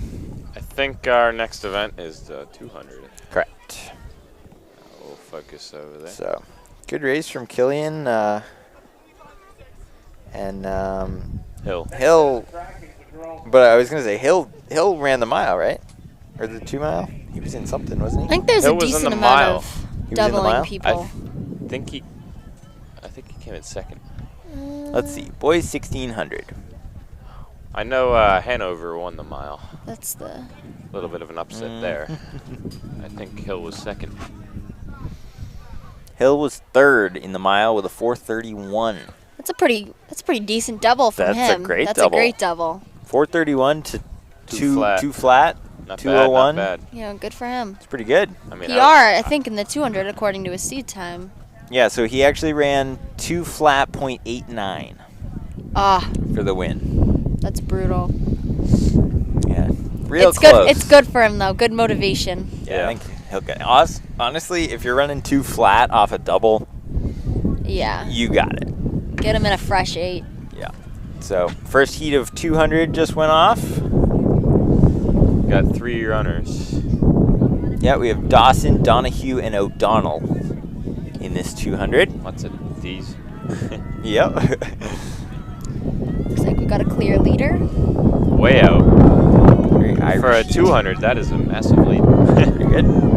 From Merrimack Valley. Nice finish. Here she comes. These runners. It's pretty quick. 31 seconds. Just over 30. Wow.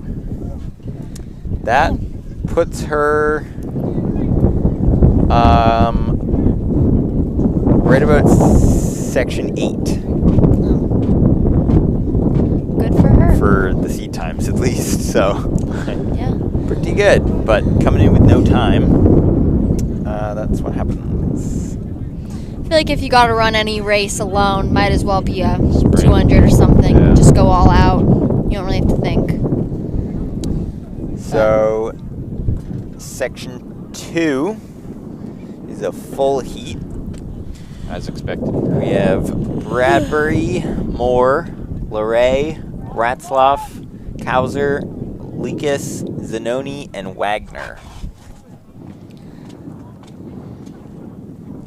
How many heats of the 200 do we have? We have 10 heats of the women's 200. They are standing up right now. Something happened.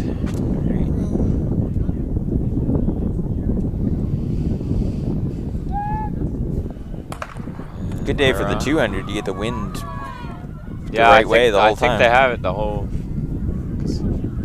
Yeah, that would be correct.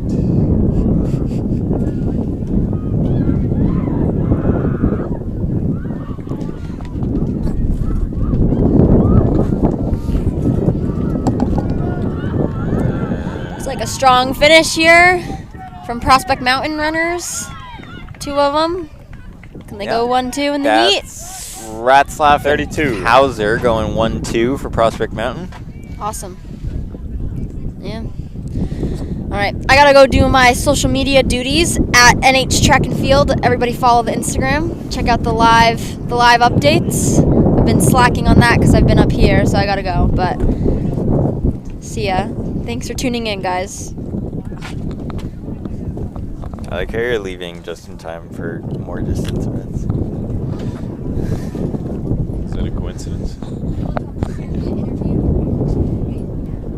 I think we should interview Davio for his 48-second 300 hurdles. You guys are still talking about that? Any questions? They don't believe me. Do you believe him? 48 seconds? Yeah. For 300 hurdles. Yeah. I'm pretty fast. Yeah, he was pretty multi-talented. Aha. I wouldn't say he was a standout, but Oh. you know. Well, that's why I only did it once. No, I'd believe that. All right, let's look it up. I'm gonna be really embarrassed if I look it up now, and it's like 65. Yeah, am I giving you too much I credit? thought you Yeah, said maybe. you wouldn't be able to find it. Speaking of stand up, they I gotta don't stand up. think it's actually online anywhere, but Oh, it's definitely online. You kidding Yeah? me? Yours Another it's stuff? some random dual meet. Another Yeah, it's stand online. up. Let's try to find it. Archives, Lancer, maybe. I don't know. You're young enough. All your stuff would be online. True. Actually, no, my like freshman sophomore year isn't really. Well, you just don't know where you're looking. Okay, All right, we got heat number 3 underway, I believe. Yep. that's correct. We have, what is that? Pelham and Newfound battling it out here. Jackie Tar. It's going to be a of tight Pelham. race here. Newfound is going to take it. That's There we are. Zoe North, I believe. 31. Newfound. Oh, excuse me. That's Isabella Valerie of Newfound. Once again, a lot of young athletes in this. They're all freshmen and sophomores. Pretty good.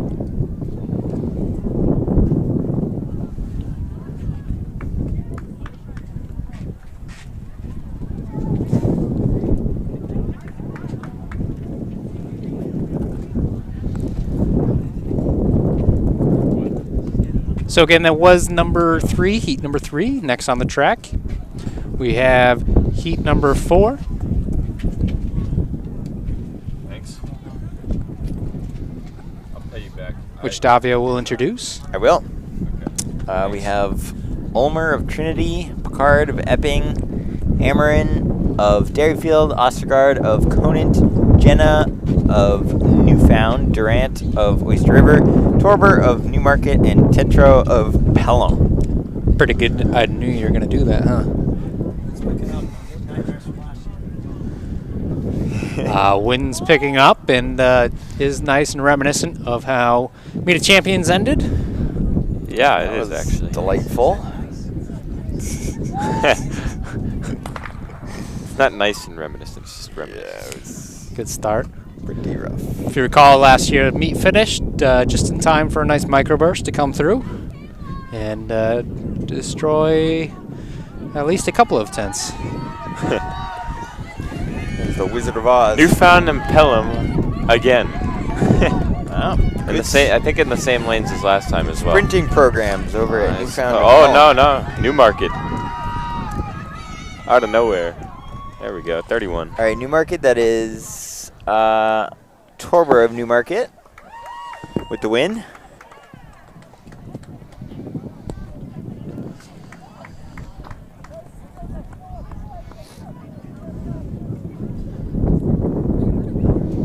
What year did I run? I don't even know. Torbor, 31.427. Picard of Epping, 31.65. I'm going to estimate about 62 minutes of this live stream have been 300 hurdles. Talk. Probably. All right, another clean start. Heat 5 underway. I'm looking at the middle two Did you introduce this one? lanes. In section 5, we have Shbola of Lebanon, Ladek of Lebanon, Madden of Hanover, Collins of Hanover, Arnold of Lebanon, Kane of Prospect Mountain, Hamilton of Lebanon, and Manudi of Pelham. Prospect Mountain and Hanover. Oh, it's tight. Hanover gets it. Hanover, just barely. That was a is, 30, I think. 30 high. Let's see. Madden of Hanover, I believe, with the win. Being in some of the outside lanes on this massive track might be kind of nice in some ways. Yeah, in the sprinting events, you get a nice smooth turn. It's a 8-lane track, first of all, and second of all, it's already got wider turns, so it's got to be pretty nice being in lane 8 in terms of that. A lot better than indoor. That's for sure. All right, next heat we have Claudio of Plymouth, Towers of Plymouth, Kiander of Pembroke, Hannon of Plymouth, O'Neill of Raymond, Glue of Oyster River, Gerlach of Merrimack Valley, Brogan of Somersworth.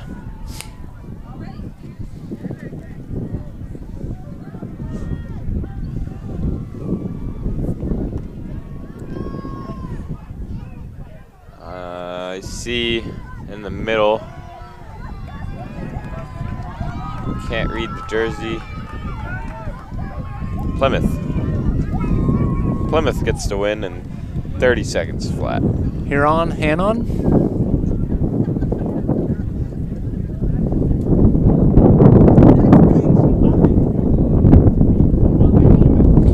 All right, section 7, we have Patterson, John Stark, Holtoff of Hanover, Toscano, Monadnock, Rupp, Conval, Hinsley, Pembroke, Murdo of Cobrown, Aho of Conant, Hennessy of St. Thomas.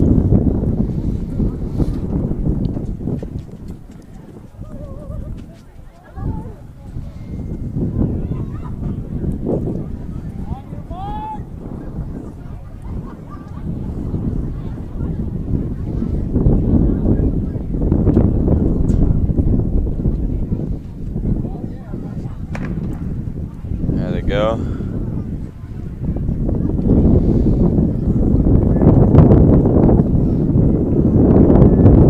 Hear that wind? That is going to be a tailwind for them as they hit this straightaway.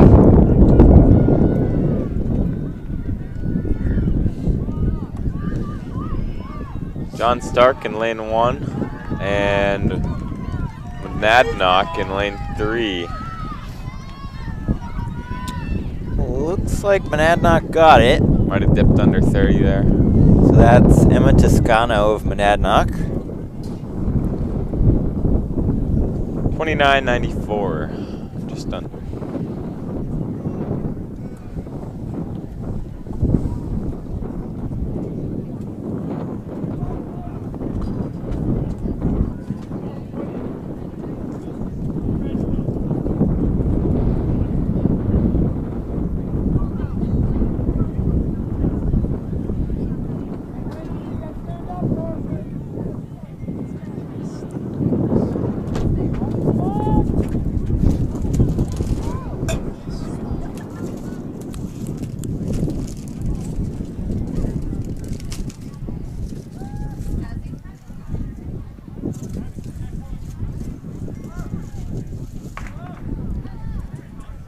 This is heat number 8.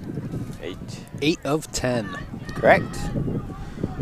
In Heat 8, we have Holderman of Kearsarge, Burdick of Merrimack Valley, Amiot of Pembroke, Lee of Hopkinton, Lee Johnson of Hopkinton, Bull of Conval, Salvatore of St. Thomas, and Wise of Hanover.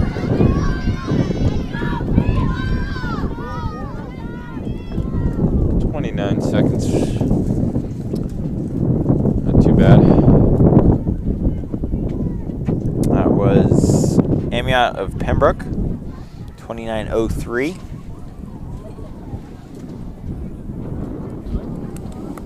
Can start seeing the boys heading across the field. Big herd. Quite a few runners in the 200.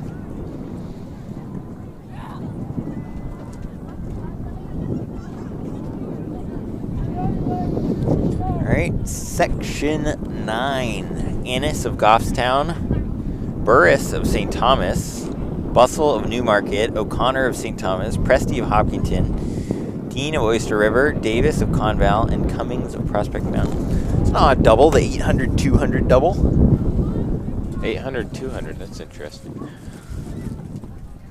Work on some speed.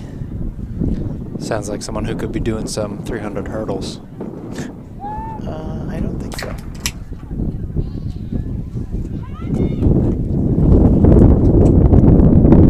That was me. I was an 800-200 runner. That's why I did the 300 hurdles. How many 200s you do? None. Wow. I've never run unofficial. I didn't even run the 400. Newmarket is... Oh, no. That is Hopkinton. Charlotte? Charlotte Presti of Hopkinton.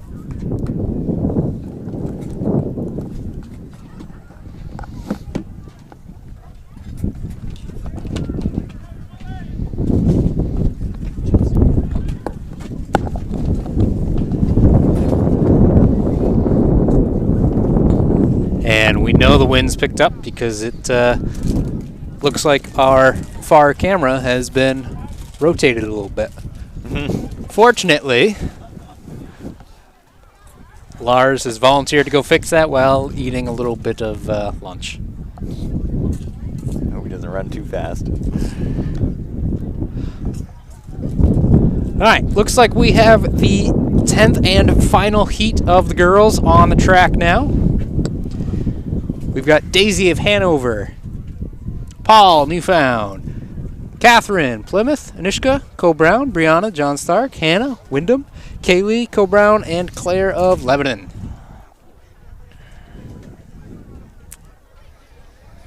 All right, my the host of my results is down.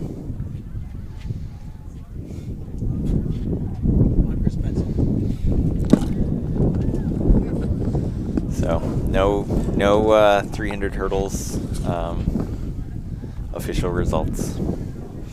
That can get sorted out pretty easily. I think you're just making stuff up at this point. It's all right. I got some records. I'll look through. Oh boy. This is going to be a great race. Oh, fair start. Shavda making up the stagger already, but making up the stagger on her. Is that Plymouth? Oh, this is going to be a race, last 100. That's Plymouth. Anushka Shavda from Cole Brown. Langdon from John Stark. Catherine taking the lead and taking the win here. That's 25-26. Oh, is that? Wow, that's pretty fast. That was Catherine of Plymouth. Yep. Coming across the line first. That's pretty fast. That's real fast. And some They got results, 26.027. Woo. They got that nice tailwind the whole corner. Catherine lures.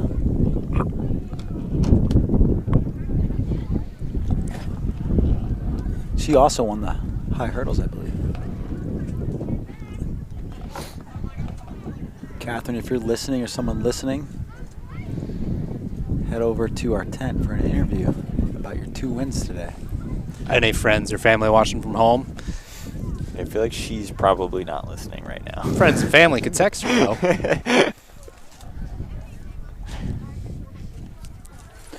Our 300-meter hurdle expert, Addison Cox, taking a food break versus doing the social that she said she was going to. And she could be going to get Catherine up here for an interview, too. Her brother's there. Hey, send a message to your brother to talk to Catherine to get her up here for an interview. We have Heat 1 of the boys 200-meter. Dominic, Ralski, Gabriel, Brogan, Henry, Patrick, Wyatt, Eli. And from the outside lane is Eli taking Heat 1. Heat 1 of 9.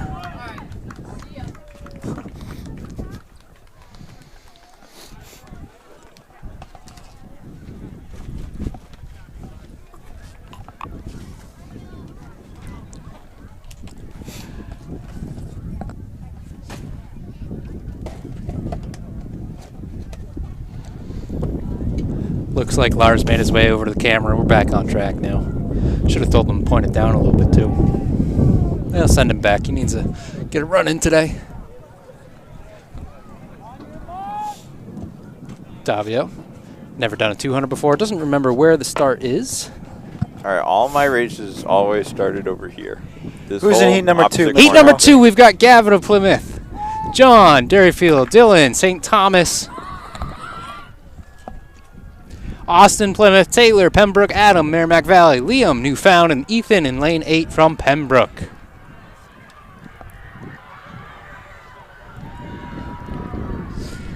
You know what? These heats are just as competitive as the fastest heats there are. Yeah, this is good for all these athletes. Newfound, Plymouth, St. Thomas. They're getting the early season rig going on. Oh, dude, it's over. You kept running 3 or 4 steps past the finish line. Hey, But run good through the job. line. The wind has also shifted. Seems like it's coming at them a little bit on the straightaway. It's New Hampshire. Wait a minute, things will change.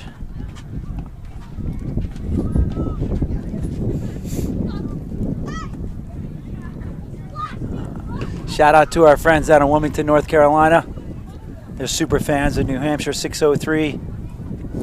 Dan and Pam Peretti, talking to you. This is a great track meet. 65-degree weather. It's balmy for New Hampshire.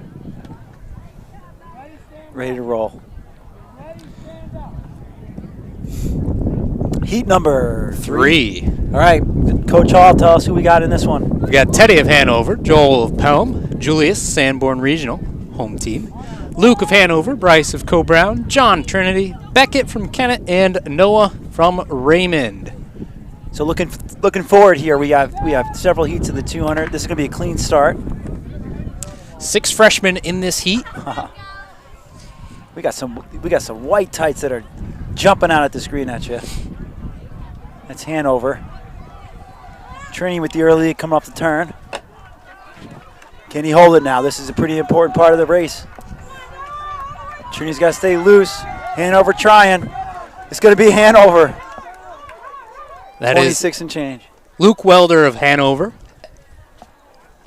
edging out John of Trinity. So those New Hampshire fans understand the 3200 was run this morning, and to switch it up, the 4x8 will be next, and then the 4x4. So we got a little bit of Relay City coming up next. Means we're almost done. Yeah, we're doing pretty well here. 3:05 will be done before 4 o'clock.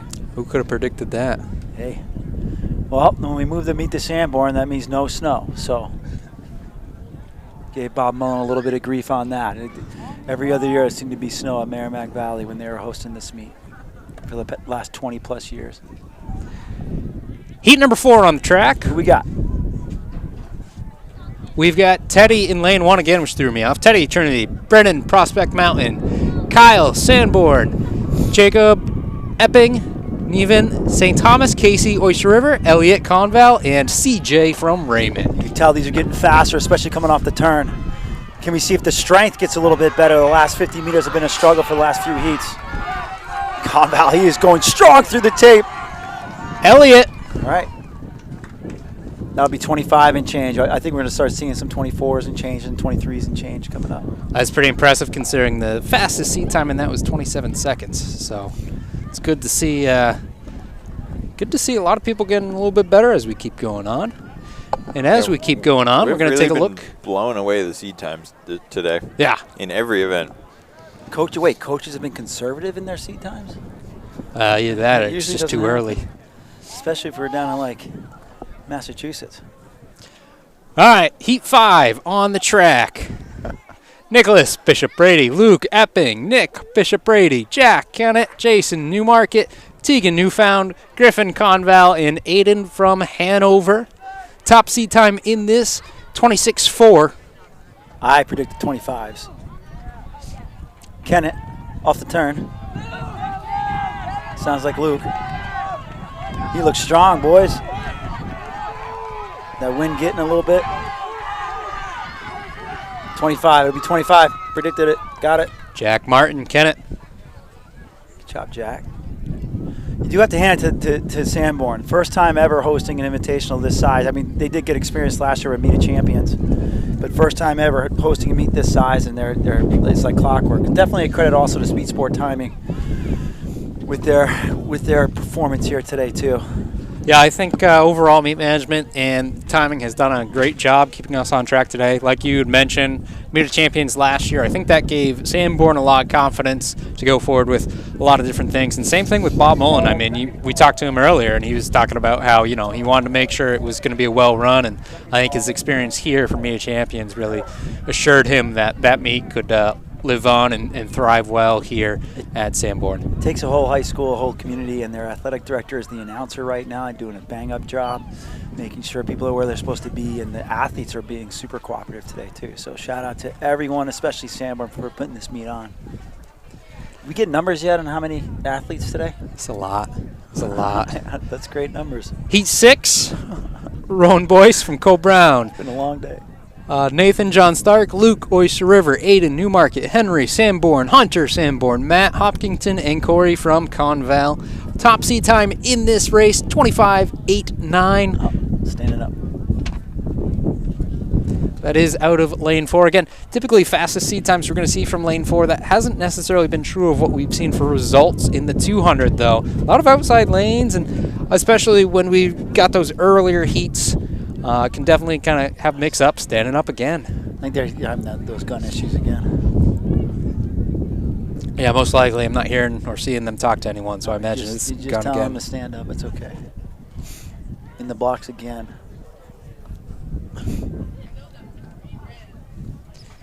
All right, well, let's take a moment here to remind our listeners this is NewHampshireTrackandField.com, powered by Runners Alley, coming to you from the Sanborn Invitational, the inaugural. Today's broadcast is generously brought to you by Alternative Sales, Restaurant Equipment and Design. Once again, this is the first year non-scored meet. Non-scored meet, kids are allowed to do 2 individual events and 2 relays. Outstanding performer will be voted on by coaches by the end. And featured events today are triple jump, shot put, and 1600. We also guarantee a new meet record with every race, or every event, I should say. They were announcing meet records, weren't they? Oh, yeah. Oh, yeah. It's the funniest thing. I was at Southern New Hampshire when they had their first meet, and every single one. All right, fair start. Every single one, meet record. Rowan Boyce had a good start on lane 1.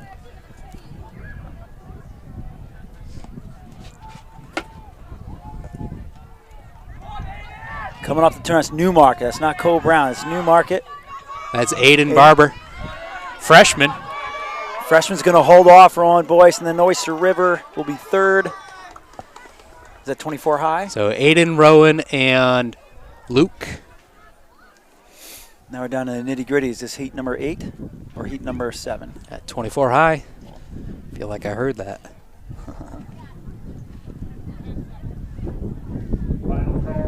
What do we got here? Heat number 7?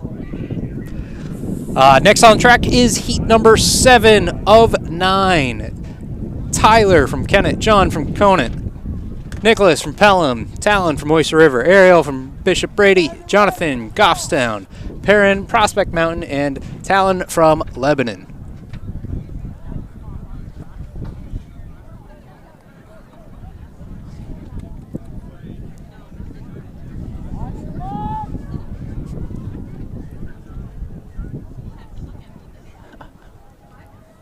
Feel like I'm commentating with the teenager. Coach Tim Cox, a little bit distracted, taking a selfie. Just taking a picture of you, Greg. You're in it too, buddy. All right, heat number 7. And while I do have a quick second, I would like to wish a very special happy birthday to a dear friend of mine. I won't say who, though.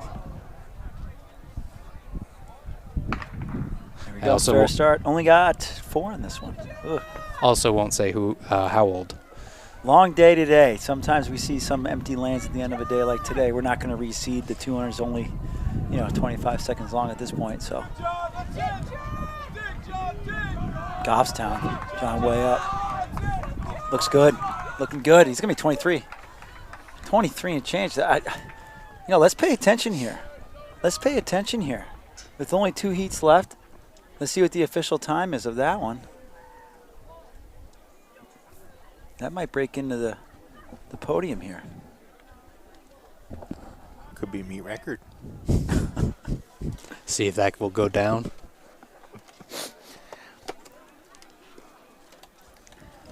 No times from that heat just yet. Gotta give it to Mr. Hall in this setup. How many cameras do you have working today? Just Coach a couple. I think I've counted 5. You counted wrong. Well, you have camera 5. Heat Here we 8. go. No times. Okay. Yeah, we I didn't get think I saw 23 and change there. So let's see how this stacks up with Heat 8. didn't get any times off of that one. Doesn't mean we don't have them. Means we don't have them. Heat 8, Stefan from Pembroke, Elijah, Oyster River, Jordan, Newmarket, Braden, Pelham, Taj from Hanover, Landon, Plymouth Regional, Nicholas, Pelham, and Jordan from Pelham. Fair start. SSTresults.com just wants to keep a little bit of mystery. Once all of these 200s are concluded, live results and that final list and ranking will be revealed on their website, SSTresults.com. Coming off the turn, it's Pelham. Pelham could go 1-2 here. Yeah, Pelham has a squad. 23 and change also, but the Goffstown athlete from the previous heat right now is sitting in 3rd, as long as the clock was correct. 23.93 for first place, 23.97 for second place on this heat. 24.48, 24.91 for. So a couple of times in the 23s. Final heat. Heat 9 already? All right, Heat 9. In the lane 1, we've got Matthew Corvo, Cole Brown, Jackson, Lebanon, Pooney from Lebanon, Seth Bayless, I think we've heard from him already, Merrimack Valley, Brandon Wyndham, Ethan Conant, Jack Bishop Brady, and Will Goffstown. I know Seth did an interview. Looking forward to watching that. Might have to pull him over. We'll have a few interviews up. Kids aren't quite in the routine of the big invitational of coming over for interviews. We're doing the best we can. Those usually come up either tonight or tomorrow. This live stream will obviously be available on replay on our YouTube channel. Which serves as a good reminder. If you win your event and we are at the meet, we want to talk to you. Come on over, find our tent. We'll give you a nice interview and get it up there. So Seth Bayless not in this heat. Yeah. From Lebanon, early lead. And he looks good, he looks strong. Conant looking like they're going to be second. That's going to be 22 and change, people. Pooney takes the win. Legit. In New Hampshire, times like that, keep in mind, New Hampshire's a little bit, we get a late start here in New Hampshire. The third week of March is when the 22:47. What? I think that's a meet record. 22.94 for second, 23.20 for third. Give us the rundown, Coach. Hold on. I got news. That is indeed a meet record. Wow. I have this encyclopedic knowledge of meet records. It's about a month of practice, and in 60 degrees or really 50 something right now. The sun's gone behind the clouds, and it's starting to dip a little bit here. But just in time for Relay City. We'll have one heat of the girls 4x8, one heat of the boys 4x8, and then we'll have several 4x4s. You see the girls taking the track now in this one and only heat. Oyster River wearing number 1, Hopkinton with 2, Hanover in 3, Cole Brown in 4, Conant 5, Prospect Mountain for 6, and 7 would be home to Pembroke. No Cole Brown team. Cole Brown has scratched.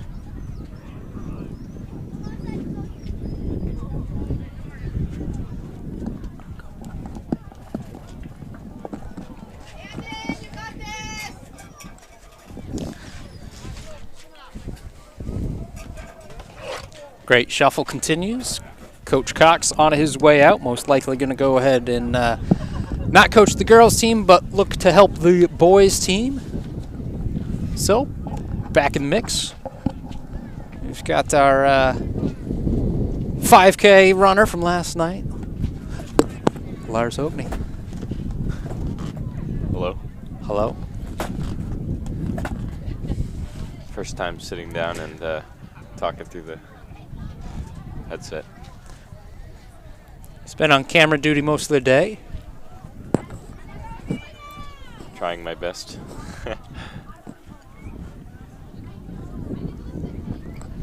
Ours, what'd you run last night? 15:10.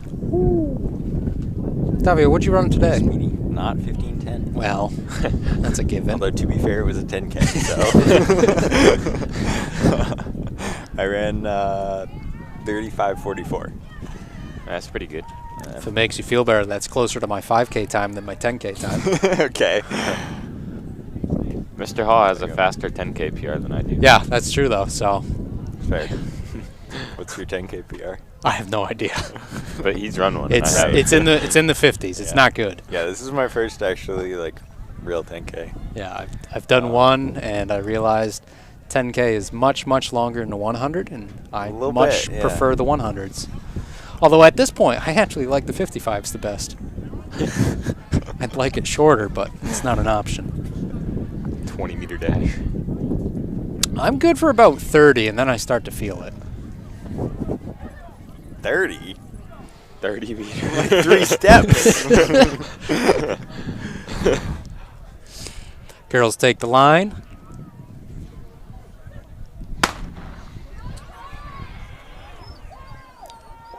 I believe that's Oyster River. That is Oyster River out in front right They now. should have a pretty good team in this. Yeah, you would think Oyster River would have a solid lineup for a 4x8.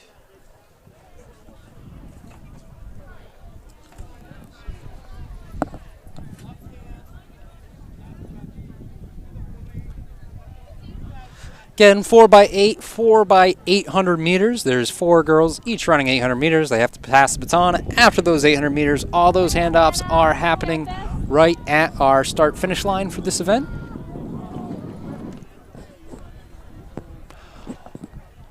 Oyster River looking pretty comfortable right now. Yeah, this is tough. The 4x8's, you know, typically at the beginning, it's your first race. But now all these athletes are coming off, you know, two events, so they're pretty tired. Hopkinton to the lead. I think that's Hopkinton. Could be some athletes actually just in the 4x8, I guess, right? But, Well, I know Coburn boys, that's the case. Yep. So I think they're looking to put down a pretty good time. Yeah. They got Gavin ran the 8, Yep. right? And then Ben Robinson. Oh yeah, He ran the 400. 400. And then Tyler and Aiden are fresh for the day. Yeah, they However, ran last night. They ran last night and got home at like 1 a.m. Yikes. So, all right, Oyster River's still trying to hang on.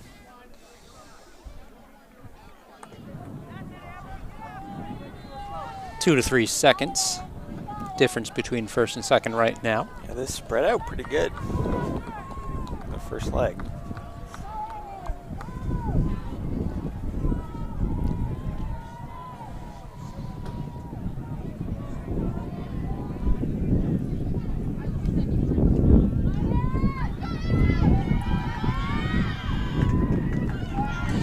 And Oyster River catching back up in time for the handoff. Yeah, big kick there. 2:30 on the clock right now. That's a solid time. 2:34 at handoff. Not good. too bad. We'll stay with the handoffs.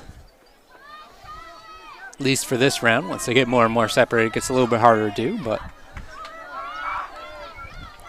taking a look at the leaders on the far side of the track right now. No real change there. Still sticking right together. Yeah, I mean, at this point into an 800, I don't think there's any reason for Hopkinton to try and pass, unless they're feeling like they're getting slowed down like crazy. Right. They are a little bit outside of Oyster River, though. Saw Yeah. there on that shot. I'd just sit there, though. That first 4, you don't really need to go. Relay races, it's more about the win than the time. So I would be happy to sit in, I think. But looks like I mean, if you got gas, though, you might as well use it. Yeah, goes for the pass or if now. you're fresh and you didn't race, Right. you can still pick up a PR on a technicality. Well, I think too. I mean, early season, you would expect your 4x8 to improve over the course of the year, but 4x8, you need 4 people to do it. You need 4 strong legs to do it. So if you can get an early season, good time, and then not have to worry about it, get a good seating this early on, I mean, any team that can do that, that opens up options for them later in the year to just improve individual times versus having to worry about that relay. Right. Every week you're trying to put your best people in the relay, get a time, so. Davio DeLuca on camera. That was Lars. Good try. One time it wasn't. I called out Lars a couple of times earlier. That was not Lars, so. I thought it was the 4x4 and they were going to do handoffs. Well, nothing happened. Bit of a gap opened up here. What was I going to say? Probably about 25, 30 meters or so. Let's see if that continues with Hopkinton in 1, Oyster River in 2 currently. Looks like making the move around Oyster River was the right choice. She's kind of opened it up. Yep, smart for her. I say they've got about 200 meters on last right now, so we can just see how wide of a gap this has become between these teams on the track. Yeah, obviously, we're saying sometimes like strategy calls or whatever, but we don't know how they're feeling. Like, if Hopkinton's like, oh, this pace is way too slow for me, I feel super chill, and they just take off, then, that's the right call. That was like 5:15. I don't think we're going to see any sub 10 today. But solid times can come through. Still a pretty big gap there. I think it looks like it's expanded a bit. It's about 100 meters on third. Third leg looks pretty strong for Hopkinton so far. I mean, it's only 150 in, but that gap's gotten bigger. Oyster River is a good anchor, I believe. So. Yeah, I think that's the miler. Yep, should be Haley Kavanaugh. Miler or 800? Miler. Mile. Yeah.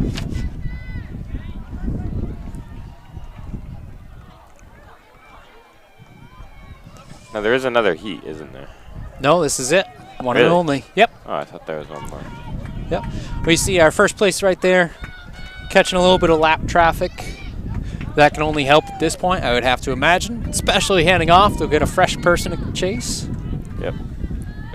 If you're in first right here, like, you're running by yourself, basically. It's hard to tell what, the pace is or how the race is going. So if you have people in front of you just to give you something to focus on, it really helps. She did just take a look back, so I don't know if she's starting to feel the burn or maybe she's playing it making safe. sure where Oyster River is. Yeah. Yeah, and that's where you're hoping that you got a coach or a teammate and can give you that info so you don't have to look back. A lot of times what I do is I just listen to people cheering. Yeah, you can kind of Try and tell gauge. how far the cheers are behind you. Yep. Yeah. I would always get frustrated when I, in a relay or something, and I run by somebody and on my team or whatever, and they're just like, "Good job." I'm like, I need some information. Or if they're saying like, "Go catch them," and then they speed up, it's like, "Oh, great." Yeah. 110 meters to hand off for our final leg. Yeah, it's good to have somebody telling you exactly what's going on in the race, because it's kind of hard to focus on it when you're running. I don't know what's going on. Just under 8 minutes here. I feel like clean handoff. I feel like in my 200s, I could always just feel if someone was next to me. I didn't need that info broadcasted. Really? Yeah. What It's weird how that talent. works. Yeah. 400, I actually had a pretty good feel for it too. And then 800s, I could usually see everyone in front of me, so... Did you run the 800? 4x8s. Oh. No, I was kind of not a nice 4x8 runner. I would be the leadoff leg, and I would slow everyone down and force them. I forced everyone to pass me on a turn. I apologize to anyone I used to compete against, specifically indoor 4x8s. I trained for the 55. I was the only eligible person left on the team. I did what I could. state record. What? Yeah. No. Yeah. That's wild. Was it the first indoor? No. Just like today's meet record. Right. That's what I'm thinking. No. No. What was it? I have no idea. Dude, it was 4x8. I don't know times. So we got Oyster River here. She's got, I don't know, 50 meters behind. She's Bell got lap, 9:10. a lot of work to do, but it is possible. We'll see here. She's got hip number 3 to chase for a moment if she decides to. That's a pretty ambitious start. Davi, I'll let you know. I did have 2 legs who were under 2 minutes pretty well. So That helps. yeah. I have 2 the state legs. record right now is like 7:48, isn't it? Yeah. Jeez. Don't get me wrong. It got beat, but Jeez. it got smashed. I saw like the national record the other day. Their slowest leg was 155. 2 guys under 150. Oyster River with a little bit of a kick here, closing that gap Yeah, ever she's so catching up. slightly. Down from 50 to about 25. Not sure. I think she might have it here. She's got more. She's definitely coming up on it. Oh yeah, that Oh, speed's yeah. picking up too as she Oh, gets the yeah. pass on Hanover. She's got the momentum over. She is I think we got a race cruising. coming up here. Oh, Oh my. boy. Coming off the turn, Oyster River. She might catch her unaware too. This She is doesn't where- know she's coming up. The other 3 teammates are on the sidelines going wild. I don't think. Oh, Hopkinton kicked it Hopkinton in. finishing it no. off Held it though. off. It was close though. Valiant effort right there. From About a Oyster River. 10:29 and a 10:30, so pretty impressive. Great run. A good last leg for Oyster River. But Hopkinton just holds her off.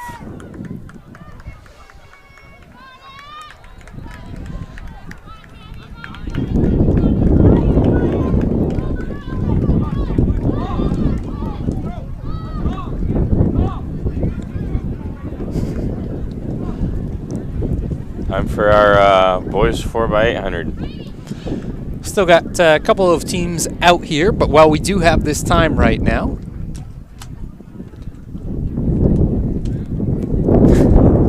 once again, this is NewHampshireTrackandField.com, powered by Runners Alley, coming to you from the Sanborn Invitational at Sanborn High School in Kingston, New Hampshire. Today's broadcast is brought to you by Alternative Sales, Restaurant Equipment and Design, local business right here in Kingston.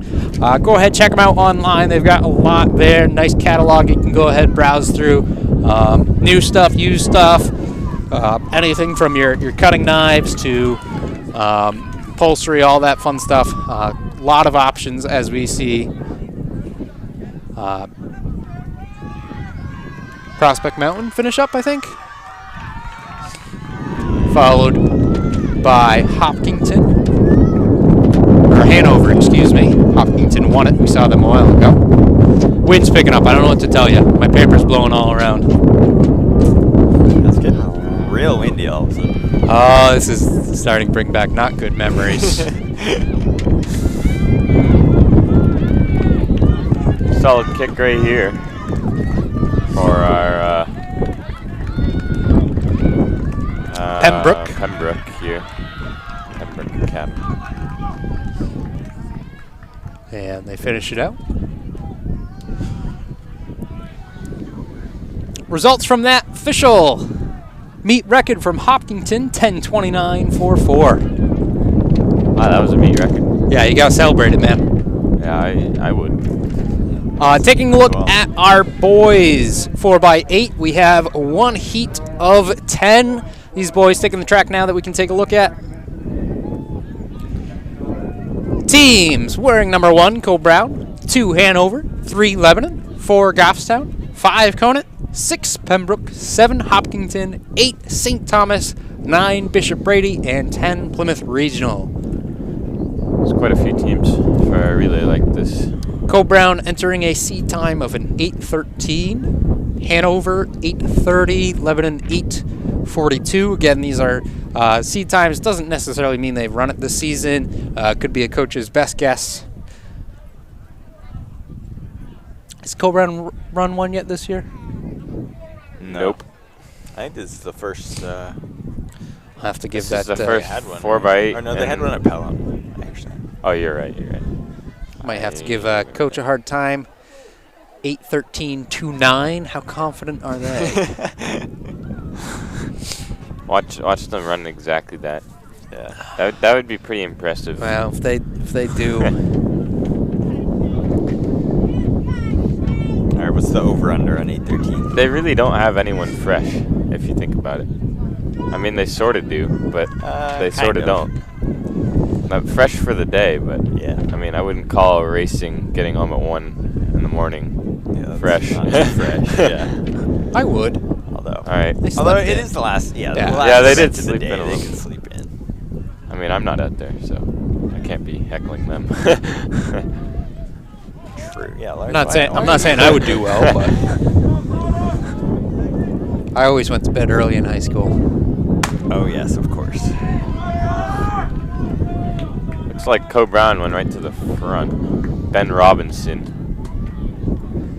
He's an up-and-coming track athlete. 4x4 runners, girls, 4x4 runners in the country. We'll be combining the heat.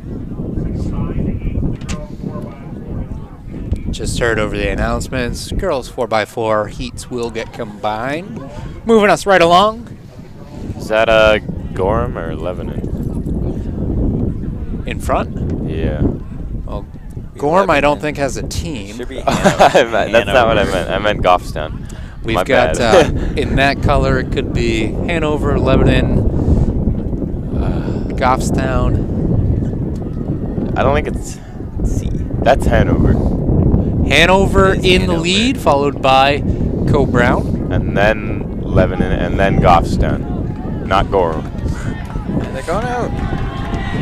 Not too fast, Not too but fast. not ridiculous either. 67, 65-ish for the leader. See if Co Brown can close that down a little bit. Yeah, it's a little slow for leadoff for the top teams, but see how they finish this.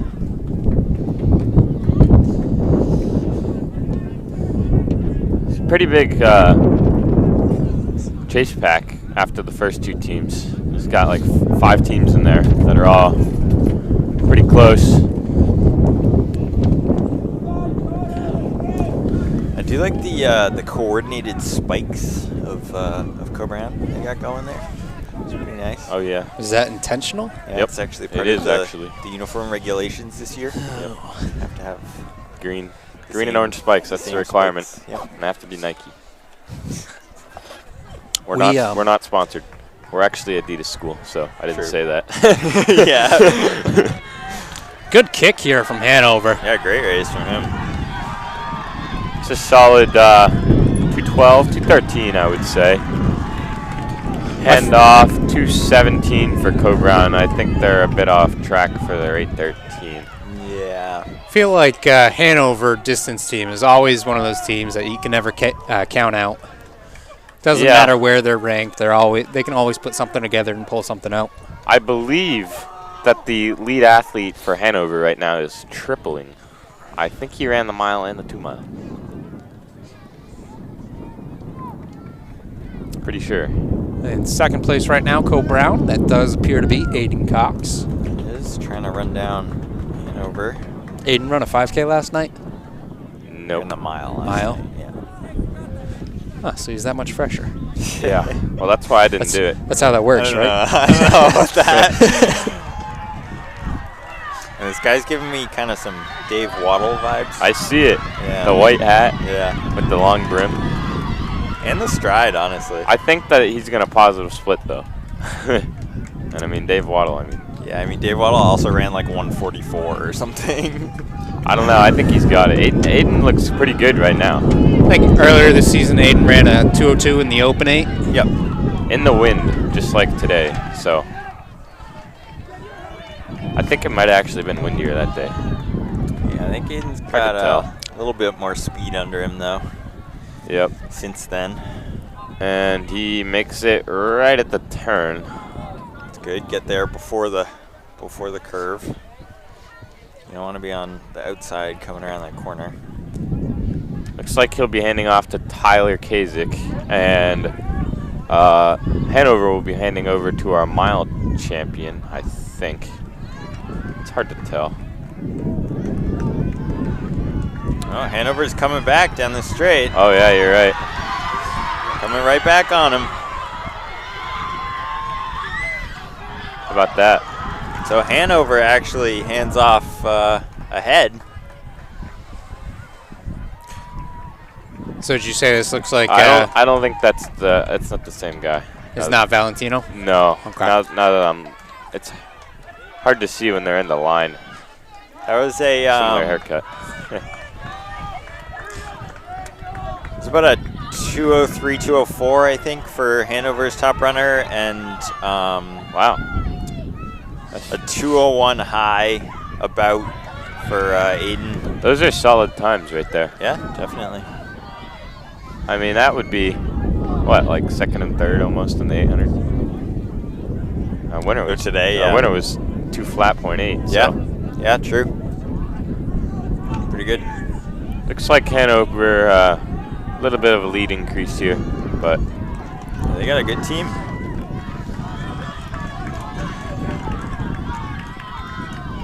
Crossing at 520. Going through just over 60. So Hanover first, Co-Brown second, about 4 seconds behind. Yeah, I think Hanover went through about 59, 60 to the 4. Two teams have a pretty good lead now over third place, which I believe is Lebanon. the lead is no longer growing. It might be shrinking a little bit, but it's, I don't know, looks pretty stable. Yeah, they're about the same.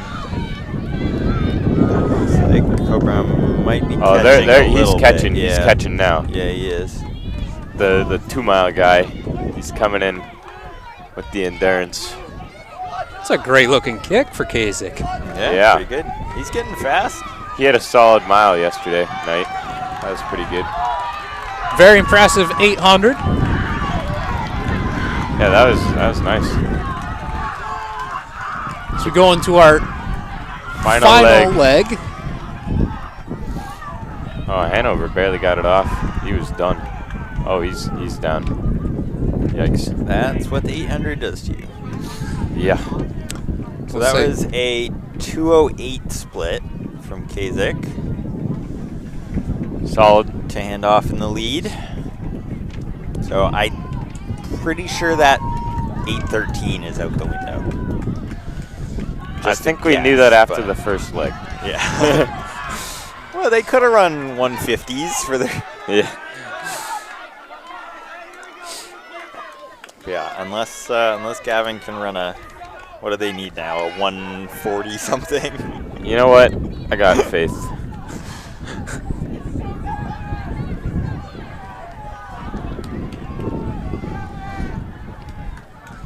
Gap has closed. Co-Brown 1, Hanover 2. Co-Brown they both look really controlled right Yeah, now. they're very smooth.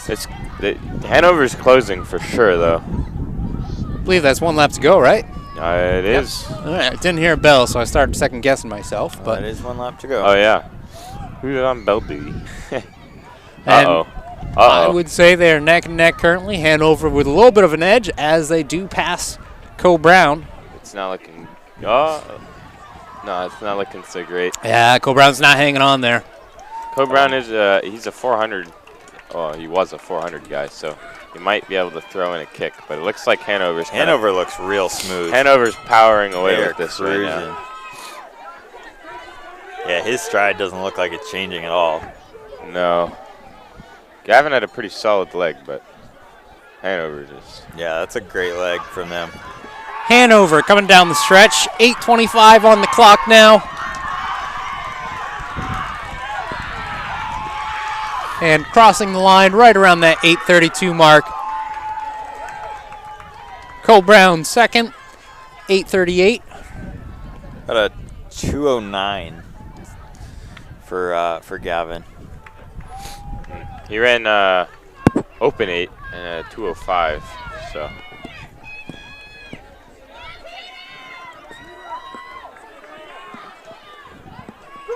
That's a tough double. 800, 800. Looks like we've got Lebanon now, third place. He will also be in the 4x4. Really? Yeah. Wow. Yeah. I think he'd calm down a little bit there with that kick, but all the power. Goffstown. That is a good point. It's a lesson for later, I guess. Pembroke finishing up. And get the time. Yeah, I suppose. Conant crossing the line. And here is our female 4x800 champions, Hopkinson. I think, right? Yep. Yeah, okay. Didn't say it yet. Hanover boys 4x800 with a new meet record. Here we go, Hanover. What was their time? 8:20 something? 8:30 something? It was right around that 8:30 mark. That is what they were seated. They're seated at 8:30. I believe it was like 8:32 or something. We'll get official results shortly. It's a good time. So, Colin Salmon from Newbury Park runs a 3200 and 832. That's ridiculous. That's your perspective right there. St. That's Thomas crossing the ridiculous. line. Because, like, Bishop that's a Brady. pretty good 4x8 time, you know? Yeah, that's solid right there. That's pretty crazy.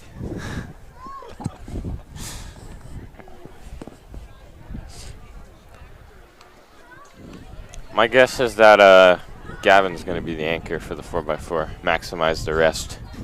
If I was him, I would be begging for that anchor spot. Yeah, I would too. Either that or lead off, just get keep it going. over with. Yeah. Like, I wouldn't want the middle. Yeah. He does have the girls 4x4 in between, Yeah, give him a few minutes. so that's nice. Got Plymouth finishing up now. So, yeah, he should get, I don't know, maybe 10 minutes of rest total. I imagine there's If a he's few other runners also doing the same thing, 4x8, 4x4, so Yeah, they should get around 10 minutes. Yeah, it's pretty interesting with the two relays back to back at the end of your meet. I mean, everyone's already tired from doing their events. You've got some guys doing both events, and some teams are a lot bigger than other teams. You got a small team, and you want to have people going in both, and it's double duty for a lot. Big team, you might be able to pull out someone fresh or fresher. Official times from that race: Hanover 8:32.66. New meet record. that's like a lot of meet records today. Quite a few. Is this the meet record for most meet records in a meet? Unlikely. I think it ties it. For I would have to imagine there are meets with more events. Oh, that's true. That's true. Other states participate in different events. Yeah, like Hammer throw. Hammer throw. 5K. 400 hurdles. 400 hurdles. Well, 400 hurdles replaces they would the replace the 300 300 hurdles. hurdles. True, yeah. That's I true. was Steeplechase. DMR. Oh. That's a good event SMR. right You could have a multi. there. SMR. Shuttle hurdles. Decathlete. All right, girls 4x400 have been combined into one heat. This is the announcement I heard earlier, which means the data I have does not help whatsoever. That's one way to put it. Looks like we have Newmarket in lane 1. Hanover, maybe. Yep, Hanover, that's Hanover. the second spot over. Co-Brown is the third. Blue is the fourth. Not sure who that is. Fifth is Kennett. 6th, 7th, and 8th are all navy blue. There's a lot of navy blues. So those navy girls blues, here we could be today. looking at MV, we could be looking at Plymouth, we could be looking at Sanborn, although it doesn't look like... Oh, nope, Sanborn did have a team Plymouth. entered. I don't see a Okay, so after Sanborn. Kennett is Plymouth, and then Merrimack Valley. Yep, Okay. so that... And then Conval's 4, Yes. yep. Yep. All right. Yeah, Conval in between Co-Brown and Kennett. Oh, we're missing lane... one of the lanes. 1, 3? 3, and that's 4. it. No? No, Oh, just no, 3. just 3. Yeah. Newmarket, Hanover, Co-Brown, Conval, Kennett, Plymouth Regional. and Merrimack Valley. One of the most exciting races. Girls 4x4, only one heat today. Winner of this heat will get a meet record. 4x400 meters. 4 athletes, 4 girls right here, all doing 1 lap here at the inaugural Sanborn Invitational. Sanborn Regional High School, Kingston, New Hampshire.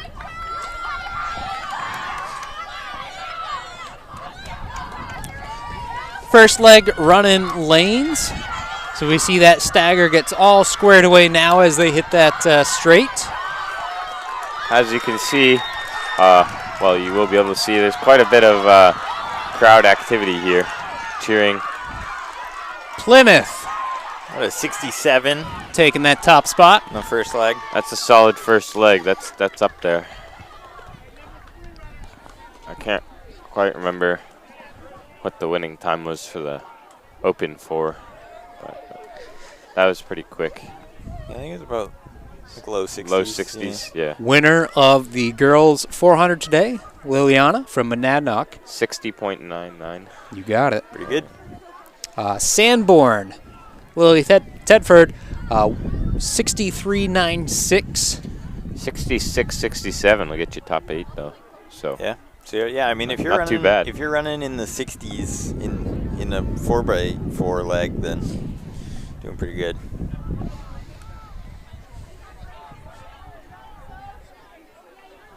Took a quick look back Plymouth still in the lead. ahead of Kennett and Hanover.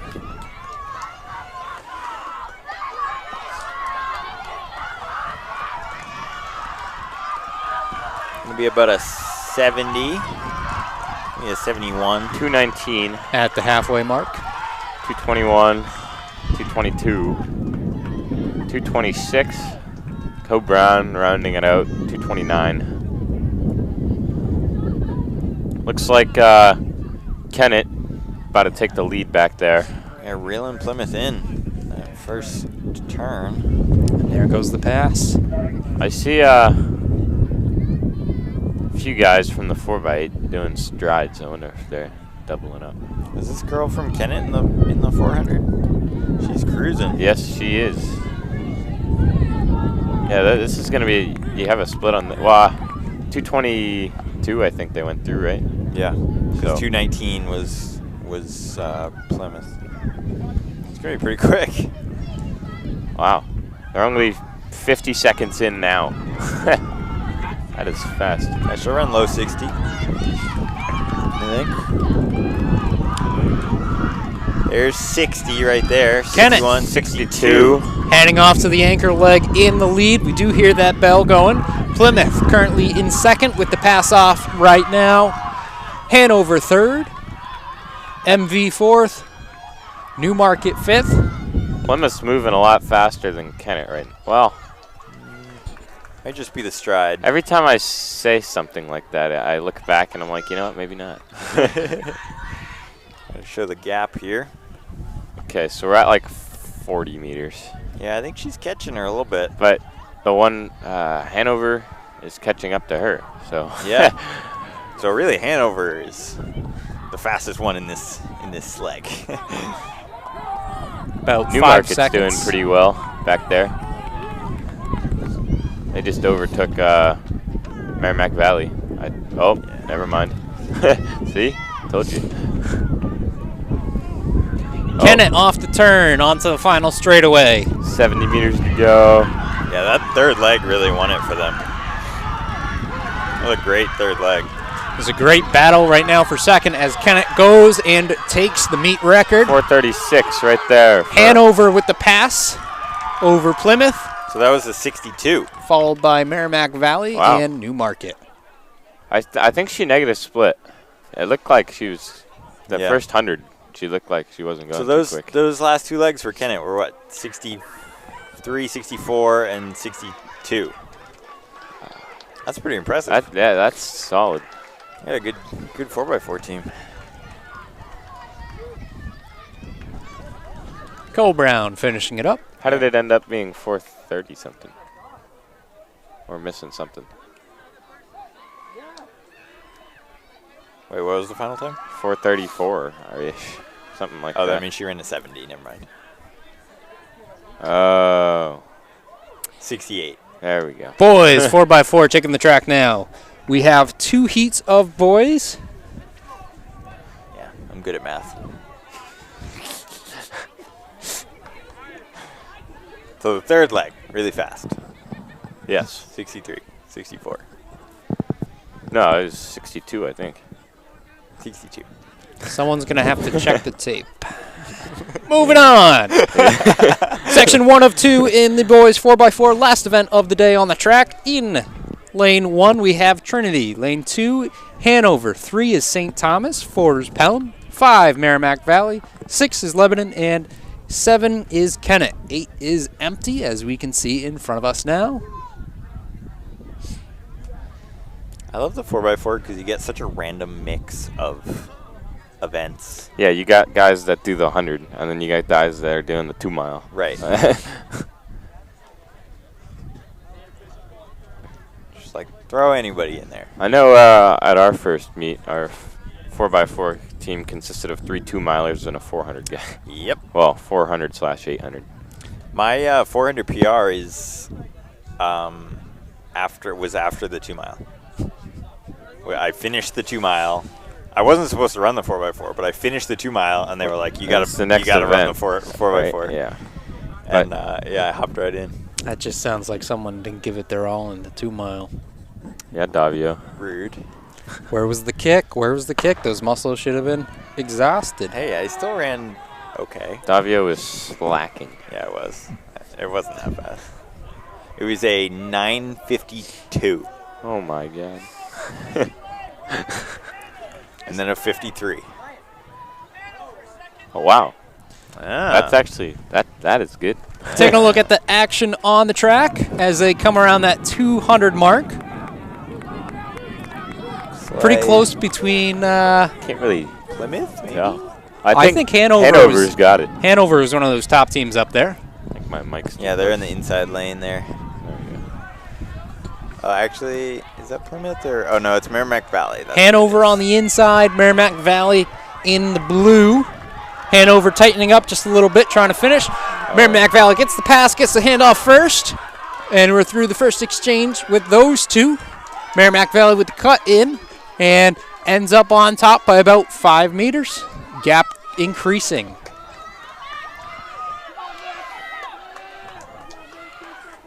Looks like that lead is closer to 10 now. Uh-oh, we got, okay, there we go. Merrimack Valley, Hanover. Want to say that's Kennett in 3rd, Trinity in 4th. Saw a few guys didn't merge in right away. little See it every year. Yeah. I always love like coaches chasing people around the track. Yeah. Like, cut in. Cut in. They're like 200 meters in. Yeah. They're still in lane 4. There goes 3 seconds. Yeah. Merrimack Valley going to hand off after giving them about 20 meters. Clean enough handoff. Same could be said about Hanover and Kennett. Kennett going wide.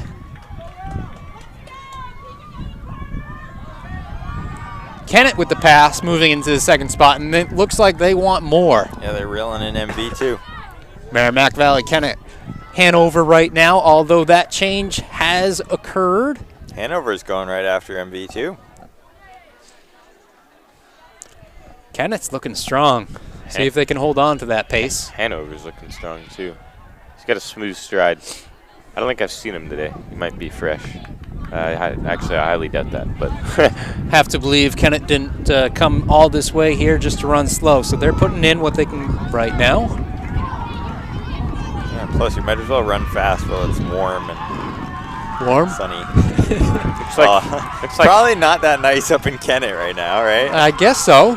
Feels a little bit warmer. Kennett into the final leg with the lead over Hanover, then Merrimack Valley. Trinity in 4th, but still 80 to 100 meters back, so we're focused on those top 3, see if any changes can happen there. Kennett, though, pretty healthy lead, 20, 25 meters over Hanover. Merrimack Valley coming back on Hanover. That race for second right now is tight with Merrimack Valley pulling ahead. Looks like they're going to be well under 4 minutes. Kennett, 200 to go. Merrimack Valley closing that gap ever so slightly. He is reeling them in. He's ripping it now, and I say ever so slightly. I might have to take that back. He is cruising. I'm thinking he's got it. I mean, he's got the momentum. Got the pass going right here off the turn. Perfect timing to pass. Wow. That's a nice run. Well played right there. Oh, Hanover might get second. Merrimack Valley looked back, but they got nothing to look back on. They take Section 1 over Kennett and Hanover. That was quite an anchor leg. That was an impressive run right there. That was a big lead. Trinity in 4:02. So we had 3 under 4. I think each of them by 5 seconds at least or under. Conval finishing up, followed by Lebanon. Lebanon with a far drive as well. St. Thomas, a little bit closer. Yeah, I did not think MV was going to make up that gap. And that Good. that is your boys 4x4 heat number 1. On to the second and final heat of the boys 4x400. Final race of the day. Final race of the day. We got one more gun. It's the best race One of the day. gun, one bell.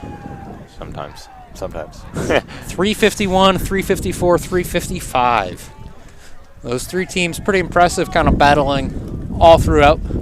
Looks like we got Monadnock is 1, Conant 2, Wyndham 3, no one in 4, Cobrown 5, Derryfield in 6. I haven't seen much of them at all today. 7 Sanborn and 8 Prospect Mountain. So you said no 4, no Conval? I did not see. don't see a I Conval. don't see them. Nope. They must have lost a runner or 2 and couldn't fill it. That's my suspicion. Suspicion. Yeah. Is that a word? It is now. That sounds reasonable. It does actually, yeah. It sounds like a pretty good word. I think that's a word. Suspicion. I think it's just not used very often. I'm gonna look it up. Or is it just too smart for us? He's using some advanced vernacular. So. And back to the race, which has yet to start. We do have our starter. I want to take an opportunity to thank all the officials here today, coaches, spectators, athletes. Everyone did a great job, timers, etc. All these meets can't be done without our volunteers, as our starter does pick up the starting pistol.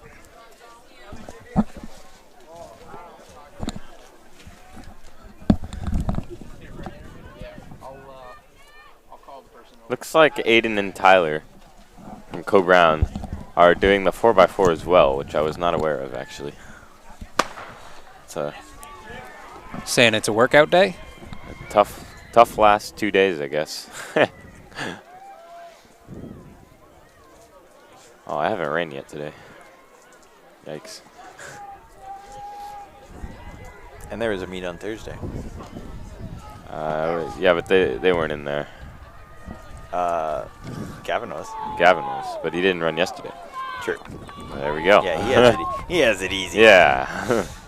Only an 800, 800, 400 triple. Within like 20 minutes. He's the anchor here. I can see him. Looks like Co-Brown might have the lead here. Yep, with the stagger. That's Matthew. I don't know. Cole Brown Sanborn. We'll see how the Right, coming handoffs back. go and who cuts in nicely. That's Jared Khalil. Yep. That was an impressive leg because Matthew's like he's pretty quick. low 52s maybe, I think. Yeah, he ran 52.8. He ran 52.8 in the wind, so. Yep. On Thursday. Yep. Speaking of Thursday. So now we got Aiden, and I don't think that's a Khalil. No, that's not Tyson. Okay. Aiden Cox, the 400 runner. Yep. He ran like 55. Wyndham coming up. The other day. Oh yeah, Wyndham. They're flying. Jeez. Cole Brown Wyndham. Rip Sanborn. by Brown. I remember the Co-Brown Wyndham showdown at D2 States last year Oh, in yeah, that was a 4x4. good That one. was very, very intense. That was A good one. one of the best races I've watched. Right down to the field events too for that. Yeah, that was crazy. Wyndham getting to the line first for their handoff, followed by Co-Brown, then Sanborn. See how it shakes out. So it's Killian and Kasich. Yeah, a little rough handoff there Sanborn, from Co-Brown. They who lost a little bit of. Can't tell who that is there. A little bit of time. Killian's pretty quick. Oh yeah. Where you saw him drop, what, 201, 202? 202 maybe. The 8, so he's got some speed. Killian's a good miler. I remember that from last year. I mean, he's probably got, what, 52 speed in him? Yeah, yeah. I would imagine. Looks like Co-Brown's in 4th. Conan with a big leg here from way back. Coming out of nowhere. I believe. That's what we like to see. Only got one leg left. I mean, they're all there though. Yeah, actually a good Tyler, finish from Co-Brown. Tyler Yeah. is going off right now. That's 2 insane kicks from Tyler. That is impressive. Yeah, good handoff there too. Let's see Gavin do something good here. Looked like Wyndham's handoff was a little bit slower than Conan and Conant making the pass over Wyndham. Yep. And Conant's got some speedy guys here too. Sanborn. Conant, Wyndham, flying. Sanborn moving from 4th to 3rd to 2nd. Wow. Double move right there. Oh, Wait for it. Wait a minute. Nope. Oh, Not making Sanborn's the pass holding yet. on. Maybe the last 100. See if they go for the slingshot here. Co-Brown's might look to move to 3rd, but it's going to be between Conant and Sanborn at this point. Again, this is our final leg. Conant, Sanborn. Conant with a far drive. Wow. Ending on a high note. They were back in Conant, the first 2 legs. Sanborn, Co-Brown, Wyndham. You're good in the 330s. I could do that if I ran by myself. So averaging Just under kidding. 55. Wow. Pretty good.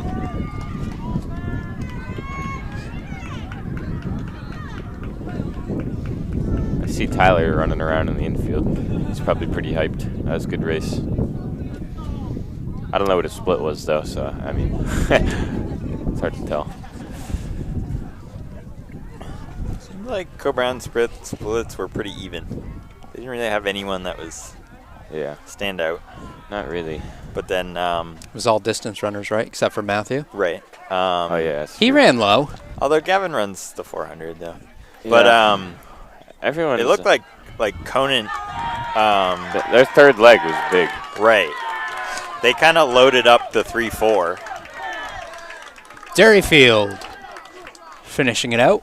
442. Just a tad off their 340 seed. And with that, I think that's it, right? once again, this is NewHampshireTrackandField.com, powered by Runners Alley, coming to you from the Sanborn Invitational at Sanborn High School in Kingston, New Hampshire. Today's broadcast is brought to you by Alternative Sales, Restaurant Equipment and Design. Thank you all for tuning in. What a great feeling it was to be back at an Invitational. We look forward to being back again next week as we head over to Northwood, New Hampshire and visit home of the Bears, Co-Brown, for the Black Bear Invitational. Once again, on behalf of New Hampshire Track and Field, thanks for joining us, and we look forward to covering some more stuff. Check out interviews, pictures, and more on our site. Hooray.